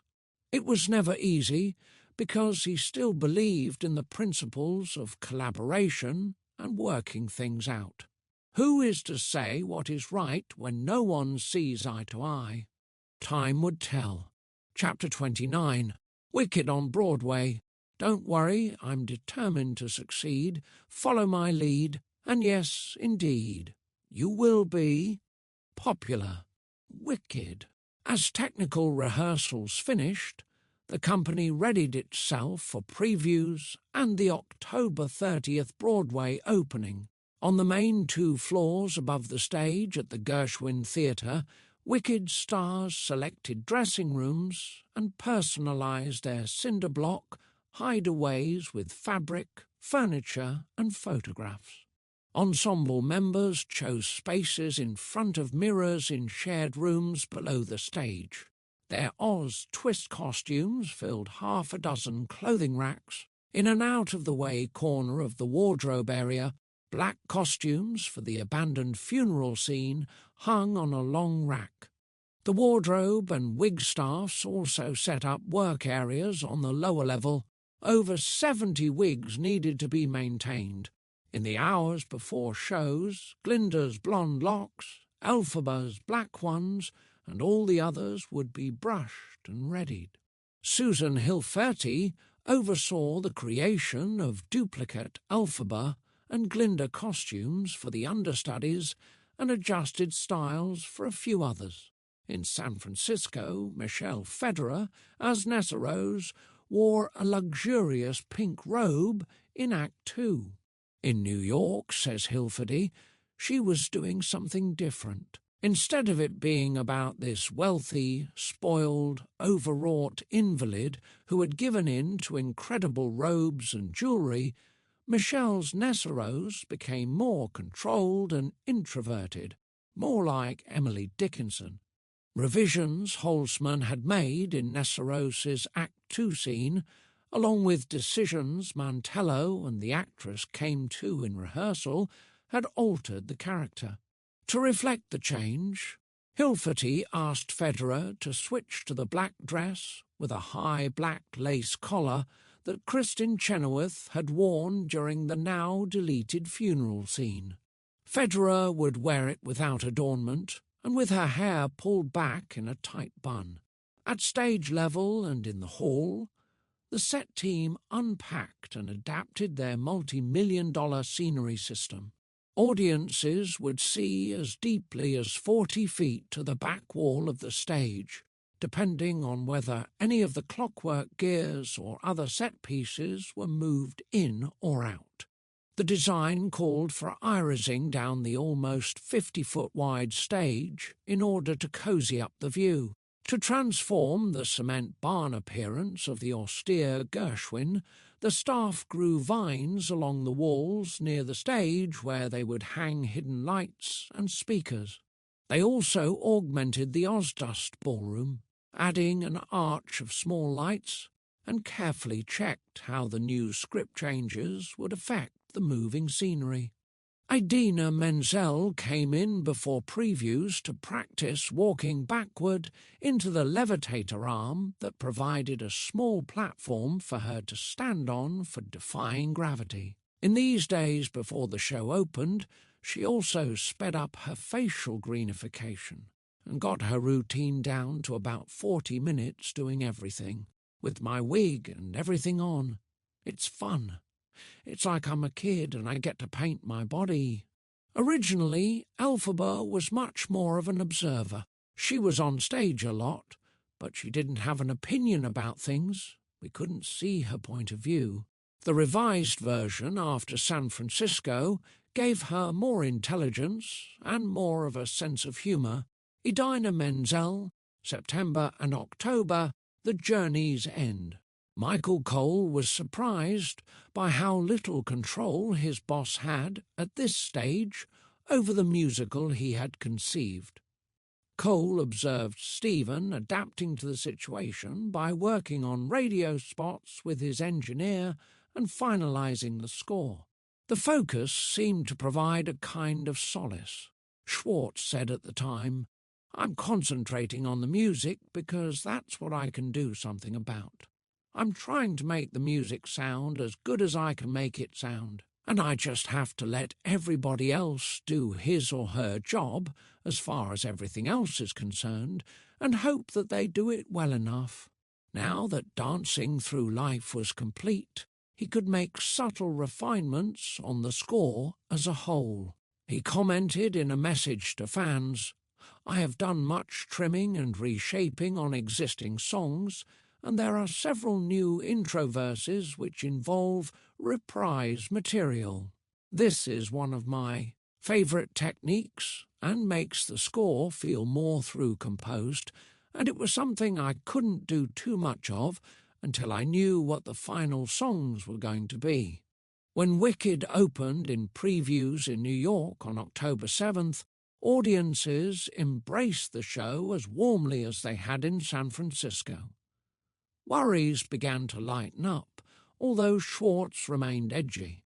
He and his teammates sat in the back of the house watching the show and then met about changes they needed to make. Together they faced necessary, if unfortunate, cuts. The show was more moving. When it was 3 hours and 10 minutes long, Schwartz reflects about the San Francisco version. That's the tough part about cutting. Everything we had in that show was there for a reason, so every time you take a little something out, the question is, how much of a loss is this? Enough of the show was working that we could not be panicked, yet there was a level of panic that's just built in. With a new musical, I've never heard anybody say, we had so much fun, and it was exactly what we wanted. Joe Mantello. Around Broadway, buzz for Wicked rose quickly. John Moses, who plays clarinet and other instruments in the Wicked Orchestra, reported by email before opening night, the talk on the street is very positive and the best it's been in years for a new show. I think the merchandise kiosks have been doing great business with their stuff. We seem to be very well received every night by each theatre-goer. I've been involved in over 25 new productions on Broadway, and I believe we have a hit here with Wicked. I'm guessing 5+ years, we will see. Mixed reviews won't matter. People want to see and be involved with this show. It's a feel-good show. Still worried about the outcome, Schwartz wanted some control over nuanced changes. By then, David Stone had learned to smile and let his friend out of his numerous ultimatums.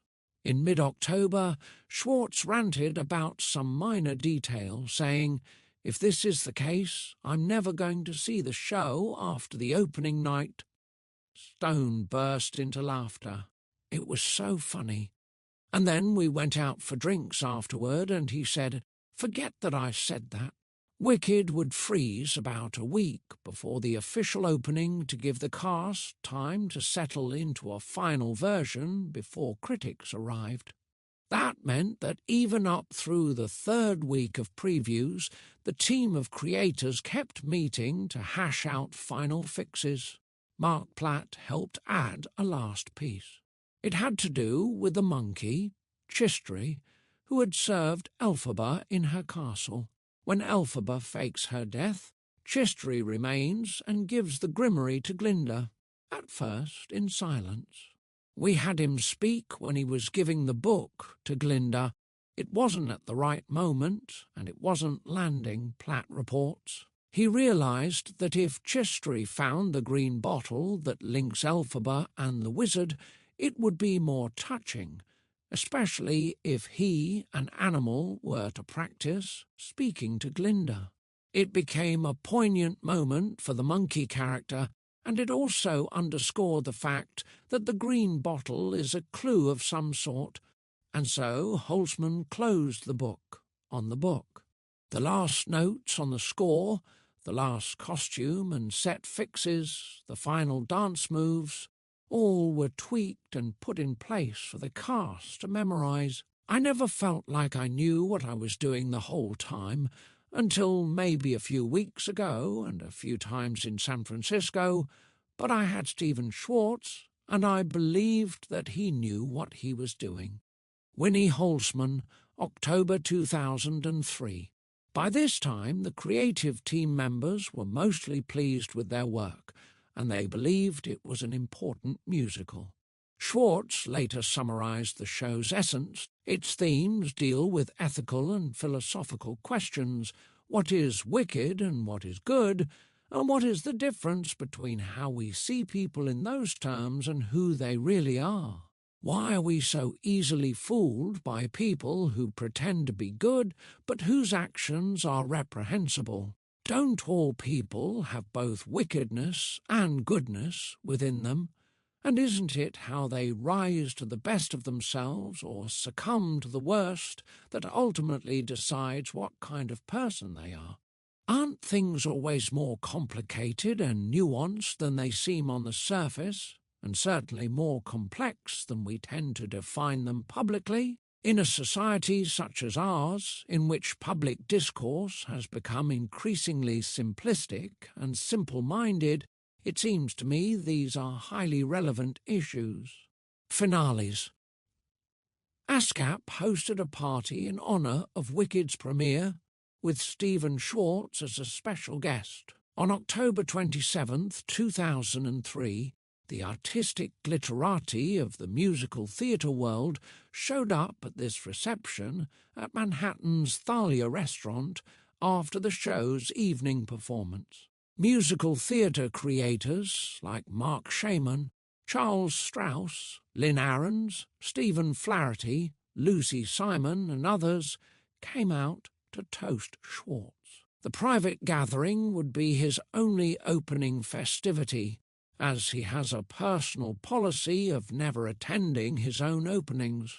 His close friends were on hand for the ASCAP gathering, including Craig Carnelia, Dean Pitchford, who flew in from Los Angeles, and John Bucchino, who had been witness to the show's development from its inception. "It just feels so well balanced now," Bucchino told Winnie Holzman at the party. "Elphaba truly is the lead character and the strongest character, the most present sort of character, but his most elphaba-like friend would not be present at the October 30th glamour night when the green carpet spread in front. Of the Gershwin Theatre entrance and camera flashes lit up the night as celebrities and guests of the production filed into the hall. Stephen and his wife Carol packed their Jeep and drove to a remote hideaway in the mountains of Vermont for a long and finally restful weekend. A few critics' negative comments about the Wicked score. There are Sondheim-esque numbers that have more than a passing suggestion of Into the Woods, and these don't coexist well with the bushel of creamy generic scream-it-to-the-second balcony pop ballads. Linda Weiner, Newsday. Nothing really gels. The original material does not have much emotional subtext, but a more insightful director might have forced Schwartz to create some. Howard Kissel, New York Daily News. Schwartz has produced the kind of bland, generic Broadway music where you tend to hear the orchestration before you notice the tune. If you notice it, Clive Barnes, New York Post. The show's 22 songs were written by Stephen Schwartz, and not one of them is memorable. John Lahr, New Yorker. Idina Menzel and Kristin Chenoweth mimic the Wicked poster as they pose for a photo at the opening night party at Tavern on the Green. Stephen Schwartz in his home workspace with the Wicked poster. Updates 2003, Chapter 30. Wicked Worldwide and the Life-Changing Milestone. You'll be popular. Wicked. Stephen Schwartz was 55 years old when Wicked opened on Broadway. By the time he turned 70 and had embarked on many other projects, the Witches of Oz musical was still playing to full houses and showed no sign of slowing down. At the Gershwin Theatre, Oz-related designs had overtaken staircases and walls, and sales booths with popular Wicked merchandise filled every corner of the theatre's various lobbies. Likewise, the musical had overtaken box office records. As of this writing, it has become the 6th longest-running show in Broadway history, passing previous hits like a chorus line, Annie, Beauty and the Beast, Fiddler on the Roof, My Fair Lady, Oklahoma, and Rent. Across the Atlantic in London, it has already run for 12 years and is ranked as the 14th longest-running show in West End history. Since opening in 2003, Wicked has been performed in over 100 cities in 15 countries around the world, and has thus far been translated into 6 languages: Japanese, German, Dutch, Spanish, Korean, and Portuguese. The musical has amassed nearly $5 billion in global sales and has been seen by nearly 60 million people worldwide. The producers also authorized 2 non-replicated productions in Denmark and Finland, where audiences also enjoyed the musical in their national language. Why Wicked works. David Stone comments, "Nothing prepared any of us for the unbelievable success that Wicked has enjoyed. Every one of us worked on the show because we loved it and we thought that other people would too. But the level of its popularity is far beyond anything that one can even dream about. Mark Platt refers to Wicked as an 8 to 80, as they say in the film business. Our audience is incredibly diverse because there are very few people of any age, especially in America, that don't have a deep relationship to The Wizard of Oz. What has been especially interesting is how well the show has been received in England, Australia, Germany, and Japan, where The Wizard of Oz is not a part of the culture in the way that it is here. In Japan, in fact, hardly anyone knows that source material, yet they are coming because they are attracted to the story of a strong relationship between these 2 amazing women. And I think that this points to why it is a success for so many different groups of people. Children, young adults, older audiences all find something in the show that appeals to them, from the putting together of the Wizard of Oz story to the exploration of what it means to be an outsider, to the examination of the idea that societies judge value based on appearance, to many other deep and personal meanings. A large family can all appreciate the show on completely different levels, and then walk out and talk about what it meant to each of them. And, most importantly, Wicked appeals to anyone who believes that a friendship can change your life in profound and unexpected ways. And that is an experience that knows no cultural boundaries and an idea that remains timeless. This rare level of success could not have been foretold in the first year or 2 after the show's fall 2003 opening. Were there things that happened in those years that helped guarantee Wicked's mega-hit status, besides good word of mouth from a growing and dedicated fan base? In addition to the known power of the show itself, other elements probably contributed: well-cast actors giving audience-thrilling performances, the Grammy, winning original cast recording, the show's many awards, decisions by the producers, and even subtle changes to the show by the creative team. The original cast recording and sheet music. Certainly the cast album made a key contribution to the show's popularity. 2 weeks after Wicked opened, Decca Broadway arranged for 3 days of recording sessions at Right Track Recordings facilities in a warehouse building about a dozen blocks south of the Gershwin Theatre. The tightly planned, high-budget venture would need to clip along under Stephen Schwartz's careful control as album producer. Under equity rules, cast members were being paid a week's salary for a 12-hour session, and no one wanted to consider overtime. As always, Schwartz organized separate recording sessions for various tracks and groups of performers. Working from the control room that overlooked the large studio room, Schwartz shouldered the responsibility for the enterprise as if it was second nature. Having produced most of his previous cast albums, he generally asked for several takes. Now and then he stopped to say things like, "I'm hearing one wrong note there. Everyone should be playing a D minor chord." When the 3 days wrapped, Schwartz worked on mixing the tracks and perfecting the work. The only thing they couldn't fix was a tiny wording twist in Dancing Through Life, when Norbert Leo Butz sang, "We can dance till it lights," instead of "We can dance till it's light."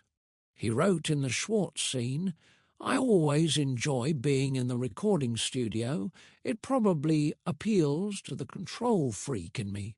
Each of the principal cast members really stepped up with their solos, so that I feel we were able to capture each performance at its best. The only slight drawback was the necessity to have the CD ready for release in time for Christmas, which led to a few very late nights mixing. In fact, the last night I left the studio at 4 a.m., thinking I would walk back to my apartment through the empty streets of New York, only to find the streets bustling with people. I guess that's why they call it the city that never sleeps. On an icy December 16th, 2003, about 600 people lined up inside the Gershwin Theatre at the Wicked cast recording release event where Schwartz and all the stars except Kristin scrawled their autographs over the cover. More fans shivered outside waiting for their turn. Gregory Maguire came from Boston as well and did some signing. It was a successful launch to an album whose sales would skyrocket, surpassing the first week sales of every cast album since Rent. Within a few weeks, it reached the Billboard charts. In late 2004, it won the Grammy Award for Best Musical Show Album, and a year later, it reached gold record status. As of 2018, the cast recording has sold 3 million copies in the United States and another million in other countries. Wicked's sheet music was in demand from the first moments of the show's opening. Starting in 2004, Schwartz worked quickly with Hal Leonard's staff to publish 3 versions of the score, easy piano, piano vocal. That included the melody in the piano part and a vocal selections book with a fuller accompaniment akin to what the composer himself plays on the piano. Their release meant that singers everywhere could easily perform the songs. Awards season 2004. The awards season for Broadway shows is not one of Stephen Schwartz's favourite things. It means attending many events and making small talk with potential awards voters, or, as Schwartz puts it, becoming a politician instead of a writer. On May 16th, 2004, at the Drama Desk Awards ceremony, Wicked received top awards for its costume, set, lyrics, book, director, and musical. The key prize of the nationally televised Tony Awards was another matter.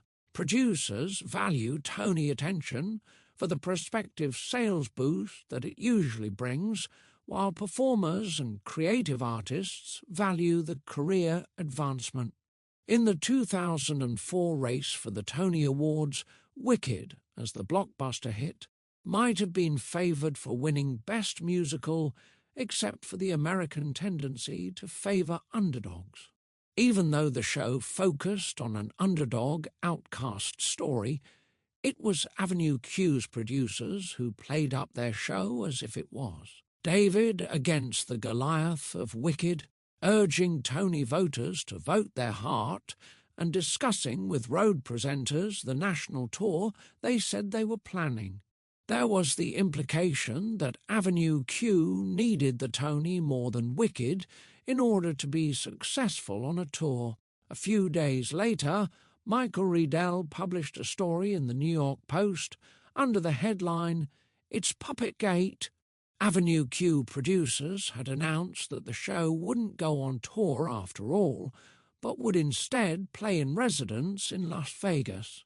The The story quotes several angry road presenters who had voted for Avenue Q after being suckered about the tour.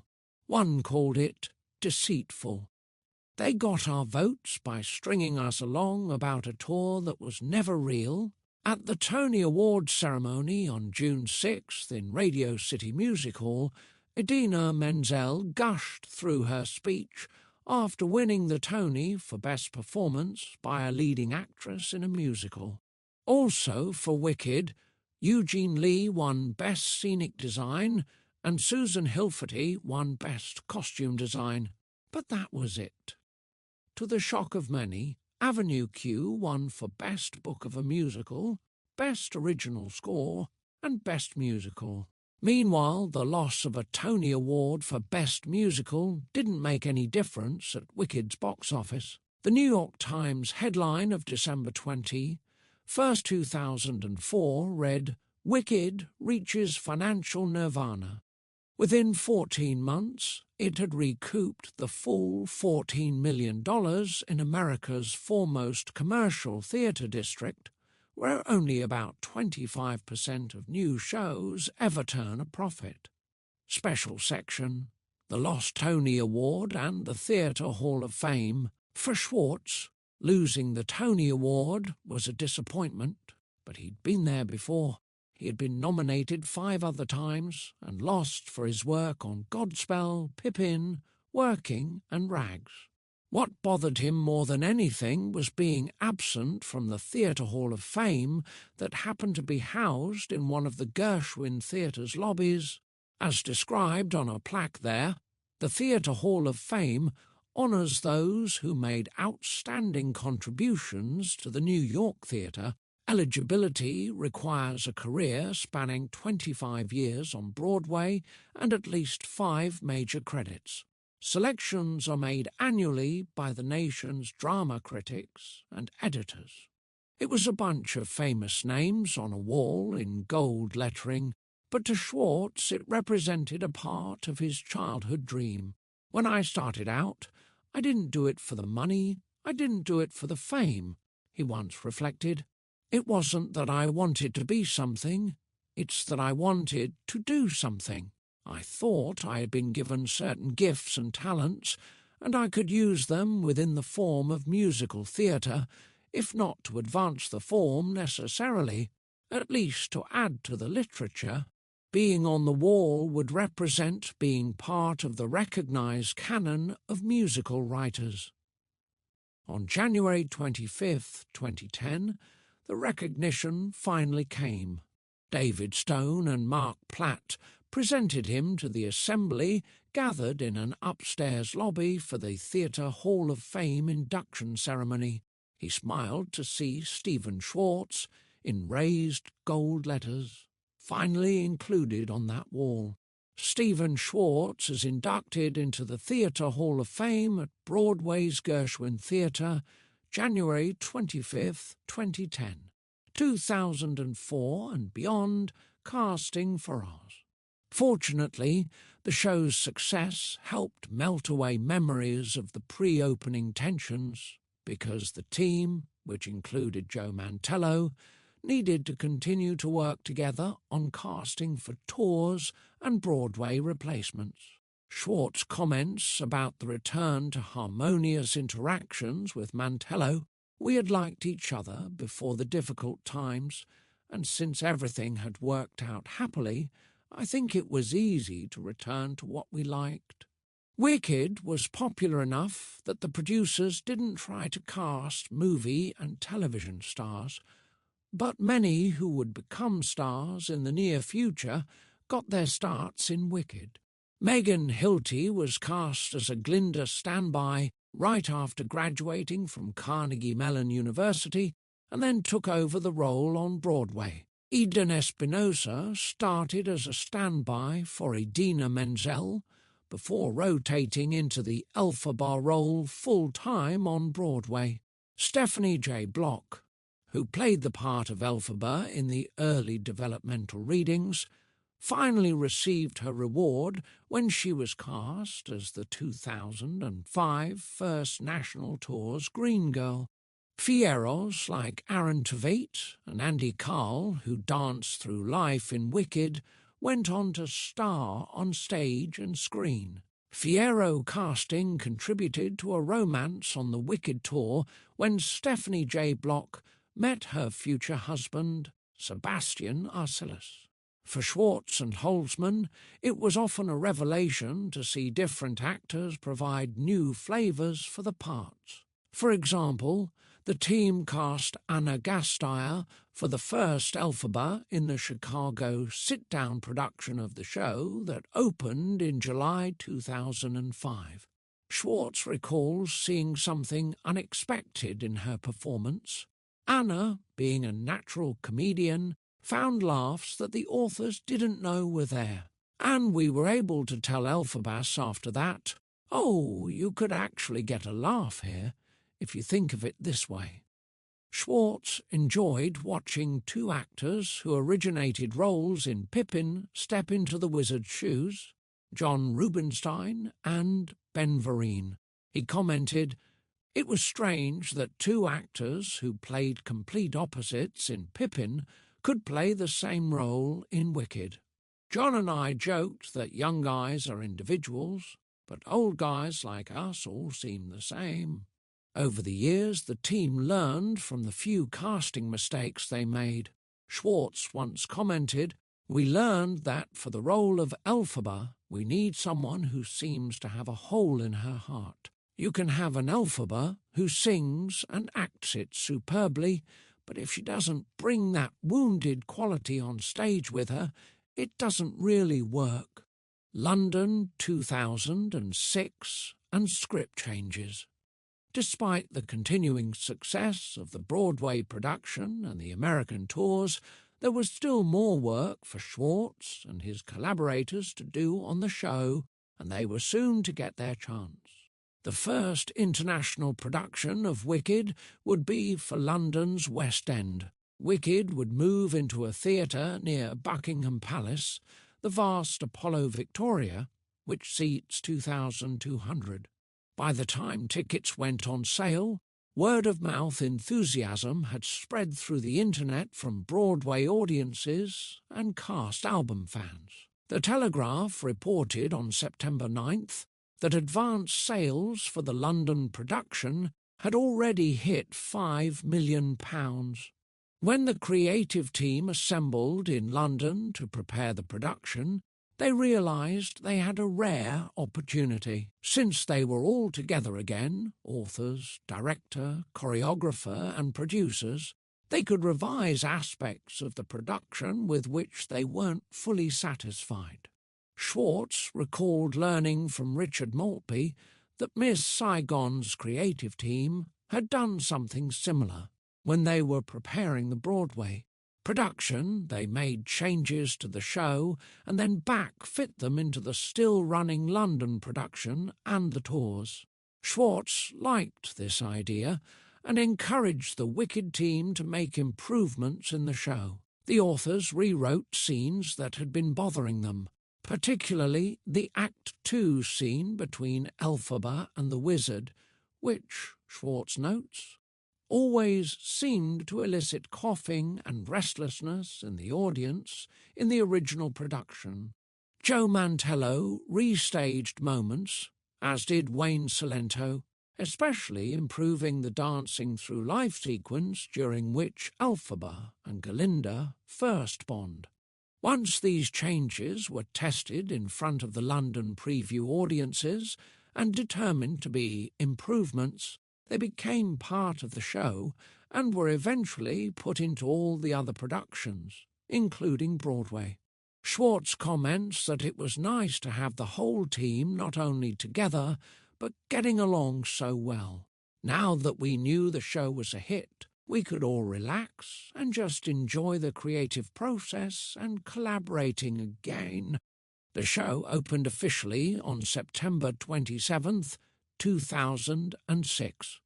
As was the case with Broadway, critics were sometimes put off by the show's message.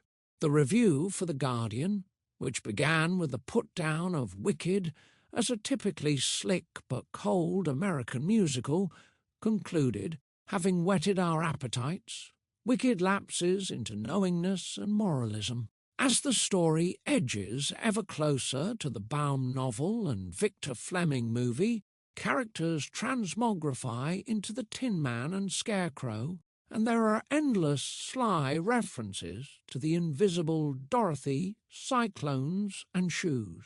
Worse still, the musical decides it has to make a public statement about the importance of sisterhood. In the least beguiling number in the show, Elphaba and Glinda jointly and unconvincingly assert, "Because I knew you, I have been changed for good."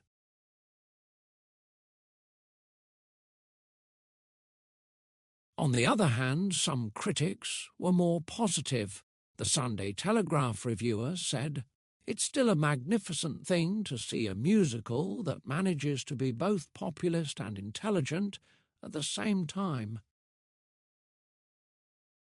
Apparently, there has been enough appeal to keep the show running not only as a West End staple, but on several UK tours over many years. Fans enjoy seeing the show multiple times with different cast members, and offer nightly standing ovations at the curtain call. Translations for Japan, Germany, and other countries. Wicked would soon land in Australia and New Zealand with performances in English.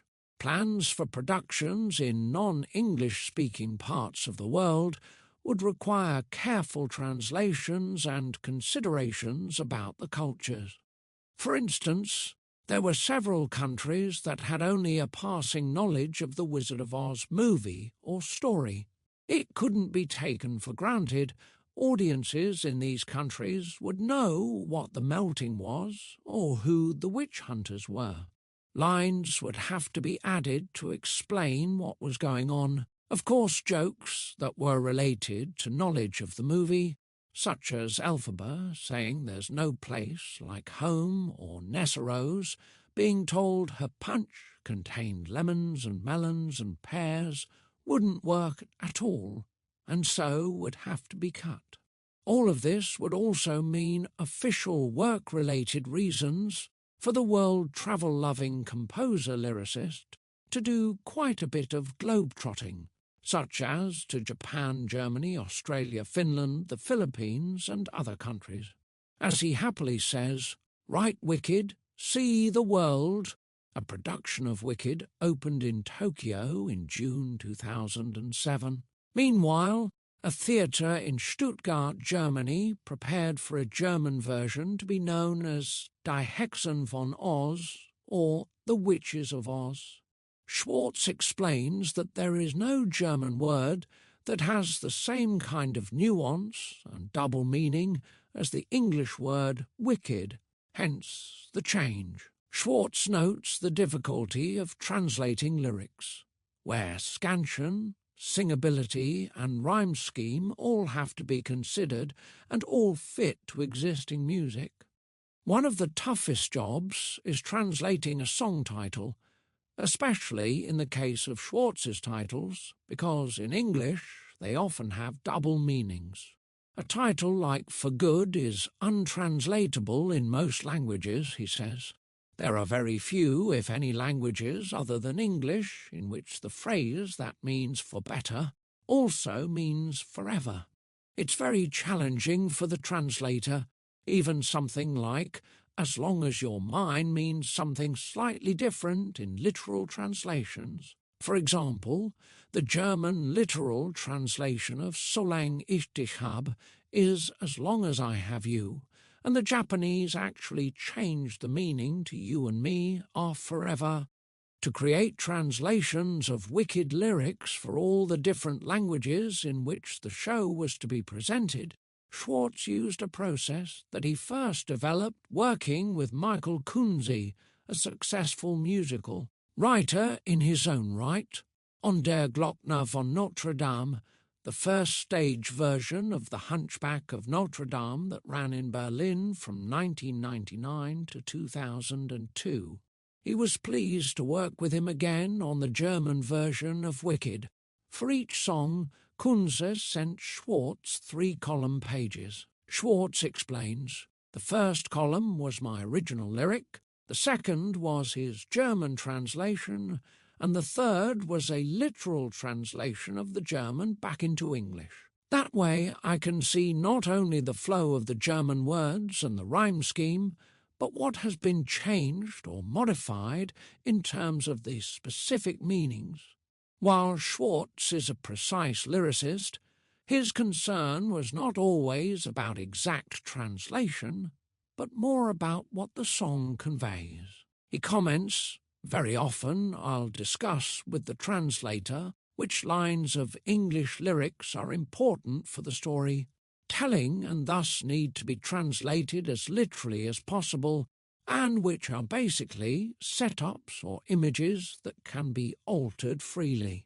The best translators, such as Herr Kunze, have an intrinsic understanding of this, but some less experienced translators get hung up, trying to translate literally lines that don't matter, and thus miss the key spots that often come later in a lyric. In the November 2007 update for the Schwartz scene, Schwartz wrote about his trip to Germany, working with Michael Kunze on little fixes and improvements, the biggest of which was changing the title of Popular when the song didn't feel buoyant enough. It is now called Heißgeliebt, a great word that is really fun to sing. It literally means hotly loved. Another challenge of translation can arise when languages are structured in such a way that they require many more words to say what takes fewer words in English. For instance, Japanese requires many more syllables than English, so you can't say as much, and you have to make very careful choices as to what to include and what not. Non-replicated productions. While most international productions were replicated, a few theatres were given permission to create non-replicated versions. Schwartz commented in 2010 for the Schwartz scene that he and Winnie Holzman found the finished production especially interesting because it was so different. It was fascinating to see this new interpretation, particularly because the source material of The Wizard of Oz is not well known in Finland, so they had to find other cultural resonances for their country. There are strong overtones in the production of the fraught historical relationship between Finland and Russia. For instance, the wizard looks like a younger Joseph Stalin. The tone is darker, a bit more like Gregory Maguire's novel, with more of a sense of a totalitarian regime, talking animals marked with X. As and being led away, an omnipresent, all-seeing eye with a big red pupil watching over Oz, rather like the Eye of Sauron, etc. As the show eventually becomes available for licensing, theatre groups will have their chance at non-replicated productions. I've enjoyed seeing some of the inventive interpretations of Godspell, Pippin and Children of Eden, so I'm looking forward to the same with Wicked, although I realise it won't happen for many years in North America or the UK. Wicked outreach. Based on the values expressed in the musical and perspectives of the show's leaders, the company of Wicked has reached out to support charitable causes. David Stone comments, "Wicked has done more work for good than any show on Broadway. It has raised more money for Broadway Cares than any other show by a large margin. We have partnered with V-Day, which gives money to groups working to end violence against women and girls throughout the world. We have worked with the Trevor Project, which tries to stop teen suicide in the LGBT community. Wicked was the catalyst for the creation of the Broadway Green Alliance, which now works not only with shows and theatres on Broadway, but also off Broadway, regional theatres, touring venues, touring shows, the dance community, the concert community, All started as a result of Wicked. Wicked supports Bully Bust and the anti-bullying campaign, first in Britain and then in America. We have worked with multiple charities for 13 years and have supported them in an enormous and profound way. Wicked as a cultural phenomenon. The transition of Wicked from a blockbuster musical to what has often been called a cultural phenomenon was not something that anyone anticipated. It seemed, in part, to be about fortuitous timing. While Wicked was becoming popular, so was YouTube, and then Twitter and Facebook. Even in YouTube's early years, homemade Wicked-related videos popped up alongside TV show clips of performances and recorded show clips. It grew exponentially from there. As Wicked enthusiasm spread, independent fan groups popped up around the globe. People held Wicked parties, sang for good for countless events from graduation ceremonies to weddings, created license plates with derivatives of Elfie and Glinda, baked Wicked brownies, mixed wickedly green martinis, and even had lines or lyrics from the show tattooed on themselves. References to Wicked frequently cropped up on popular television shows such as Billy on the Street, Glee, Jeopardy, Project Runway All-Stars, Saturday Night Live, The Simpsons, South Park, Ugly Betty and Wheel of Fortune, as well as The Today Show and The Oprah Winfrey Show. For Stephen Schwartz, one of the best parts of Wicked's success has been learning of the potency of the musical to transform lives. As he reports, people tell me how the show has helped inspire them to make changes, from a battered housewife in Arkansas who heard Defying Gravity and left her abusive husband, took her kids and moved to a new life and new job in Tennessee, to a young man who started a gay-straight alliance at his very Catholic college in New Jersey. Some people seem to be given courage by encountering the story of the green girl and the courage she shows. I don't write something thinking, how can I affect people? How can I change the world? I'm just trying to tell a story that matters to me and that moves me, but the fact that Wicked has mattered to so many people, that some of them have been changed for the better by it, is enormously gratifying to me. The life-changing milestone. Of course, lives don't arrange themselves as neatly as biographies, but I can't help thinking of Wicked as the end of a long chapter, perhaps the end of a complete volume. In some ways, Godspell and Wicked feel to me like bookends, in that each of them transcended hit status to become cultural phenomena, and each totally changed my life. Stephen Schwartz. Unlike the instant transformation that came with the opening of Godspell, Schwartz says it took a few years for him to feel the impact of Wicked. When Godspell opened and was pretty much an instant success, I suddenly felt like a real musical theatre writer, that my dream of doing this as an actual career was going to come true. With Wicked, I finally realised I had to give up some of my other dreams, but that was okay, and I could be content with what I had achieved. After some letting go, he reached a new plateau. At first, he says, it continued to sting that despite Wicked's enormous success, it had been disparaged by the New York tastemakers, by the critics and the cognoscenti.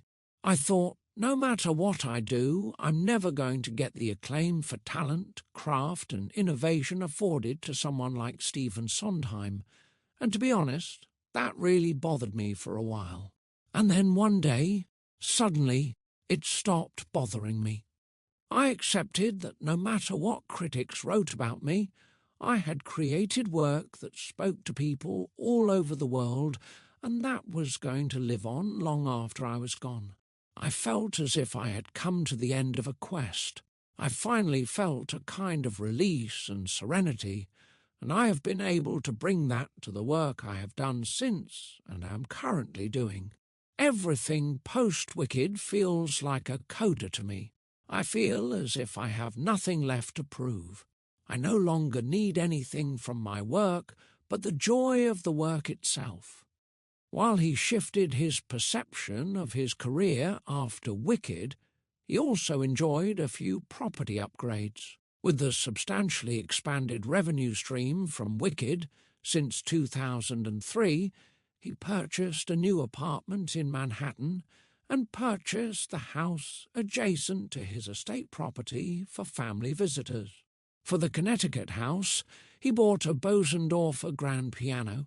He also formed the Stephen and Carol Schwartz Foundation, but otherwise he kept his gaze on creative efforts, as always. The long encore. Schwartz commented at age 70 that the projects he has undertaken since Wicked feel like a whole new enterprise, a new act to the show of his life, perhaps Act 4. As he explained to Huffington Post blogger Mike Ragogna in 2016, at this point in his life, what interested him was to work on things he hadn't done before. I've been exploring media. I haven't done a lot of work in places I haven't worked a lot, rather than feel like, oh, what's my next Broadway show? The greater diversity of projects and locations has brought many new lessons to learn, as will be seen in the chapters that follow. I think he's become much more rigorous with himself about what he should and shouldn't be doing with his time. I think he's become happier in himself. He's more centred and more clear about how he wants to spend his time and who he wants to spend it with. John cared. Creativity notes. Reframing mistakes. Reflecting later on the error in the Wicked album, Schwartz says, "When I was working on Pocahontas, someone told me that Native Americans always put a deliberate flaw in something, a wrong stitch in a blanket they were weaving, etc. I guess I'll just have to view Norbert's lyric slip-up and the fact that I didn't catch it as that kind of flaw. I can't pretend it was deliberate, but I can be philosophical about it." Schwartz notes that what may appear to be a mistake might actually provide a stimulus for further creativity. Sometimes when I'm working on the music for a song, I'll hit a wrong note, one I didn't intend. As often as not, that wrong note becomes my favourite and remains part of the song. Our mistakes sometimes are unconscious, finding something more creative or original. Schwartz suggests it's probably wise to be alert to the possibility. Left, David Stone and Idina Menzel on Tony Award night right. John Rubinstein, the original Pippin, plays the wizard in the Los Angeles production of Wicked in 2007. In the London production of Wicked in 2006, Fierro lazes in his car as he arrives at Shiz University. Elphaba stares at the new arrival. Winnie Holzman and Stephen Schwartz visit the production of Wicked at Helsinki City Theatre in Finland in 2010. Also pictured, Hans Berntsen, the show's director, and Rebecca Evan, the choreographer. Stephen Schwartz and Winnie Holzman travel to the Netherlands to check in on a production of Wicked. Stephen Schwartz goes backstage to speak with the cast of Wicked in Japan. Mark Platt, Stephen Schwartz and David Stone celebrate the 1/0th performance of Wicked on Broadway. Stephen Schwartz cuts the cake celebrating the 5,000th performance of Wicked on Broadway. Stephen Schwartz takes granddaughter Hannah backstage at the Gershwin Theatre, where Wicked plays on Broadway. Chapter 31. From movies to stage musicals, The Hunchback of Notre Dame and The Prince of Egypt. But a prayer for something better is the one thing we all share. The Hunchback of Notre Dame. The success of stage musicals like Wicked have inspired movie companies to consider other adaptations. The theatrical divisions of Disney and DreamWorks tapped Stephen Schwartz for new stage musicals based on animated feature films. Both The Hunchback of Notre Dame and The Prince of Egypt have colourful development stories. The Hunchback of Notre Dame, a new stage musical, some of the darkest material that Disney had ever adapted as an animated feature film, came from Victor Hugo's novel about a hunchback, a gypsy, a military captain, and a morally degenerate man of the cloth. A stage musical adaptation meant expanding the movie's story and 8 song score, so there was a lot of work to be done, as well as decisions to be made about who the audience would be. In 1997, a year after the release of the Disney movie, Stephen Schwartz and Alan Menken agreed to join efforts on the Hunchback of Notre Dame musical. Over a period of 19 years, it evolved through 2 different book versions, new and rewritten songs, translations and retranslations, workshops, readings and productions. Finally, a studio cast album reached eager listeners in January 2016, and theatre groups scheduled their own productions. Der Glockner von Notre Dame. The first prompt to develop a stage adaptation of Disney's The Hunchback of Notre Dame came from Germany. When the wall that divided East and West Berlin fell, it was decided that a new theatre would be built in that area. German theatre producing company Stella A, a long-time importer of British and Broadway hits, took the initiative to find an opening show. Stella approached Disney, and the company chose a stage version of the Hunchback film oriented toward an adult European theatre audience. It would be called Der Glockner von Notre Dame. Disney brought in writer-director James Lapine as director and book writer for this project. The songwriters met with Lapine to explore how the new story would be told and which moments were right for new songs.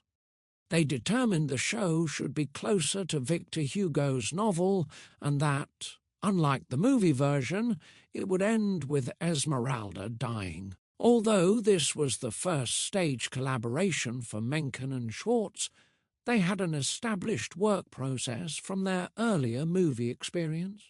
Alan and I live close to one another, Schwartz explains, so we always begin and end our songwriting process in the same room, usually his studio.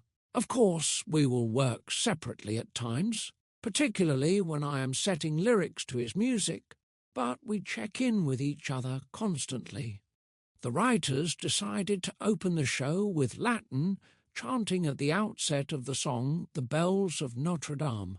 The chant is a Latin translation of a fragment from the song someday used later in the show.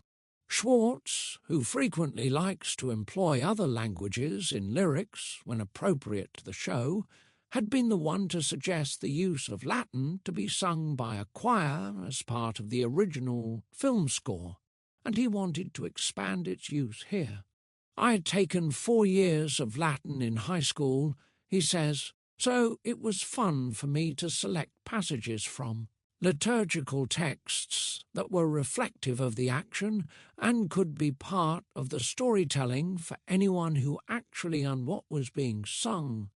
To introduce the audience to major characters who didn't have introductory numbers in the movie, Schwartz and Menken provided Captain Phoebus with rest and recreation revealing his bravado, and wrote Balancing Act, during which the narrator Clopin introduces the gypsies and Esmeralda.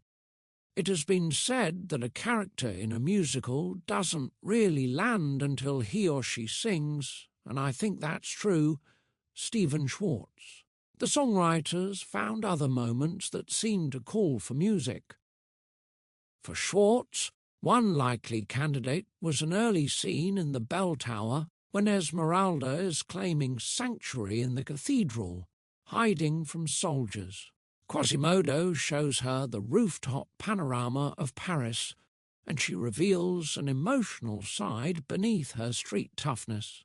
Schwartz notes, in the film she said, "I bet the king himself doesn't have a view like this," and there's a kind of purpleness of the sky as she is looking out that just felt like a musical moment. He and Mencken wrote Top of the World to highlight the two characters' shared moment. Mencken and Schwartz developed the song Esmeralda, a powerful finale for the first act, with lines for the three men who are enchanted by the gypsy girl.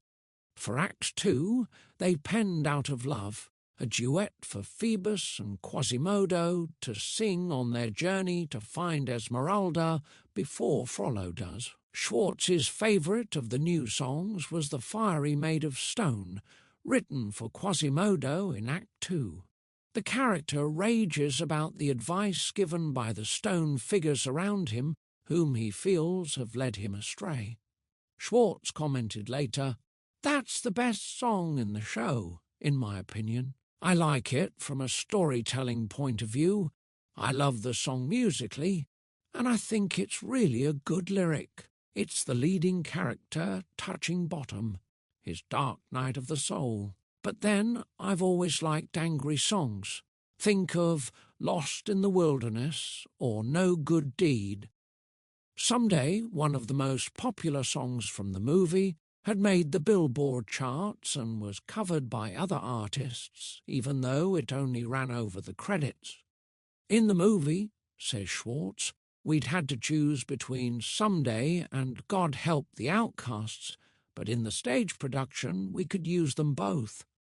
To work on the lyrics for the German version, Schwartz studied the language, not enough to be fluent, but to be familiar. Normally in the movie business, for various translations of the soundtracks, the studio simply assigns translators, and lyricists are left to trust that those hired will do an accurate and artistic job. But because the Hunchback of Notre Dame was being rethought for the stage, Schwartz wanted the chance to work directly with skilled translator Michael Kunze. A spectacular production. The company held a reading in Manhattan once a draft had been finished. While the songwriters were at work, the design team prepared projections that could be seen behind the actors to depict the grandeur of the cathedral and other scenes of Paris. The cast would move between and on top of 11 hydraulic cubes that operated like giant elevators. They could be lowered to stage level to make a flat surface or raised independently to various heights. Schwartz was pleased with the show, although he believed they hadn't solved some issues, such as how the gargoyles functioned on stage in a more adult context. He also considered it a bit overproduced, but remembers the scene in which Esmeralda sang God Help the Outcasts, with its candles and projected recreation of Notre Dame, as being absolutely stunning. Der Glockner von Notre Dame ran successfully in Berlin for 3 years. This high-tech production was Disney's first musical to premiere outside the United States, and it became Berlin's longest-running musical to date.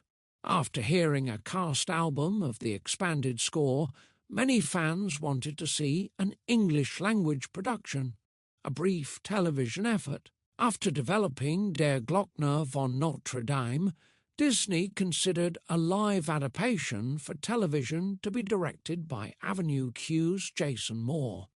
In meetings, Schwartz was among the people asking about the tone. They sent me a script, and some of it was appropriate for adult audiences, and some of it was childish. So I wanted to know, who's our audience? Because we have to make a choice. Either we have to change the stuff that's too adult, or we have to get rid of some of this childish, cutesy-putesy silliness. Although nothing came of the television project, This phase of development yielded Esmeralda's song, Rhythm of the Tambourine, which would later be included in the English-language stage production to introduce her character. Stage version in English, Getting Started. Finally, in 2011, work began on an American stage production of The Hunchback of Notre Dame. For the first effort, Tom Schumacher, head of Disney Theatrical, wanted to steer away from the epic, expensive style of the Berlin production. Stephen's son, Scott Schwartz, received a call from Schumacher's office to talk about possible directing projects. What interested him most was The Hunchback of Notre Dame.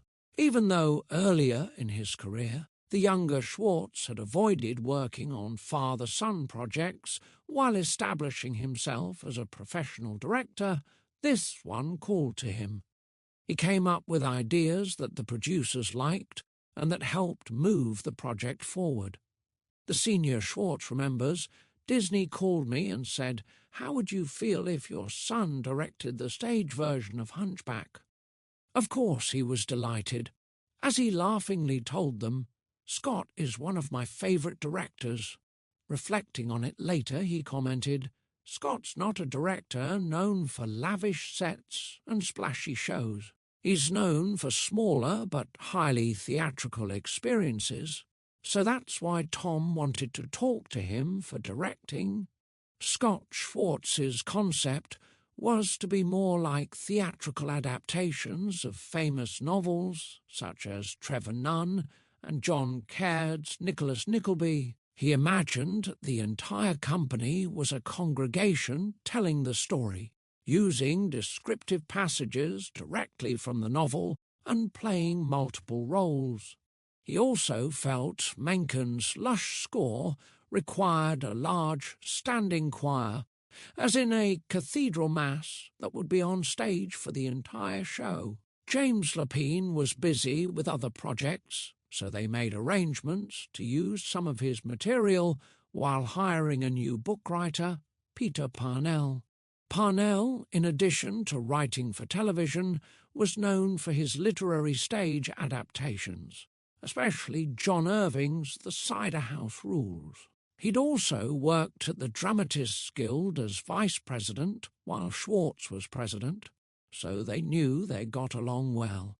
We're interested in doing something that is more intimate in terms of the relationships between the four main characters, Parnell told American Theatre magazine.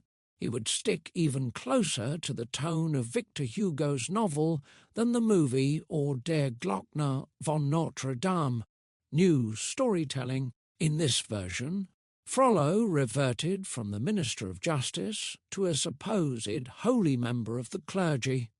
Schwartz comments, "It was always really tricky if he was the Minister of Justice because what's he doing with Quasimodo and why is he in that church? It doesn't work nearly as well. There's a reason that Victor Hugo wrote him as the Archdeacon. They added back Frollo's profligate brother, Jehan, who figures in the prologue and then disappears. They felt he adds motivation for Frollo to care for Quasimodo. In this story, Jehan and a gypsy were the parents of a deformed baby whom Jehan leaves with his brother. Scott Schwartz found a passage in the novel about stone saints and monsters in the cathedral who spoke to Quasimodo. So the creative team developed the idea of having them be Quasimodo's confidants, dropping the movie's 3 comic relief talking gargoyles. Parnell, Schwartz, and Mencken considered the development of Esmeralda's character carefully. Schwartz notes, "To me, one of the, I hate to say weaknesses of Hugo's book is that she's more of a device than a character. She's not very smart, frankly, and not very tough. They wanted to strengthen her while keeping her behaviour suited to her life experiences in 15th century Paris." Schwartz says, We've tried to make a real character who's tough and makes some courageous choices, but is by no means a saint, someone contemporary audiences can identify with without feeling that she is anachronistic. The creative team also felt they needed to make her blossoming relationship with Phoebus more believable. Schwartz recalls, it seemed sudden for them to be, boom, now we're in love. So they came up with a tavern scene and tavern song, that would allow them to kiss for the first time. Schwartz wanted to use some lyrics in Romany, the language of the ethnic group, sometimes called gypsies. Because the project was for Disney, he knew he could ask for help with research. I said, "Can you get me any phrases that have to do with drinking or celebrating or wine or beer? What would they sing in a tavern?" And then they sent me a bunch, and I put lyrics together out of that. As the writers strengthened the characters of Frollo, Phoebus, and Esmeralda, they realized they were changing the show's balance because there was no longer a single protagonist whose journey the audience is meant to care about. Schwartz comments, obviously Quasimodo is the centre of it in some way, and Esmeralda is the centre in another way, but basically it's the four people and their trajectories. You don't really follow one character, and there's no hero's journey. Schwartz was pleased to bring back In a Place of Miracles, a favourite song of his and Mencken's that had been dropped from the movie years earlier. He explains that for the film, we kept trying to musicalize the moment when Quasimodo realized that Phoebus and Esmeralda loved each other. Kevin Kline had come in to sing, and we thought it was our most liftable song, yet when the pieces were assembled, the song didn't seem to work as part of an animated feature. But on stage, where simultaneous action plays better, they were able to use the number to get Phoebus and Esmeralda together, breaking Quasimodo's heart, and then show all the gypsies leaving their home. Says Schwartz, having so much story contained within such a romantic number seemed to work better than we might have expected. First productions, Disney Theatricals scheduled 2 debuts in a co-production arrangement between San Diego area's La Jolla Playhouse from October 20th, 8 to December 7th, 2014, and New Jersey's Paper Mill Playhouse from March 4 to April 5th, 2015. Among the actors happily caught in the casting net was Alan Menken's daughter, Nora Menken, who had recently graduated from the University of Michigan with a BFA in musical theatre. Thus, there would be 2 Schwartzes and 2 Menkens listed in the programme. Scott Schwartz delivered his promised low-tech production, with the actor-narrators changing sets and costumes in front of the audience. For instance, in Act I's first moments, Michael Arden transformed into Quasimodo as the audience watched. The actor entered as the handsome young man he is, strapped on a costumed hump. To his back and made a black mark on his face to symbolize his facial deformity, adopted the uneven gait of someone with one leg shorter than the other, and theatrically became the Hunchback. After the musical's 2 American openings, reviewers often noted that the seriously dark love story wasn't very Disney-esque, or was Disney for adults only.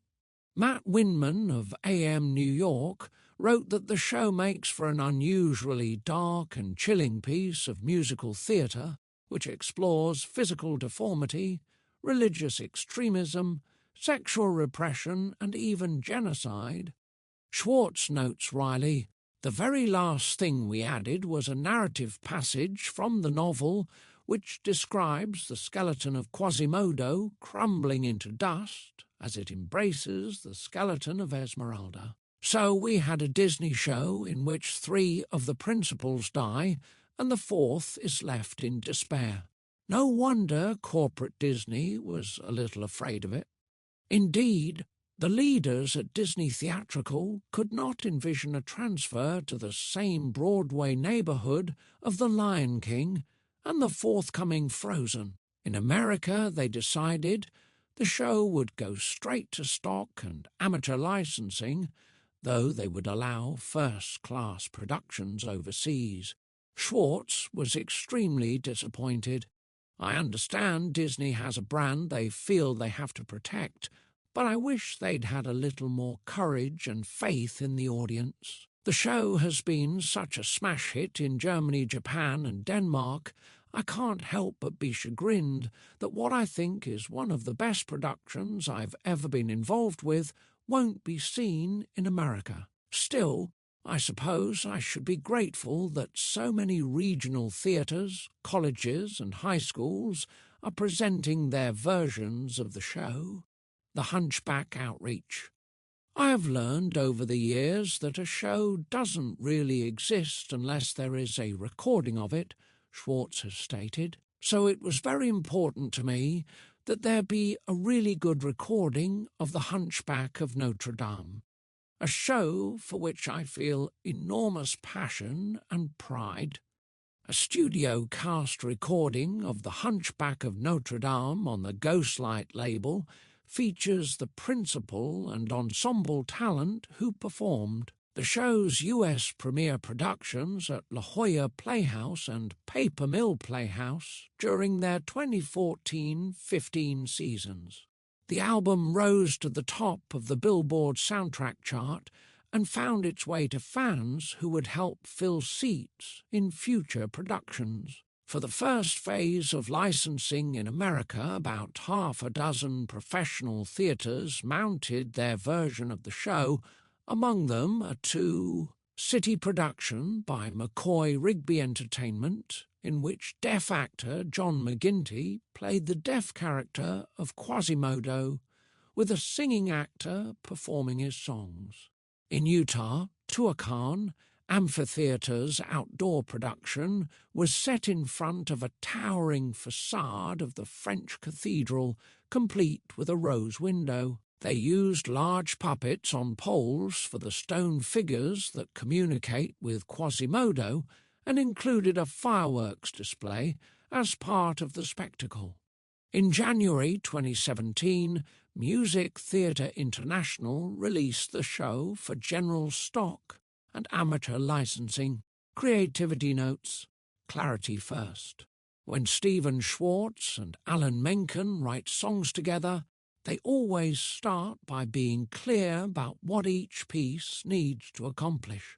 Menken is often asked which comes first, music or lyrics, and he replies, the assignment.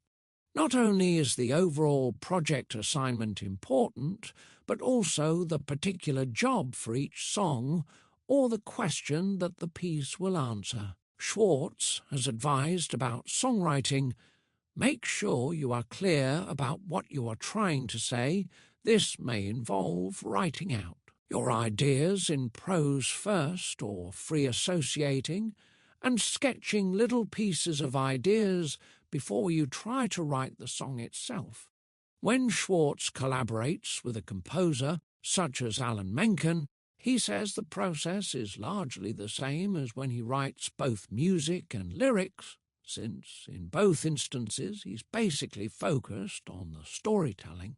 But there are subtle differences. He explains, whether I'm collaborating or working on my own, I like to start with a title.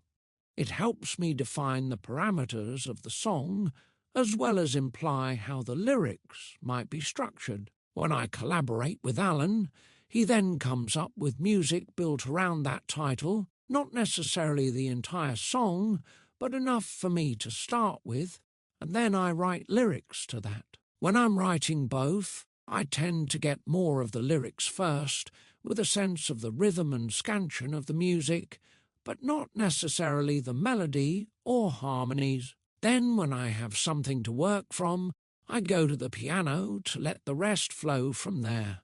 To come up with the title for a song, Schwartz often follows his motto, in lieu of inspiration, do research. In the case of the Hunchback, it was reading Victor Hugo. He notes, I went back to the Victor Hugo novel and read a couple of passages about Esmeralda, describing how she danced, and in one place it used the phrase, the flash of her feet and the rhythm of the tambourine, and I was like, oh, Rhythm of the Tambourine. That's a good title. It provided direction for Esmeralda's song. The piece wouldn't be her life story. It would show the influence she had on men, including the 3 male leads.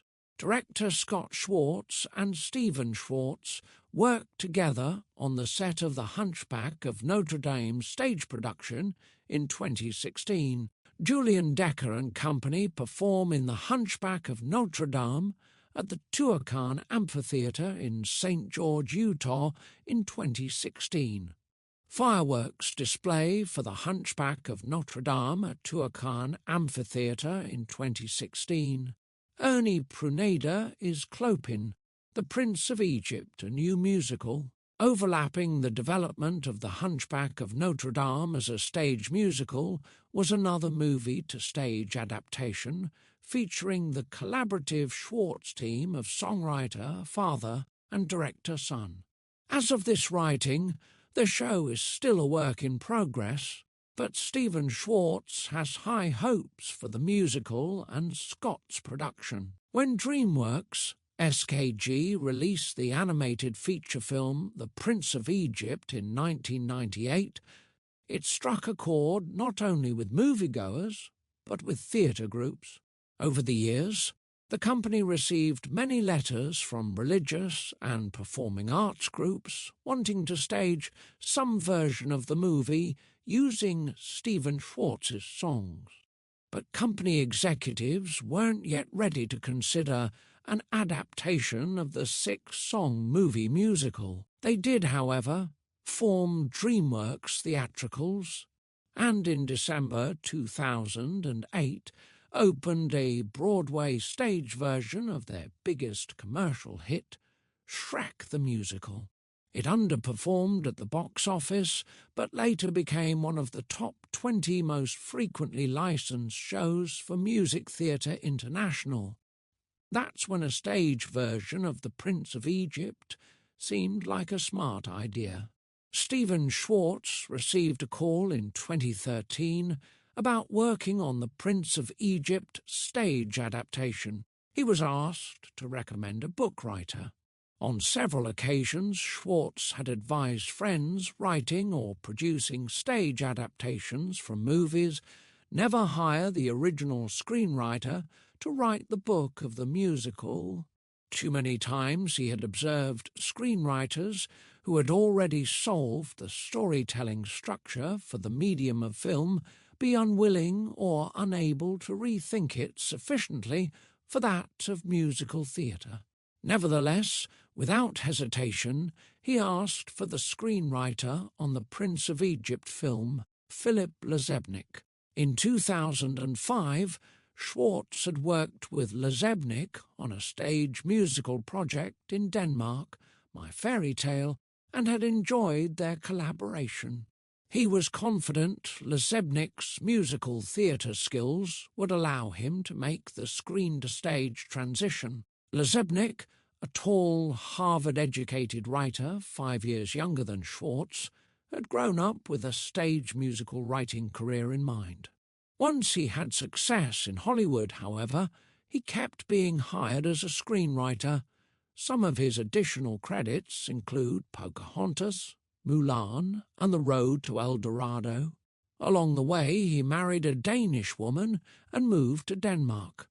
For most of his career work, he writes at his home about an hour south of Copenhagen. Summers, he works on an island in the family's barn-turned-country home with a desk view overlooking the sea. For the role of director, there was no question whom Stephen Schwartz wanted. In the midst of their fruitful collaboration on Hunchback, He knew he wanted Scott's theatrical imagination and dramaturgical acumen brought to the Prince of Egypt from the get-go. Finding the story. Looking back at the movie script, the collaborators thought about how to take the story further. We knew the basic story is in the Bible, so that doesn't change, Lezebnik comments. We knew there were songs from the movie that we had to get to, more or less, in the same order. But where the movie story hewed closely to the biblical account, the stage writers wanted their new show to be more balanced and nuanced.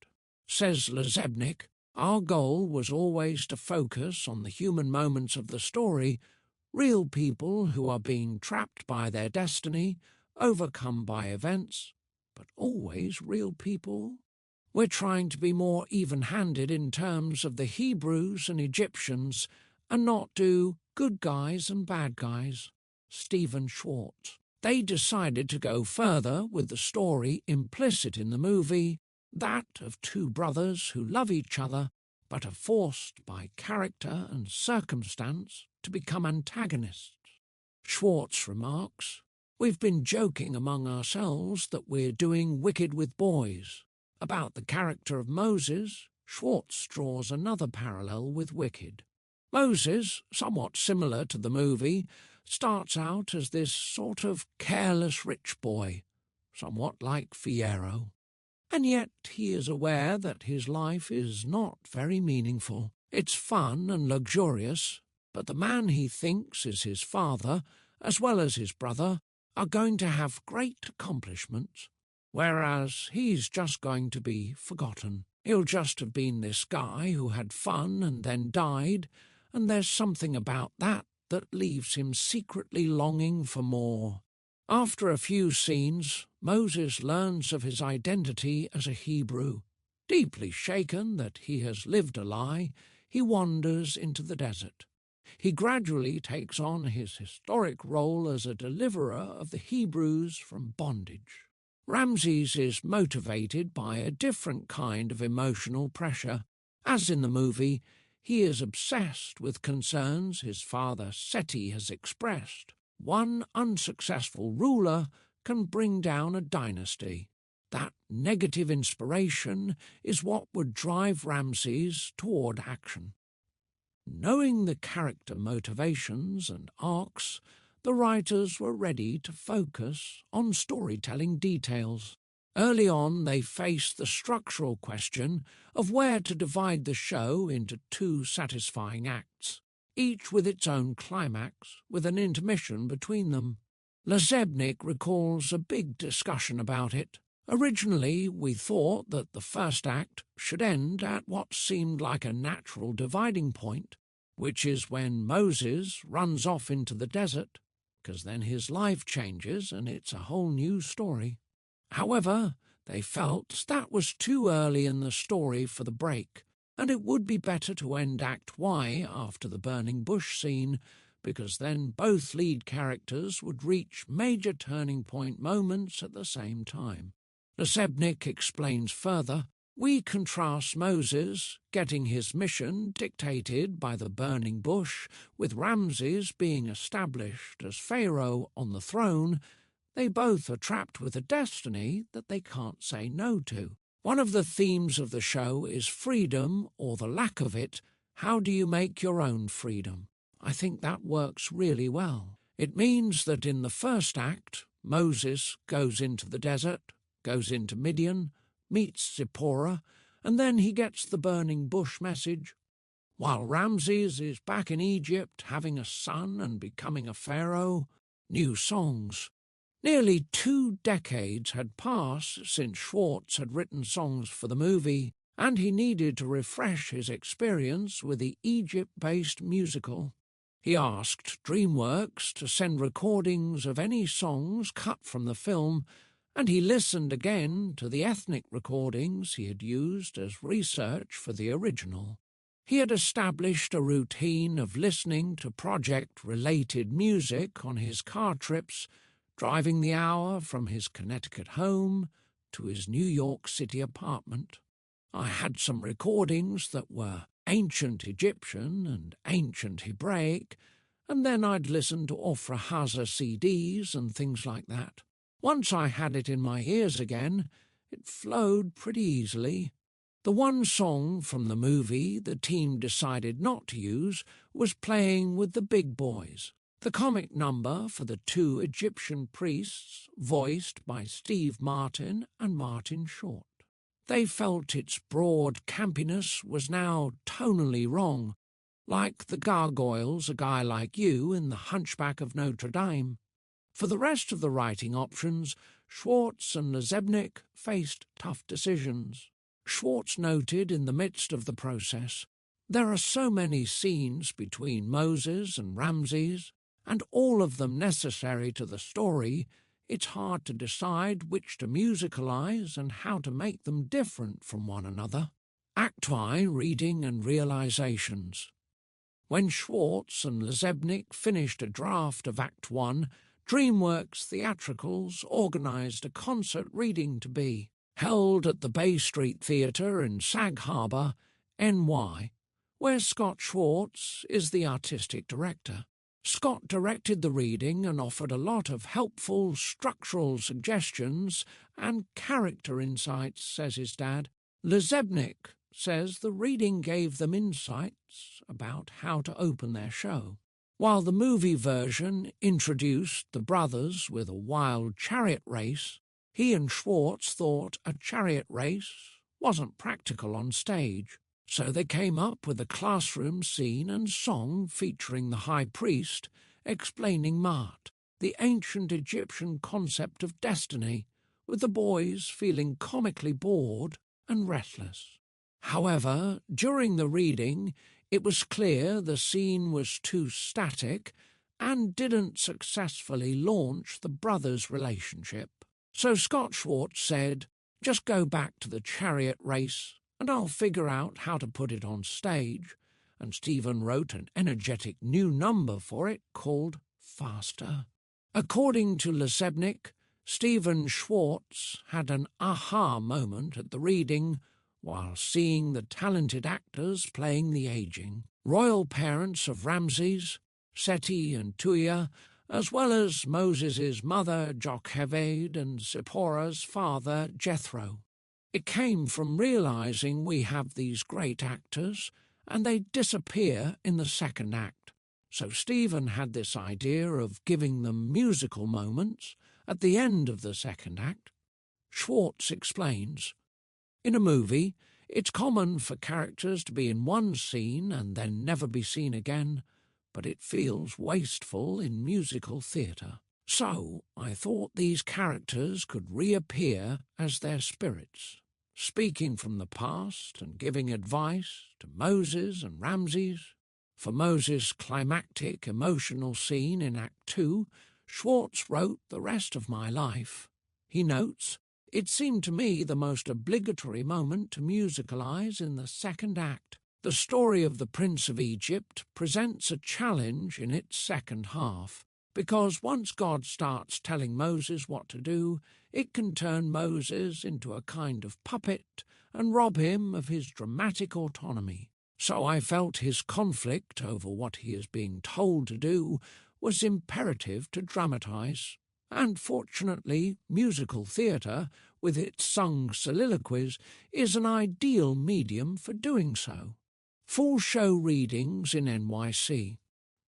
In late January 2016, DreamWorks Theatricals scheduled a 2-week workshop for the Prince of Egypt in a large studio at new 42nd Street Studios in Manhattan.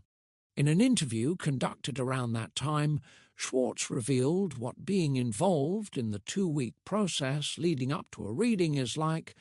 There will be things one learns just. Hearing things spoken or sung in the mouths of very talented actors, we realize we don't need a certain line or we need something that's not there. This is the most fun time of all because you're in the room with all these people. Everybody's creating, everybody's firing on all cylinders. It's both intense and relaxed at the same time. I'm going back and forth with the musical director shaping the score. Philip is tweaking, cutting, adding lines of dialogue. There's a lot of creative ferment going on. After the creative phase, the group held 2 days of private readings with actors at music stands. DreamWorks president Jeffrey Katzenberg and team came to the second reading. Schwartz said later, "I thought his criticisms and suggestions were well-founded and addressable." Among the takeaways from this development test of the material was a shift in the treatment of the brothers. Up until that point, they had struggled to balance their treatment of Moses and Ramses, but then felt they had gone too far. Schwartz reflected later, similar to the situation with Glinda and elphaba, in which we found ourselves after the San Francisco tryout of. Wicked, we felt that the character of Ramses was clearer and in some ways his arc more sympathetic than that of Moses. So we're going to work on that. Transition to productions. Following another private reading in 2016, plans were made for full productions. Meanwhile, the ultimate authority for The Prince of Egypt transferred after Katzenberg sold DreamWorks Animation. The musical now belonged to Universal Theatrical Group at Universal Pictures, headed by Chris Herzberger, their senior vice president. He was on board right away with moving the inspiring show forward. TheatreWorks Silicon Valley, in collaboration with Denmark's Fredericia Theater, organised co-premieres, with the American one opening on October 14, 2017, and the Danish one on April 6, 2018. The Danish theatre, under the artistic direction of Søren Moller, had produced a spectacularly successful production of The Hunchback of Notre Dame the year before. Where the original animated feature had contained 6 songs, the songs for the stage adaptation now numbered 20 plus 2 reprises. Schwartz's new songs for Act.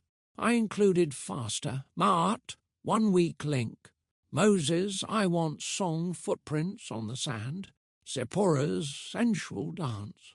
To the Day, a Moses-Ramses duet, I Will Make It Right, No Power on Earth, and a love song for Moses and Zipporah, Never in a Million Years. Act 2 included a chorus number for Moses and the Hebrews, One of Us, a duet for the brothers, Always on My Side, and 2 new dramatic songs after Egypt is swept by plagues, Moses for the Rest of My Life and Nefertari's Heartless. Plus, there was a big finale for each act. As with Hunchback, Scott Schwartz's production would not rely on elaborate sets. In fact, he envisioned one large platform with the actors creating all the locations out of blocks like the bricks of the pyramids and using the bodies of the performers themselves.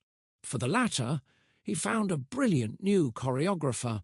As local reviewer Karen D'Souza described, the most miraculous part of the staging is Sean Cheeseman's sculptural choreography, The Way. The bodies of the dancers writhe and undulate to form the burning bush, a chariot led by stallions and the parting of the waters. The use of dance as a way to move the story forward and eliminate the need for elaborate sets and special effects has its own poetry. However, many other critics expressed reservations about this first production of the show. After the California premiere, Schwartz read through all the reviews as well as feedback that came in from a group of the Schwartz scene readers who attended the show. Schwartz remarks, "What emerged was oddly similar to Wicked in San Francisco, which is that the central character was not quite working. Somebody said they wished that they saw Martin Luther King, that leadership aspect of him. Also, several people felt that we were so intent on the human psychology that we took too much of the actual biblical story for granted. In Lezebnik's words, our main goal in rewriting the show for Denmark was to strengthen the focus on Moses. We did this in part by moving his confessional song, Footprints on the Sand, so that the audience gets an insight into what he's thinking and feeling earlier in the show. Lezebnik continues, I also added moments throughout the script where Moses reveals more of himself, and I expanded his reactions to the burning bush and God's pronouncement to him about the final plague. I wrote a more inspirational speech which Moses gives to the Hebrews upon his return. In short, we worked on building up the spiritual side of Moses' personal journey.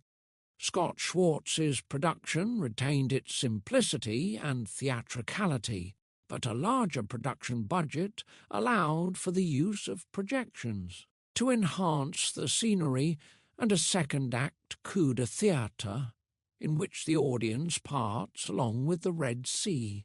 All the preparatory work seemed to have paid off. The Danish production received excellent reviews and standing ovations every night. Lezebnik reported, The Prince of Egypt has been a big success in Denmark, both critically and commercially.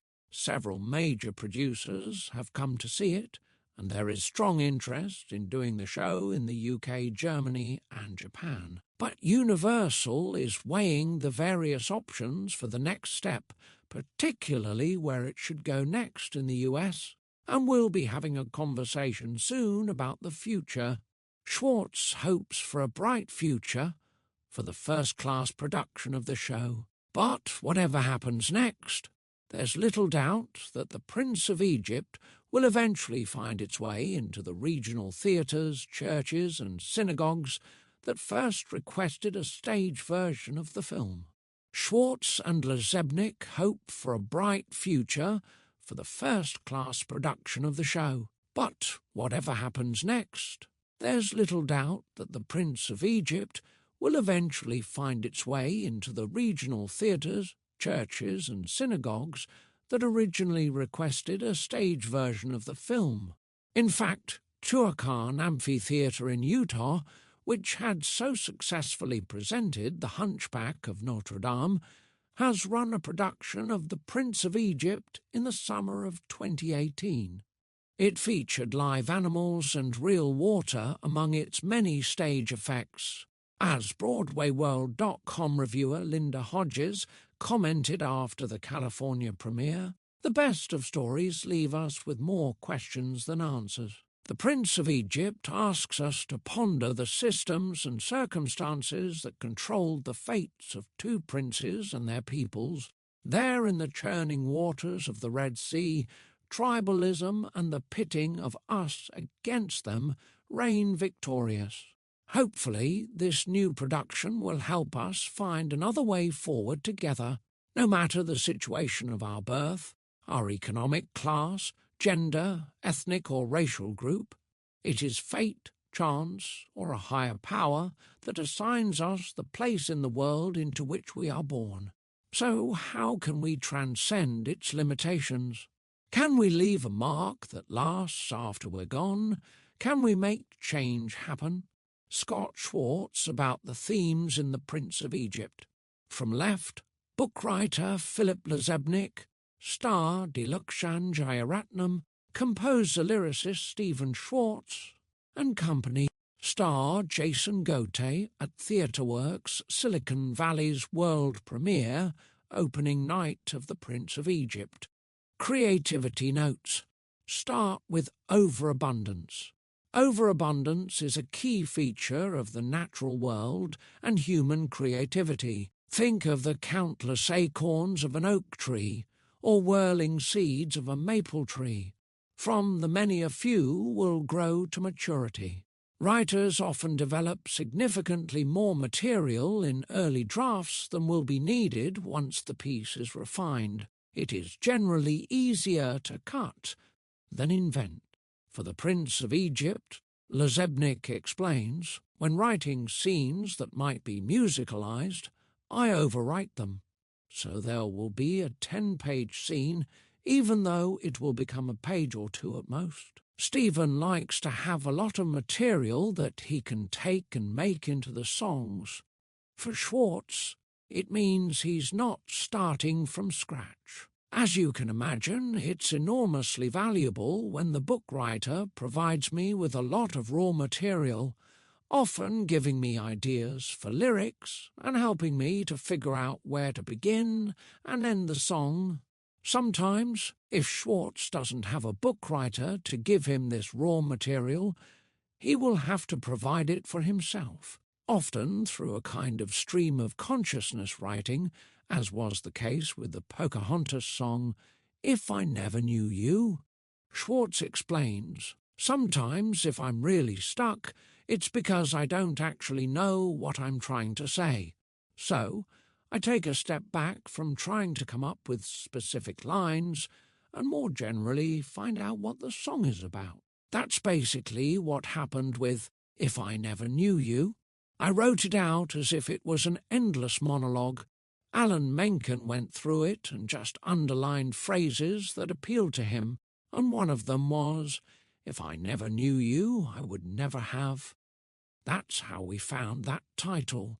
At the world premiere of The Prince of Egypt in Mountain View, California, Stephen Schwartz addresses a group of musical writers and fans organized by author Carol de Geer.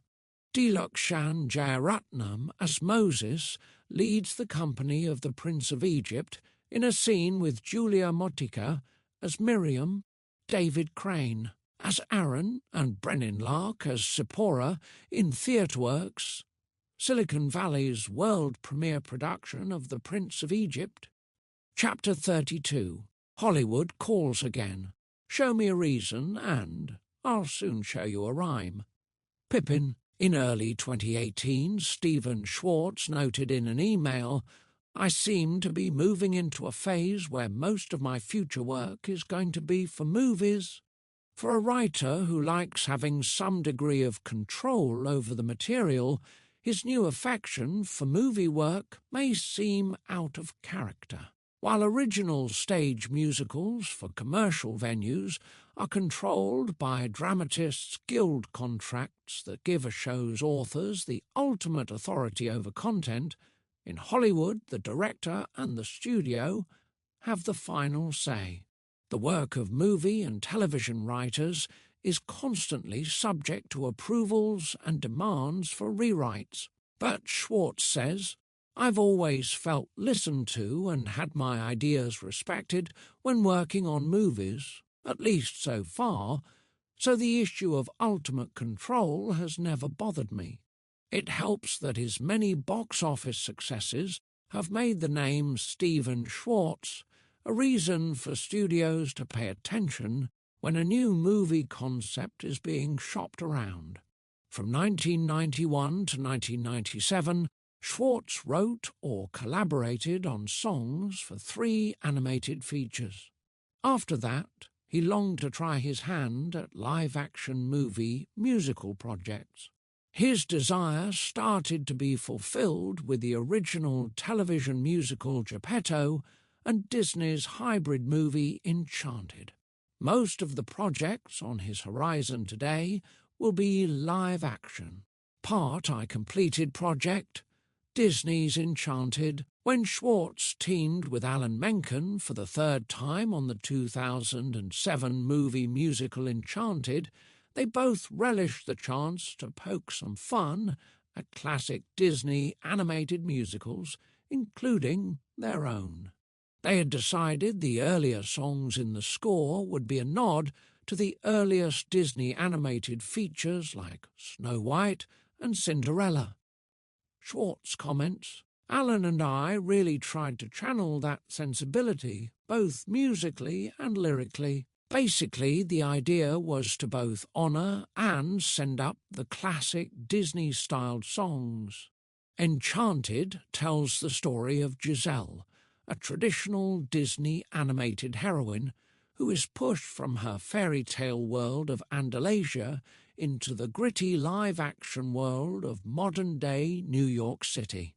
she is temporarily rescued by Robert, and they gradually adjust and warm to each other. Both writer Bill Kelly, who had first conceived the story, and Kevin Lima, the director, had already built some of the core song concepts into the screenplay. Schwartz recalls, Kevin and Bill knew that they wanted to open in the animated world with a song, True Love's Kiss. The idea of Giselle cleaning up the apartment and having the vermin come and help her, which became Happy Working Song, was already in the screenplay when we got it. For another song spot, Kevin Lima even suggested the title, So Close. Schwartz adds, so a lot of my work was done for me already. As they started writing songs, Schwartz and Menken advanced their stylistic nods to previous work chronologically, moving from older styles to newer. The first piece, True Love's Kiss, represented the traditional style of Disney's early full-length features with music. The second, Happy Working Song, was a direct send-up of a scene from Snow White and the Seven Dwarfs, but performed in modern-day New York City with rats and pigeons instead of cute furry animals. By the third song, That's How You Know, for a scene in Central Park, they were into 1990s Disney, with Alan Menken writing, music that acknowledged his own Little Mermaid style, evoking the big production numbers that came in with the new golden age of animation that Alan started with Howard Ashman. Schwartz and Menken came up with the idea of Giselle embarrassing Robert by singing in a naturalistic New York setting and having all the people in Central Park eventually joining her. Schwartz explains, as Giselle develops as a character and becomes more of a contemporary young woman, the score becomes increasingly contemporary. So by the fourth number, So Close, we're up to Beauty and the Beast and Pocahontas. Finally, at the very end, in Ever, Ever After, we catch up to contemporary animation, where the characters aren't even singing on screen, it's a voice-over. To write the comic lyrics of Happy Working Song, Schwartz found inspiration in his memory of a Julie Andrews and Carol Burnett special, Julie and Carol at Carnegie Hall. They had satirized my favourite things from The Sound of Music with their own version of a song, Pig's Feet and Cheese. As Schwartz recalls, Julie Andrews sang everything so sweetly, and she would sing lines like knitting and tatting and cleaning the barn. I just found that song so hilarious that I remembered it for 45 years, and so I thought to do what they did, take the Snow White super sweet sensibility and put a lot of words in there like toilet and vermin.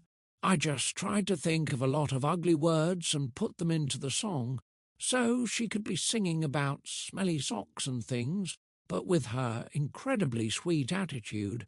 That just seemed really funny to me. Enchanted proved to be a box office hit, grossing over $340 million worldwide. 3 songs received Oscar nominations for Best Original Song, Happy Working Song, That's How You Know, and So Close. Schwartz believed that 3 nominations made it less likely any one of them would win. He flew to Los Angeles to walk the red carpet and wrote for the Schwartz scene on his way home. Strangely enough, being certain going into the show that Alan and I weren't going to win made it the first awards show I think I've ever actually enjoyed attending. Without the nervousness of wondering what the outcome would be and trying to remember a speech, I could just relax and be amused and bemused by the glitz and over-the-topness of it all. Creativity notes. Alan Menken comments on creative blocks and rewrites. Carol DeGeer. So many people have creative blocks, and it just sounds, from everything I've heard about you, that you don't have any. Alan Menken, I don't really have creative blocks if I have the right assignment.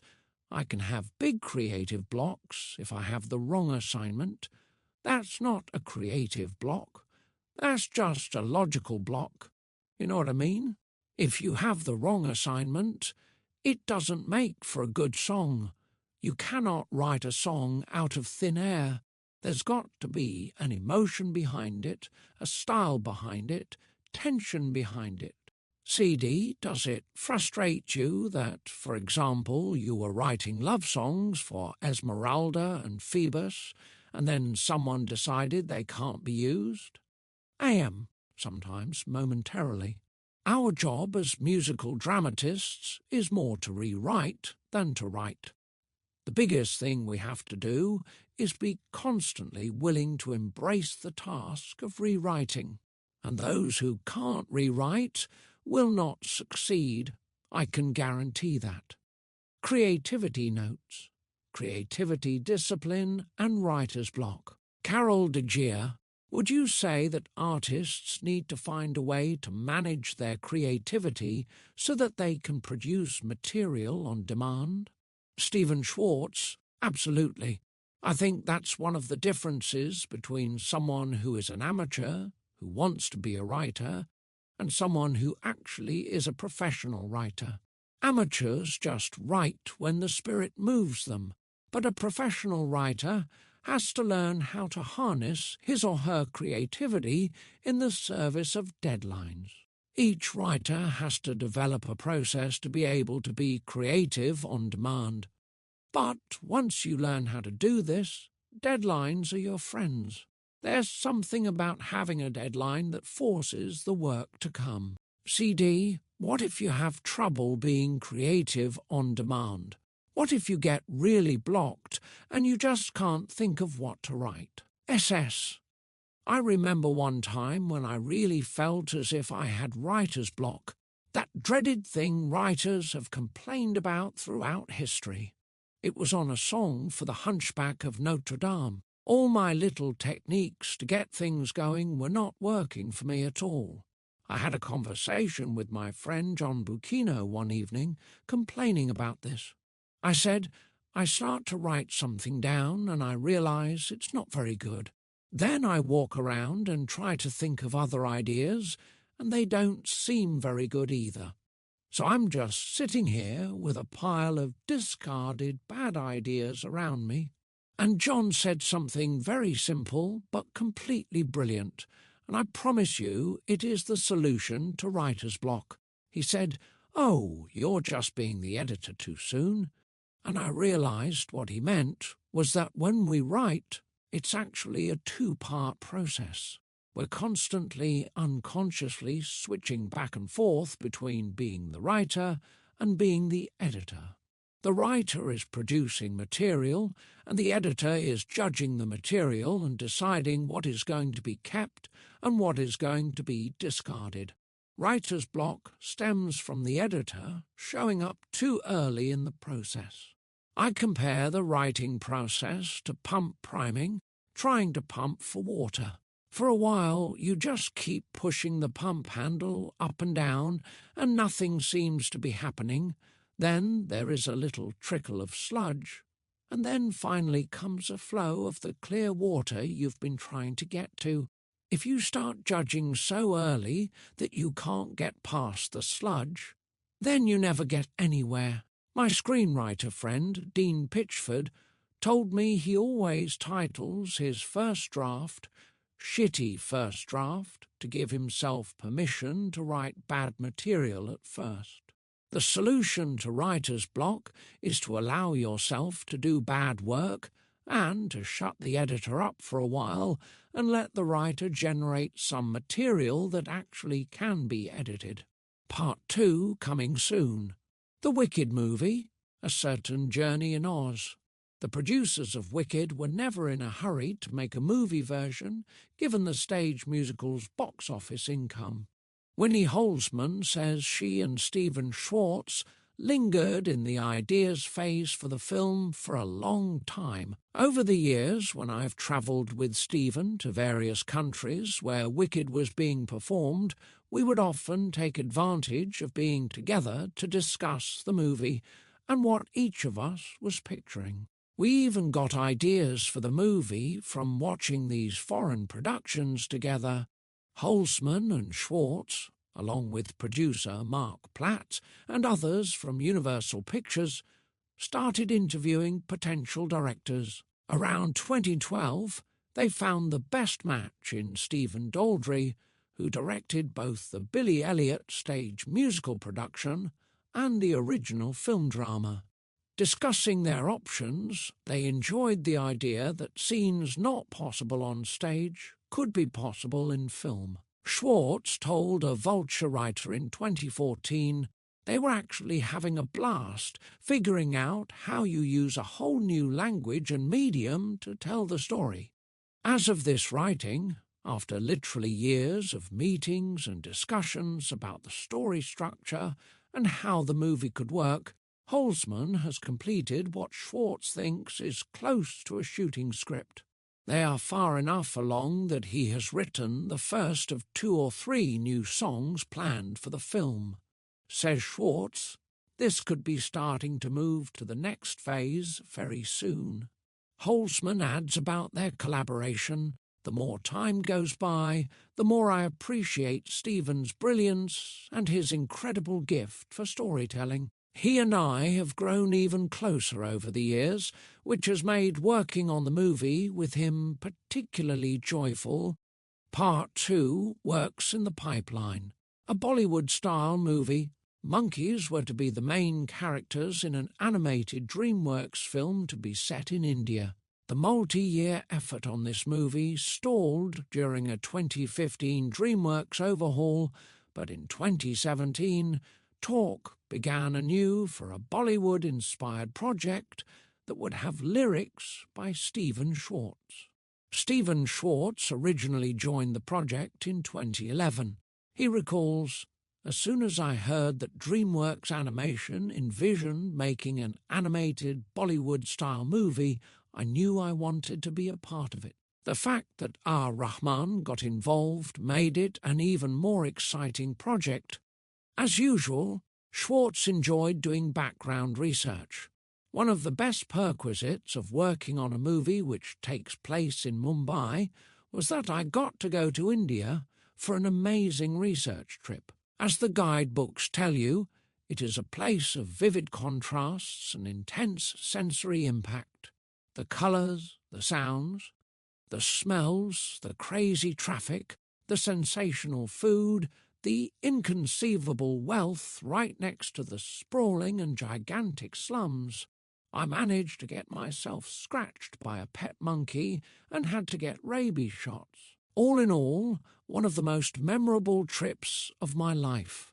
Not to mention, it gave me ideas for song titles and lyrics for the movie, which of course was actually the point. Schwartz believes the original story concept failed because the leading character only wanted to keep himself and his brother safe. He desired freedom from something negative rather than aspiring for something positive.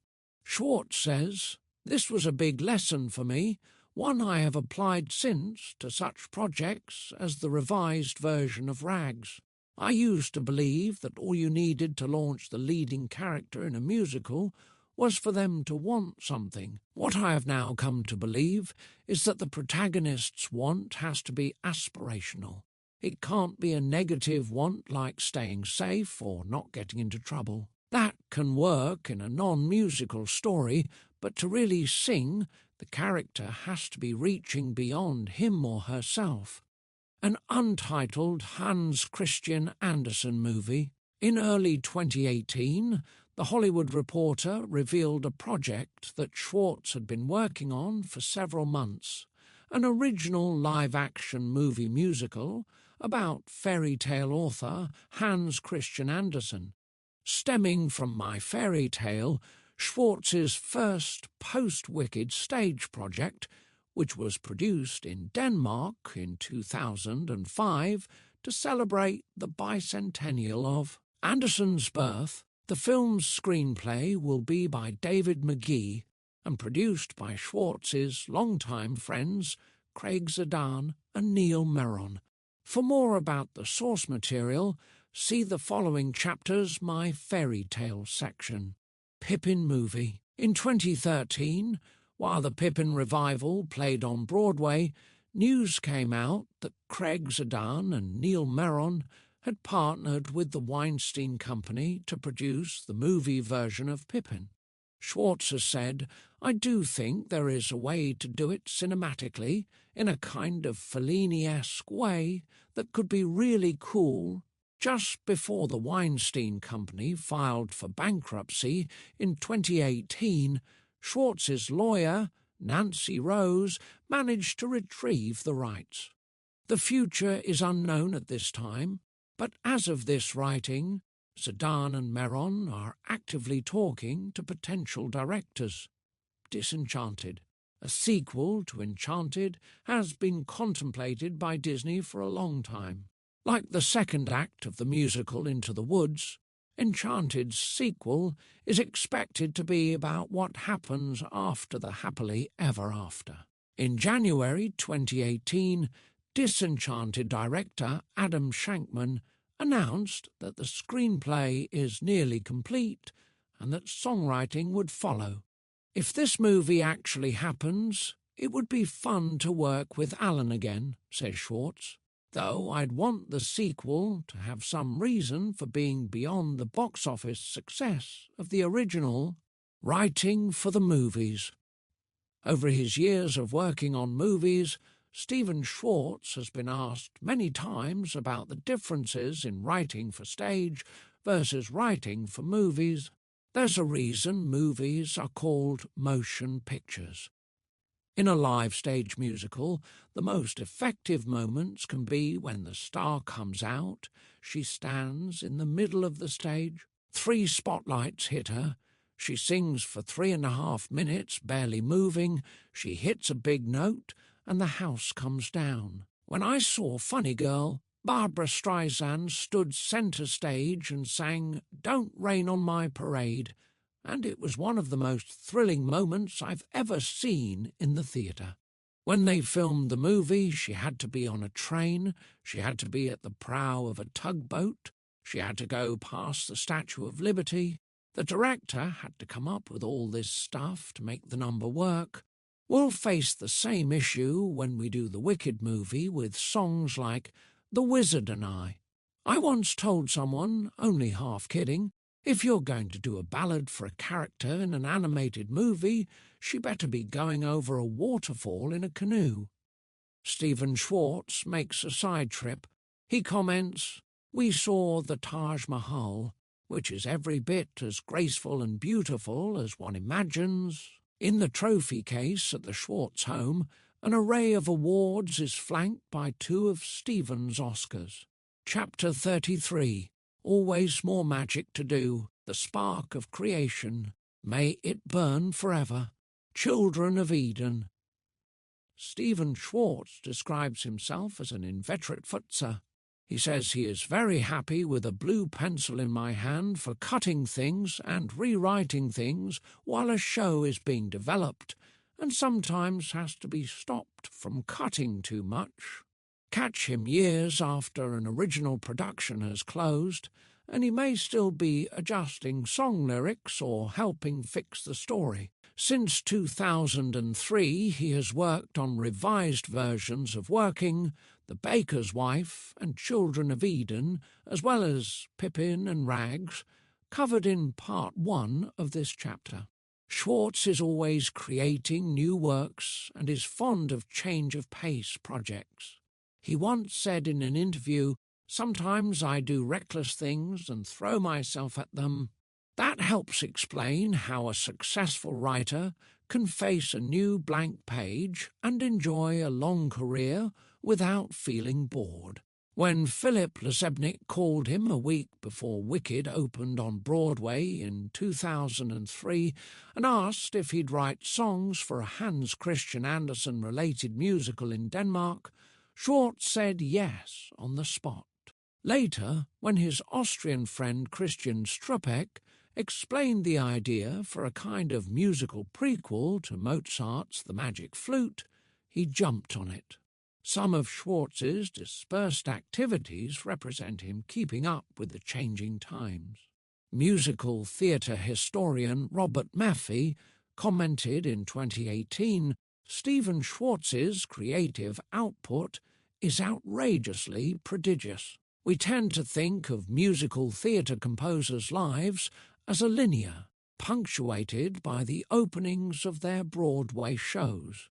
Now we see Schwartz's career not as a trunk of a tree, but as an ever-expanding and flowering bush. Music theatre today is not limited to New York and Broadway like it was when he started his career. As musical theatre diversified into film and outside New York, Schwartz created projects for these multitudes of media and venues. Schwartz also spends time supporting emerging musical theatre writers and on related outreach activities.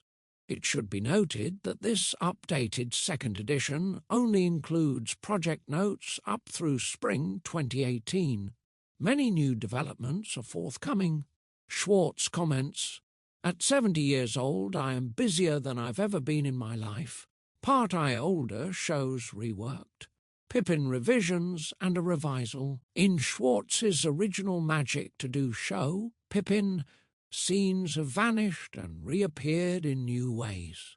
Several revisions have been added to the licensed version. The writers made the biggest changes for the acclaimed Broadway revival that opened in 2013 and subsequent tours. Back in the 1970s, the writers balked when director Bob Fosse insisted on changes to the script.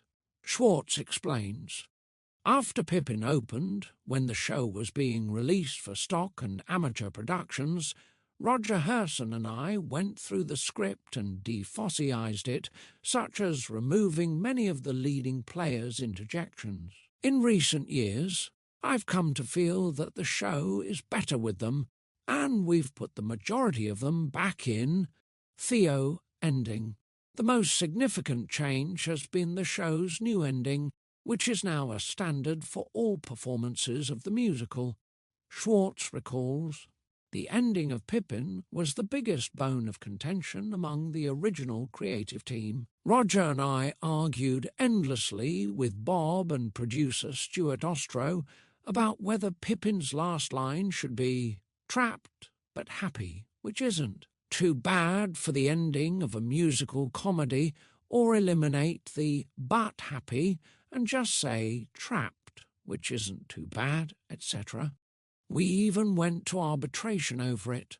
It turned out the correct answer was neither. The story of the Theo ending, as it is sometimes called, begins about 30 years after Pippin first appeared on Broadway." Stephen Schwartz attended a production of the show at a London fringe theatre.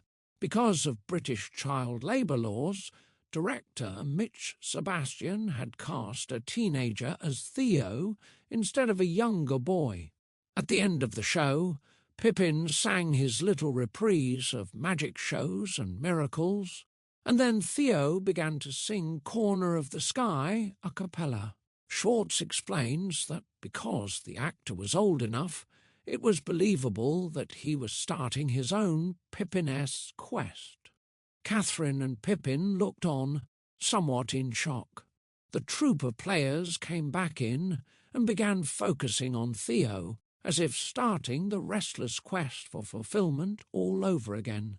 Schwartz loved this ending and worked with Herson and Music Theatre International to include it in the revised Pippin for the licensed version of the show. Schwartz has commented, "By taking the spotlight, literally and figuratively, off of Pippin at the end and putting it onto the emerging consciousness of Theo, the ending more clearly and theatrically dramatizes the universal human choice each of us must make about our life. The transformed ending of the show is one he believes the late Bob Fosse would have approved.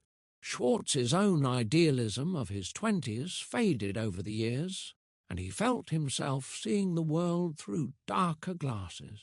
He once wrote in answer to a fan's question, "My attitude towards the show has changed over the years, probably because I am no longer 24 years old, and I see through far more mature eyes than I did then.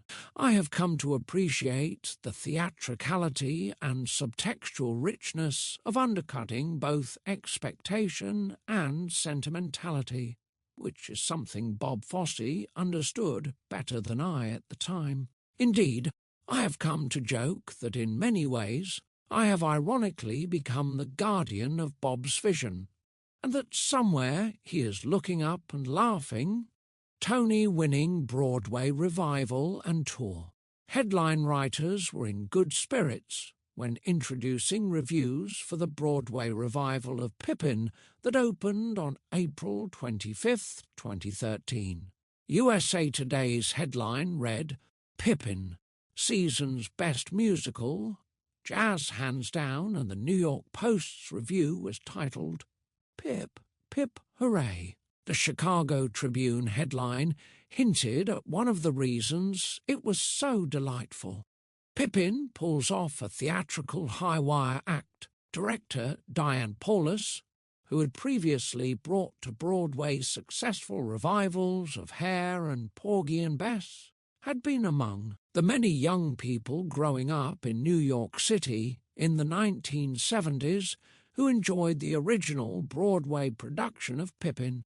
She told one interviewer, "I played Corner of the Sky on piano and sang with you at my brother's wedding." Returning to thoughts of the show as an adult, she remembered something visceral and powerful and seductive about Pippin, and I loved the score. Paulus's key creative notion was to take the ensemble in a circus-like direction. The idea of troupe of players having some reference to a circus really kind of ignited my imagination, and I started thinking about the combination of acrobatics with the Fosse dancing, Paulus has said. She enlisted the help of Gypsy Snyder of the Montreal-based circus company Les Seven Deux de la Main. Unlike traditional circus acts, Paulus describes theirs as actor-driven, human-scaled, very emotion-based acrobatics. Once recruited, Snyder quickly adapted to the concept of Pippin and the players testing ways to feel extraordinary through movement. Extraordinary it became, with remarkably flexible bodies hanging from trapezes and fabric, jumping through hoops and rolling over giant exercise balls and then landing in somersaults. Even some of the leading actors participated in stunts, and it all integrated with the story. Most notably, 70-year-old Andrea Martin dangled upside down from a trapeze while singing No Time at All. Meanwhile, Schwartz and Herson refined the script, working in Roger Herson's New York City apartment, both striving to make the show work better for a contemporary audience and, more importantly to them, fixing things about the script and lyrics that had always bothered them. Says Schwartz, "When Pippin was done in 1972, the Vietnam War was on, so kids of Pippin's age were enlisting or resisting. Plus, there was the sexual revolution, the so-called generation gap, protests against the government, etc. So the experiences that Pippin goes through were very much in the world then. Now that we are in different times, people still make those choices, but they are not a generational constant. Therefore, we felt that his coming to each of those decisions needed to be more dramatically validated. After making their revisions, Schwartz and Herson showed them to Paulus, who had suggestions of her own that Schwartz considered smart and helpful. One of Paulus's requests was for a clear intermission between two acts. The original didn't have an intermission. Herson and Schwartz rewrote the Morning Glow song and scene so that Act I would end with a flourish. Casting a leading player was one of the bigger challenges for the revival. They needed someone with star power who could act, sing, dance, and ideally perform a few acrobatics. But most significant was the inevitable comparison with the iconic performance of Ben Vereen as the original leading player. No matter how talented the male actors were that they auditioned, it was clear the audience would be comparing them to Ben. Finally, Paulus asked, what if it was a woman? Once they found Patina Miller, who had recently starred in Sister Act, they believed she had all the needed qualities. So, as one reviewer commented, she traded in her habit for spandex to slither across Pippin's stage. The role of Catherine is generally cast with a younger actress around Pippin's age, but Schwartz reports that when Rachel Bay Jones auditioned, she was so funny and charming and heartbreaking, we knew she would bring something unique to the role. Deciding to confront the fact that she was palpably older than Pippin head-on, Herson and Schwartz added lines to the show for the leading player to taunt Catherine with, such as, "How long have you been playing this part? And you're almost too old for this role." By the time the production moved into Broadway's Music Box Theatre, Schwartz believed that this new version was in many ways superior to the original. I feel as if Bob Fosse didn't entirely have faith in the material itself. He felt he had to trick it up. Diane's production is certainly theatrical, but at the same time it really commits to the story and to caring about the journey that this guy is on. After opening night, critics responded so favourably to the show that they nearly sounded like ticket barkers. Time Out New York's Adam Feldman wrote, "Ladies and gentlemen, step right up to the greatest show of the Broadway season, Diane Paulus's sensational Cirque Noir revival of Pippin." Michael Musto of The Village Voice reflected, "It's been said that a musical has to have at least 3 wow moments to really grab an audience." Well, the Diane Paulus directed revival of the 1972 musical Pippin has at least 7. Pippin won the 2013 Tony Award for Best Revival of a Musical. Also taking home Tony Awards were the show's director, Diane Paulus, and performers Patina Miller and Andrea Martin, while 6 others were honoured with nominations. The Broadway revival cast recording, produced by Ghostlight Records, featured one special innovation, suggested by co-producer Howard Kagan. Approximately 300 fans and theatre enthusiasts gathered in a large Manhattan auditorium one afternoon to be part of the sing-along chorus for No Time at All, undoubtedly the largest chorus in Broadway cast album history. Stephen Schwartz wrote for the winter 2015 issue of the Schwartz Scene, "This production was one of those extraordinarily rare occasions where the authors are completely happy with the way our vision of the show was not only realized in every moment, but exceeded." The Rags revisal of 2017.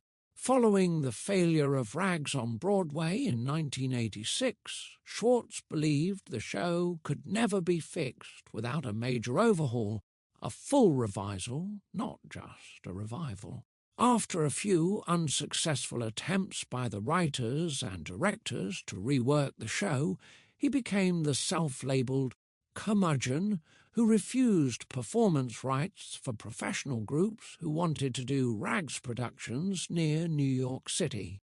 That was until Goodspeed Musicals, the professional theatre in central Connecticut that successfully staged a revised The Baker's Wife in 2001, pushed for a better answer than no about producing Rags as part of their 2017 season. They offered Schwartz the chance to completely rethink the show with a new book writer. Goodspeed artistic director Michael Gennaro suggested David Thompson, and since Schwartz had loved his work on the Scottsboro Boys, he agreed if his collaborators would consent as well. The original book writer, Joseph Stein, had died in 2010, and when the inquiry came to his widow, Eliza Stein, she graciously assented, as long as she was consulted about the changes. Composer Charles Strauss was game as well. Goodspeed called upon Rob Ruggiero to direct the production in what would be his 10th effort for the theatre, and Ruggiero worked with Thompson and Schwartz to reconceive the story and structure. In their early meetings in 2016, the team determined their focus. I had 3 basic things that I felt had to be fixed, Schwartz noted in an interview.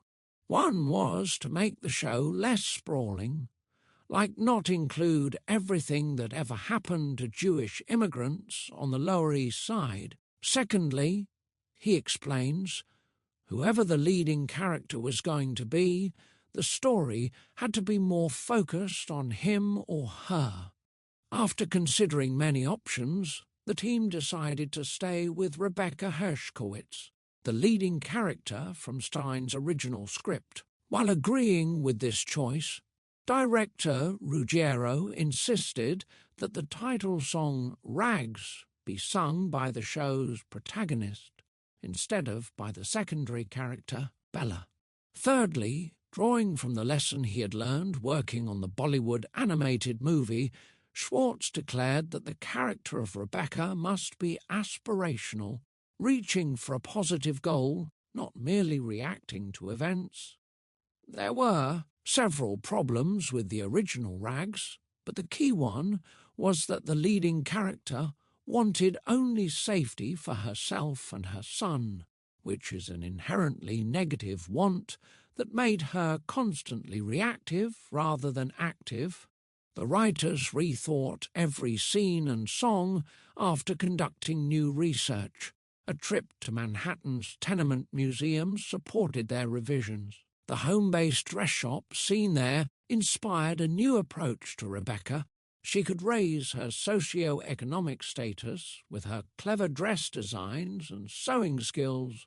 At the museum, the Jewish immigrant's apartment on display was across an air shaft from an Italian family's home, and this helped inspire the addition of an Italian man as a love interest for Rebecca. The Rags character Saul became Sal. Schwartz rewrote lyrics for many of the songs. I would say that 80% of the lyrics are new because it's a whole new book, and consequently there are different songs in different places. One of the reasons for bringing Rags to the stage again in 2017 was the current cultural debate about immigration in America. Schwartz said about the timing, "There's contemporary resonance for the show that it's never really had in its history thus far. The songwriters crafted new musical numbers to show the parallels between anti-immigrant feelings then and now." Schwartz comments, "In our research, we discovered there were similar protests and speeches opposing immigrants as to those being made now. In fact, there was one congressman who suggested building a wall. It's just a different ethnicity from a different part of the world that they are objecting to." Just before the Rags revival opened at Goodspeed Musicals, the songwriters decided they needed a stronger "I want" moment for Rebecca. Schwartz recalls, "We realized Brand New World wasn't really functioning as an aspirational song, so we found a lovely unused tune of Charles and wrote A Bigger Life. The fully revamped, now more intimate musical was a hit at Goodspeed musicals. The authors felt that they were well on their way to solving the show, but that there was still more work to be done before, as Schwartz says, tying a red ribbon on it. As of this writing, they are looking for their next developmental production, Part 2 Change of Pace projects, theatre for young audiences, Captain Louis. The family musical Captain Louis was first launched in 1981 as a stage adaptation of the picture book The Trip by Caldecott award-winning author Ezra Jack Keats. Stephen Schwartz attended a performance of a children's opera piece by his collaborator Charles Strauss, commissioned by the First All-Children's Theatre. "I was impressed with the talent and quality," Schwartz says, and he asked Merida Stein, the show's producer and director, if she would be interested in having him write something for her company. Stein comments, "Having somebody like Stephen Schwartz writing for this age range is such a boon to the field of family entertainment. Someone at his level says, 'I want to do this because I care about the future of the American musical theatre. I care about children coming into the theatre.'" The first efforts yielded a 35-minute show with songs by Schwartz and book by Merida Stein's husband, Anthony Stein. Merida Stein's troupe of child actors performed The Trip in New York City in December 1983. The reviews were so positive that the Kennedy Center in Washington, D.C. invited the company to perform the show as the centerpiece for its Imagination celebration. Schwartz believed that for The Trip to be sustained as a licensable musical, it had to be longer without it feeling padded. He and Tony Stein added characters and expanded the story using a new title, Captain Louis. The musical presents the story of a young boy, Louis, who escapes into his own imagination as a means of coping with the loneliness he feels from having moved to a new neighborhood. His imaginings are played out on stage as he flies in his big red plane back to his old neighborhood to spend the evening with his Halloween-costumed friends.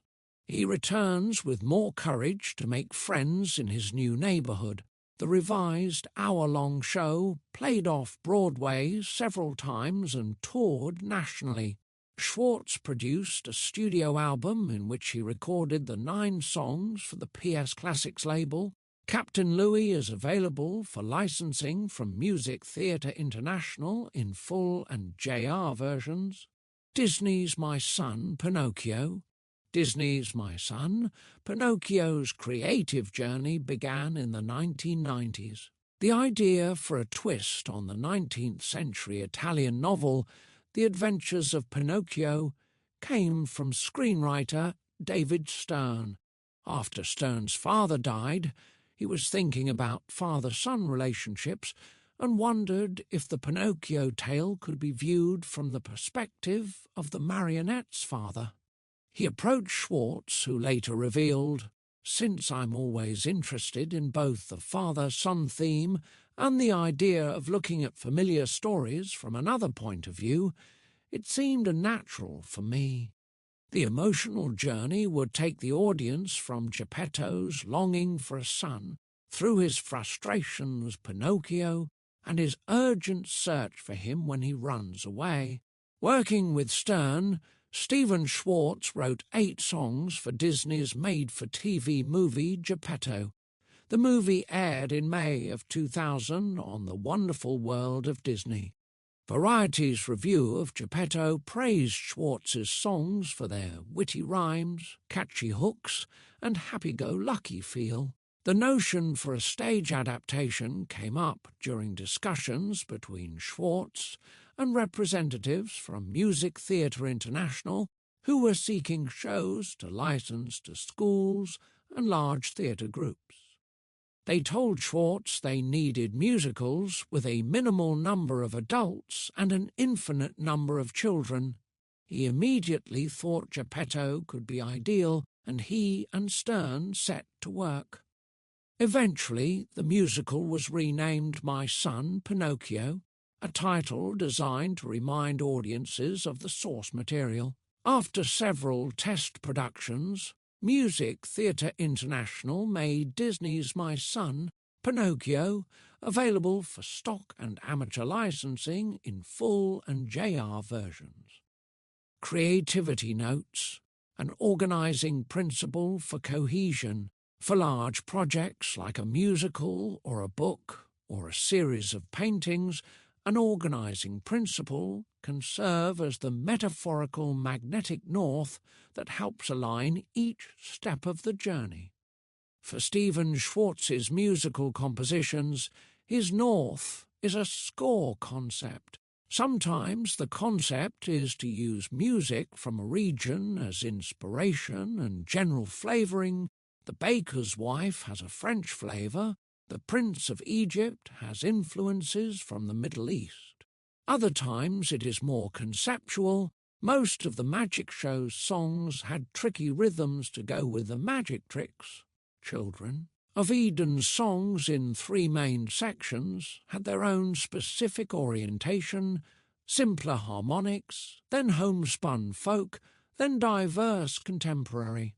My Son, Pinocchio, had an Italian music orientation. Before writing the first version, Schwartz listened to Italian opera and classical composers as well as folk music. Both he and the orchestrators had some of the region's popular instruments in mind, such as violins, mandolins, and accordions. The group number Satisfaction Guaranteed is patterned after a specific Italian dance form known as a tarantella. Bravo Stromboli, a song for the man who steals Pinocchio, is a pastiche of the famous Figaro aria from Rossini's The Barber of Seville. Although not every song follows this approach, the overall effect of the Italian flavour is a cohesive score that suits this twist on the Pinocchio story. For his period musical Scicanida, Schwartz not only drew inspiration from Mozart, but borrowed directly from the 18th century composer in a few places. One song has the chorus singing Schwartz's music in counterpoint to the March of the Priests from Mozart's The Magic Flute. In the classical direction, opera, an opera like musical and choral work. When Opera Santa Barbara offered Schwartz a commission to write his first opera, he immediately had ideas on how to fulfill their daunting request, as if that style of writing would be second nature. Yet he was often filled with trepidation about the pending deadlines. He wrote in the Schwartz scene in 2006, "Some of you may know I have taken on an exciting and terrifying new project.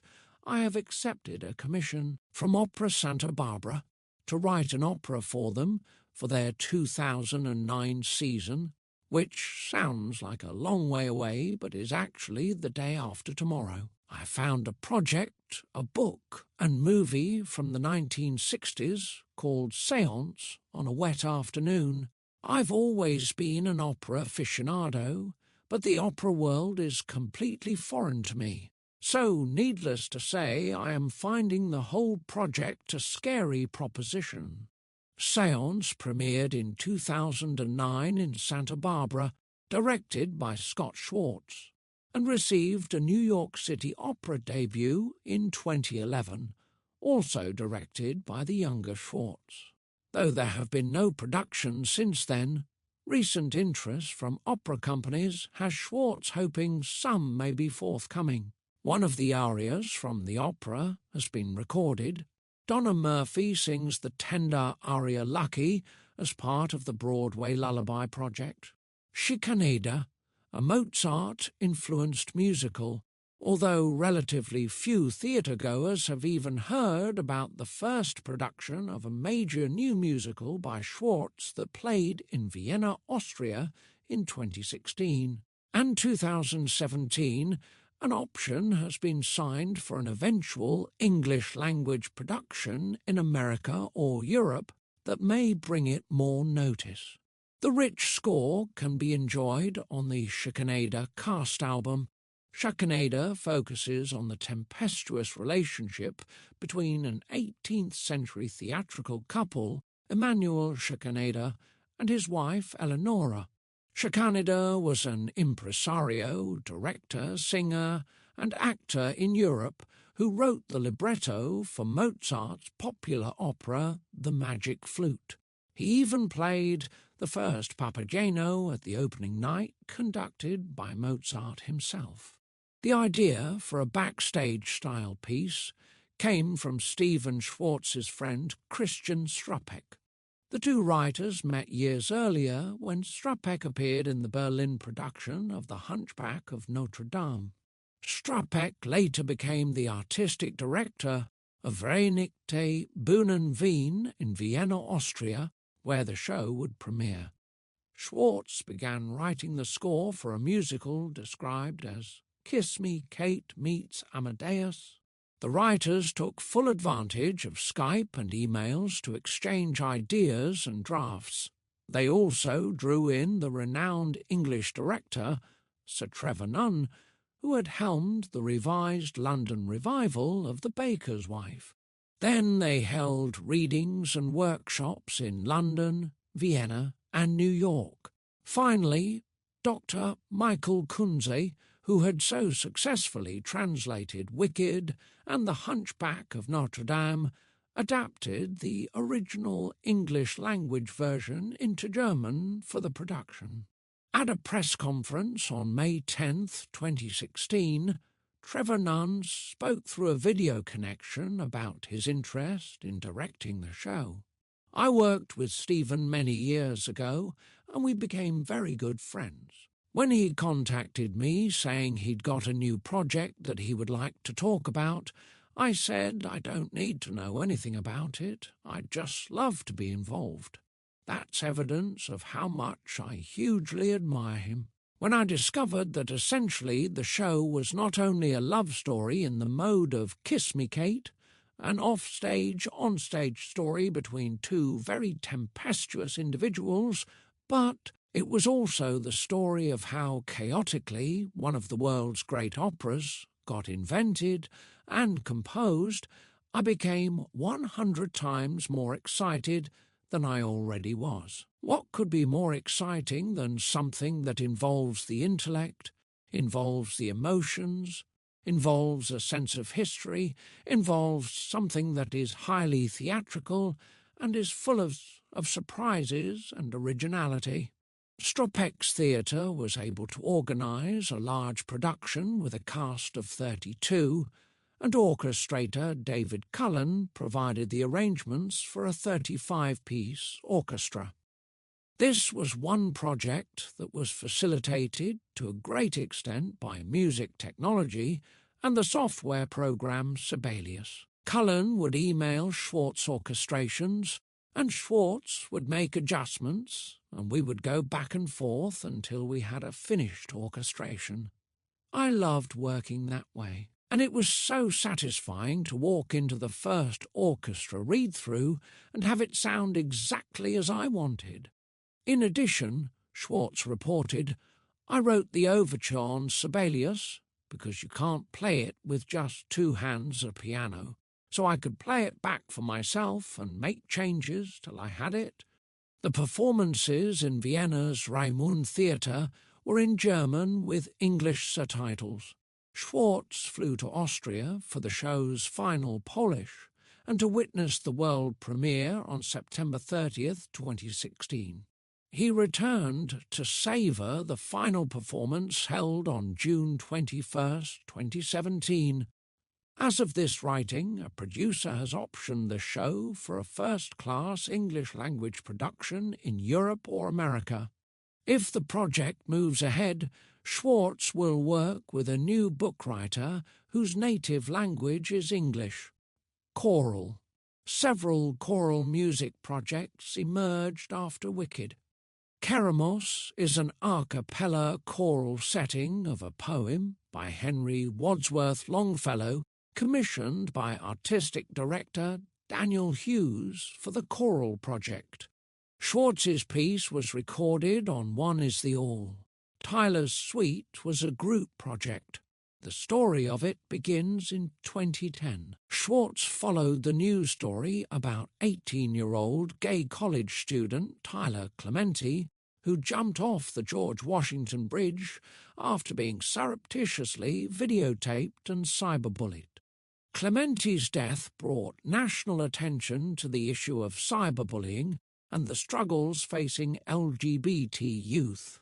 Following a suggestion by Dr. Tim Seelig, director of the San Francisco Gay Men's Chorus, Schwartz organized a 9-part choral work, each part by a different composer.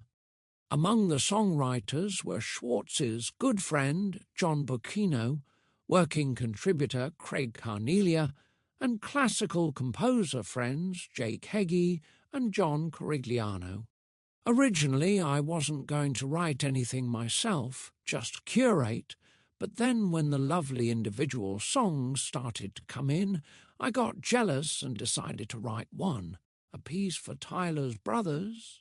Schwartz says of another choral work, Testimony. It's one of the pieces of which I am most proud in my entire life. Also commissioned by Tim Seelig and the San Francisco Gay Men's Chorus, it drew its inspiration from Dan Savage and his husband Terry Miller's It Gets Better project, founded to help young gay people struggling with bullying and self-loathing. Schwartz didn't want to just write a song called It Gets Better, so he contacted Savage. Dan sent me a copy of a book with a collection of the It Gets Better interviews. I based a lot of the lyrics on things people had actually said in the interviews. One line I found was a particular gift. One man who had survived a suicide attempt to go on to a happy and fulfilled life said, "When I die, I want to come back as me." That became the last line of the piece, and I have to admit, when I hear it performed, it never fails to bring tears to my eyes. Seelig's chorus premiered it in 2012 and recorded a video. Other gay choruses performed the piece, including in high schools and other venues for young people, and Schwartz has heard from people over the years who told him it literally saved their lives. Rearranged for a mixed chorus of men and women, its use has now been expanded for other anti-bullying campaigns. This new arrangement was recorded by Judith Clerman's Essential Voices USA. Creativity notes: interviewing, a technique for songwriting. Stephen Schwartz first used interviewing as a technique for developing one of his signature songs, Forgiveness's Embrace for True Home, a show. Created by Broadway singer Cass Morgan, who helped develop Pump Boys and Dinettes, and had starred in an early Children of Eden production. Schwartz says, Cass had been putting together an autobiographical one-woman show, and she asked me to write the closing song for her. I went with a yellow pad of paper and interviewed Cass at her house. She talked about her ideas and feelings while I took notes. Then I went home and used those notes as the basis for the song. It turned out to be a really good way to write a song, and I've since used it several times, including interviewing my daughter Jessica for the song For Good from Wicked. Imagination and magic. My fairy tale. As noted earlier, Philip Lazebnik recruited Stephen Schwartz for a new musical in 2003. I called Stephen up out of the blue a week before Wicked opened, Lazebnik explains. Now living in Denmark, he had been asked to write the book for a musical celebrating the bicentennial of the birth of the great Danish writer, Hans Christian Andersen. A composer of international stature was desired, hence Lezebnik's call to Schwartz. I asked, "Are you interested in doing this show, My Fairy Tale, in Denmark?" He just said yes, right then and there, on the spot. I was bowled over. The musical took Andersen on a fantastical journey through the world of his own imagination and culminated in his deciding to devote his life to writing fairy tales, rather than seeking fame and fortune as a more serious writer. Schwartz wrote 8 songs for the musical, including On the Wings of a Swan, a soaring piece for the Hans Christian Andersen character. Another was Can You Imagine That?, which pays homage to the imagination. The concept has recently been bought by Fox for development as an original live-action musical movie. Schwartz plans to use 3 of the songs from the stage show in the movie, but the rest of the score will be new. Houdini musical. Not every project that Schwartz has started comes to fruition. One of these was a musical about the life of magician and escape artist Harry Houdini. But the story is worth telling for some of the lessons learned. Schwartz says, "Basically, I did the show for the wrong reasons. I was told that Aaron Sorkin was going to write the book and that Hugh Jackman had agreed to star in it. I thought, how can it miss? It would be cool to work with Aaron, whose writing I admired immensely, and with Hugh in it, it couldn't fail to sell out, at least until his contract was up. The problem was, I didn't do it because I was actually interested in the story. But the project proved slippery from the beginning, as hinted at by entertainment news media. In January of 2012, Deadline ran a story with the headline, Hugh Jackman conjures up Broadway return in Aaron Sorkin-penned musical Houdini. A year later, the New York Times explained that Sorkin had pulled his own disappearing act and dropped out because of scheduling conflicts. David Ives assumed Sorkin's role, working with Schwartz on the musical with Hugh Jackman's talents in mind. But in December 2013, as a headline in The Hollywood Reporter revealed, Hugh Jackman does Houdini Escape Act. Finally, on Halloween 2014, Playbill noted Stephen Schwartz sets Houdini musical free. Schwartz admits, "The problem with Houdini was that he did a lot of stuff, but what's the story?" To search for a good one, he read Houdini biographies, viewed Houdini memorabilia at the Library of Congress, and even researched historic and contemporary mediums related to Houdini's curiosity about life after death. The best dramatic focus Sorkin and he could find was Houdini's later life when he engaged in public efforts to debunk spiritualists. Schwartz notes, Houdini was a man who desperately wanted to believe but couldn't take anything on faith, and I think that's an interesting conflict. It's one that I identify with.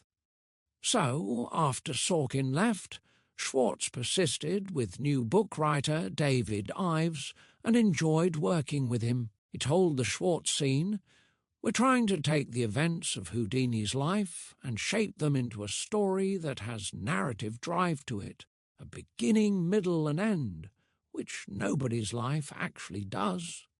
Working with Ives, Schwartz wrote about a dozen songs for the show, many specifically with Jackman's vocal talents in mind. Then, just before Christmas 2013, Jackman decided he couldn't star in the live Broadway musical. Schwartz sent an email to friends and associates explaining the situation. Despite his disappointment, he was able to add a light remark. So, no Houdini. Schwartz also let the project go. Looking back, he says, it was a brand in search of a show. I think there were very useful lessons to take from my experience with Houdini, including don't do a show for the wrong reasons. In the end, there was just no story, but the effort did yield 2 songs to recycle for his review musical Magic to Do, which can be heard on the Magic to Do cast album. Review-style musicals, cruisicals, musicals at sea. Cruise ships have always offered entertainment, but not original Broadway-style musicals. This unusual opportunity presented itself when an executive at Princess Cruise Lines reached out to Schwartz regarding a review of his songs to be staged on board for their audience of over 1 million travellers a year.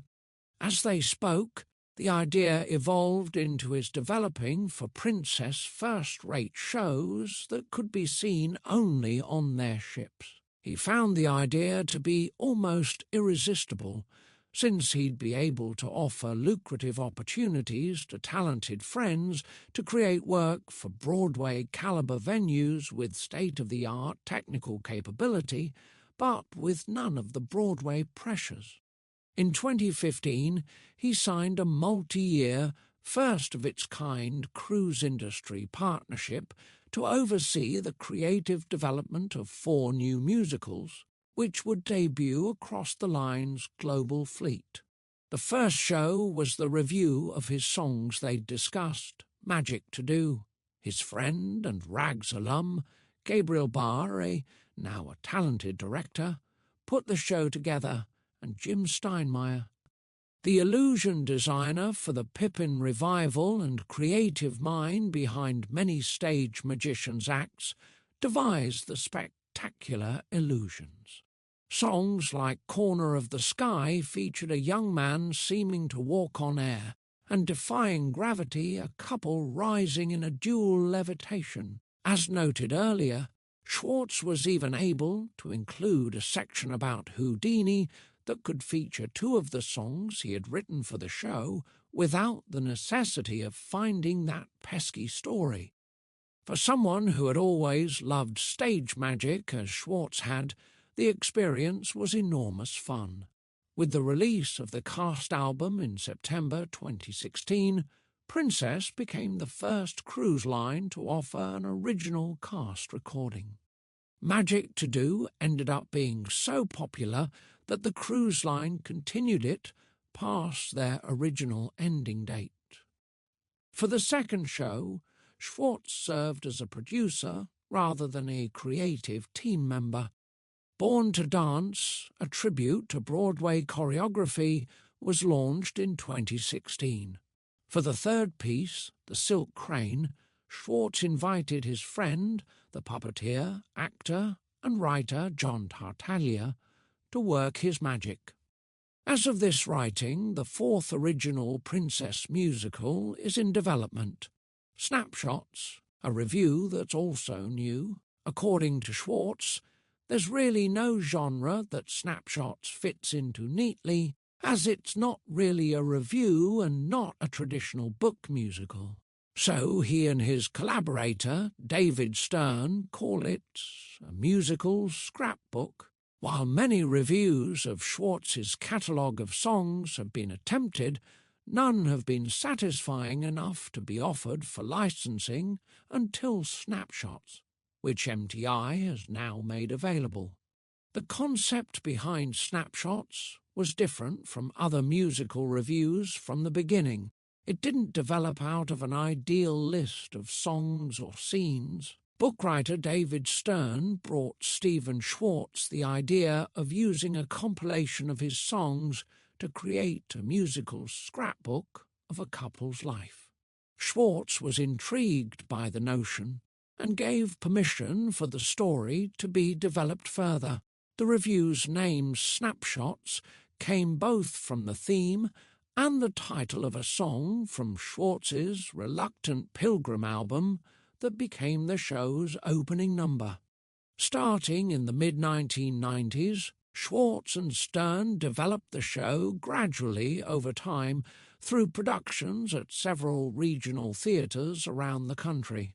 As happens when you're writing an original musical from scratch, Schwartz comments, "The story and the characters made the demands of what the material should be. I found I had entered into an exercise that proved to be both challenging and a lot of fun to a puzzle mind like mine, taking existing songs, retaining their titles and the music, and for the most part their original structure, but starting from scratch with the lyrics.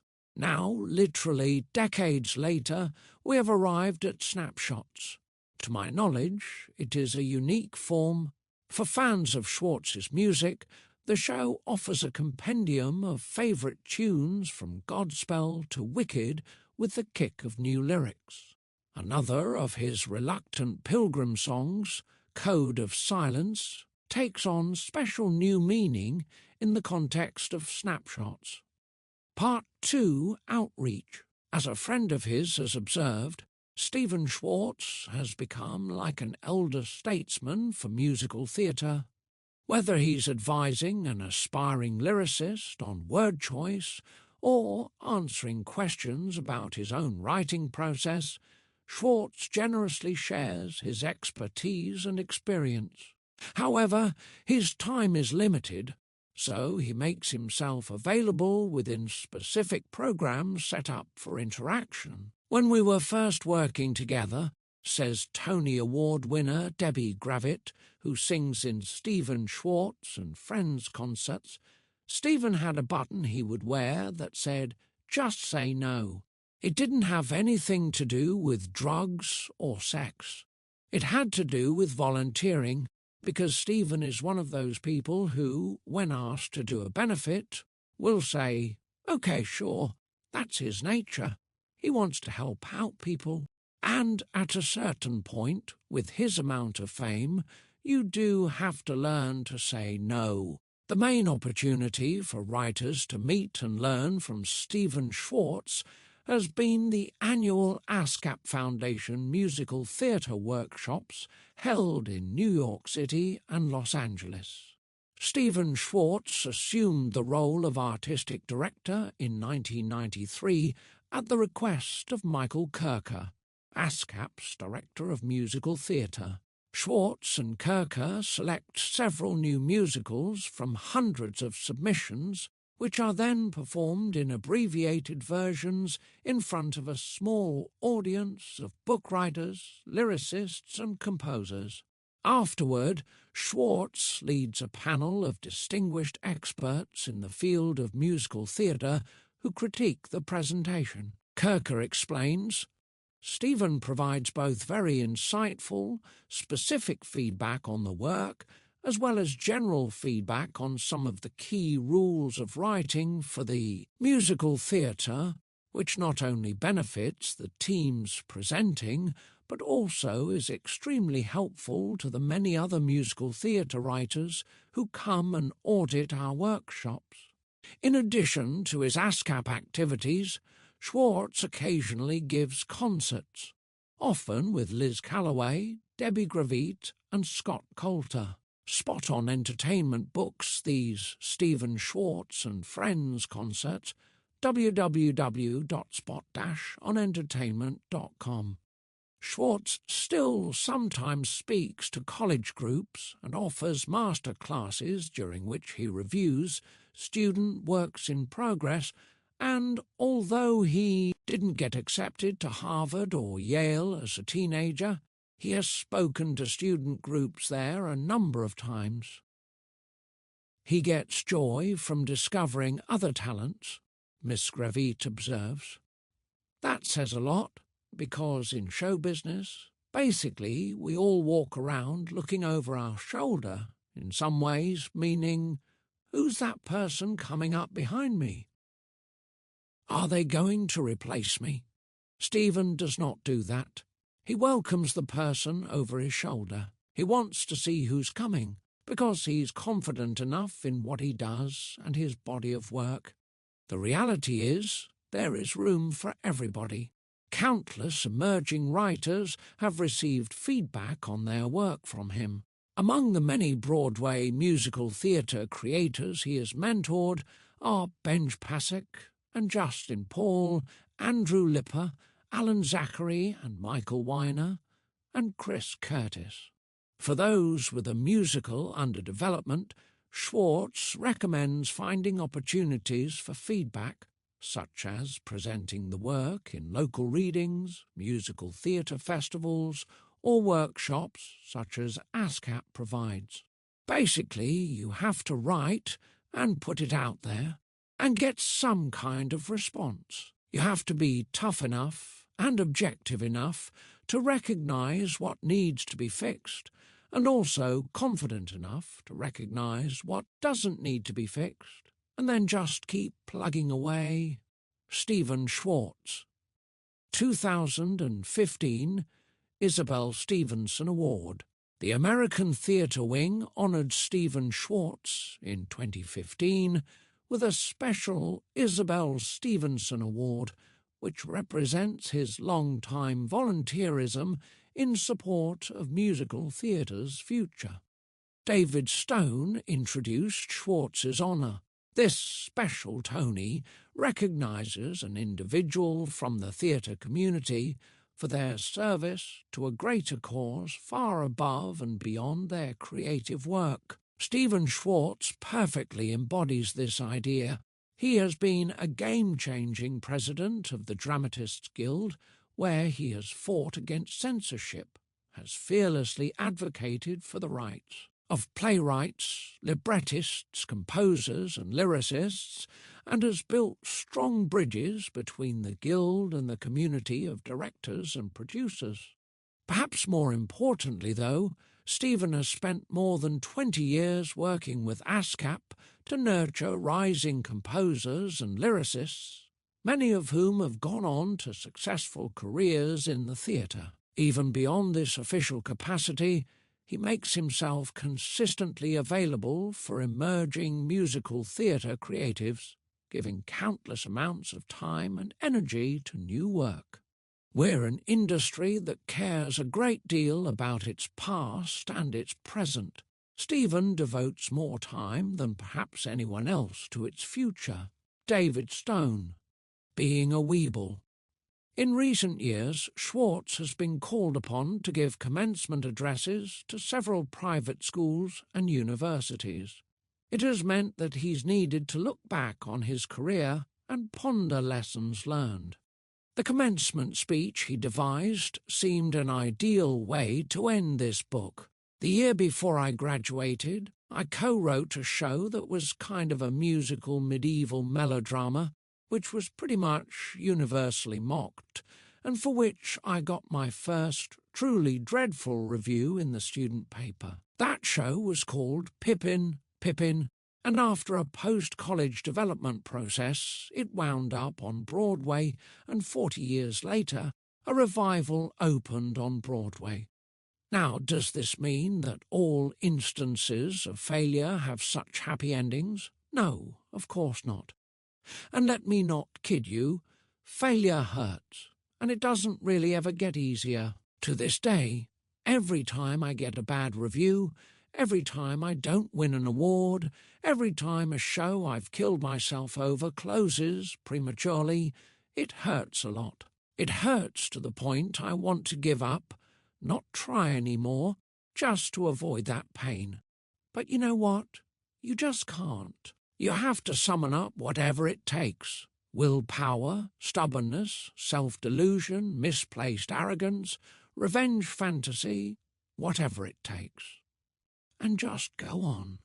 I don't know if this toy still exists, but when my kids were little, there were these little dolls with rounded, weighted bottoms called Weebles, and the advertising slogan for them was, "Weebles wobble, but they don't fall down." So, on the commencement of the next phase of your lives, may I make for you the following wish. May your successes not blind you, may your failures not daunt you, at least not for too long, and above all, when you wobble, may you not fall down. A 2017 meeting of the minds for the revised version of Rags at Goodspeed Musicals. From left, director Rob Ruggiero, book writer David Thompson, lyricist Stephen Schwartz, and composer Charles Strauss. Left, Stephen Schwartz and Craig Carnelia respond to a new musical as part of the ASCAP Foundation Musical Theatre Workshop, 2006. Right. Stephen Schwartz and Stephen Sondheim at a fundraising event with singer Maria Friedman. Stephen Schwartz has done more to nurture and stimulate new talent in the field of musical theatre than anybody in recent memory. What Charles Strauss started at ASCAP has been more than continued by Stephen's enthusiasm, passion and energy, not to mention his generosity. Stephen Sondheim. Stephen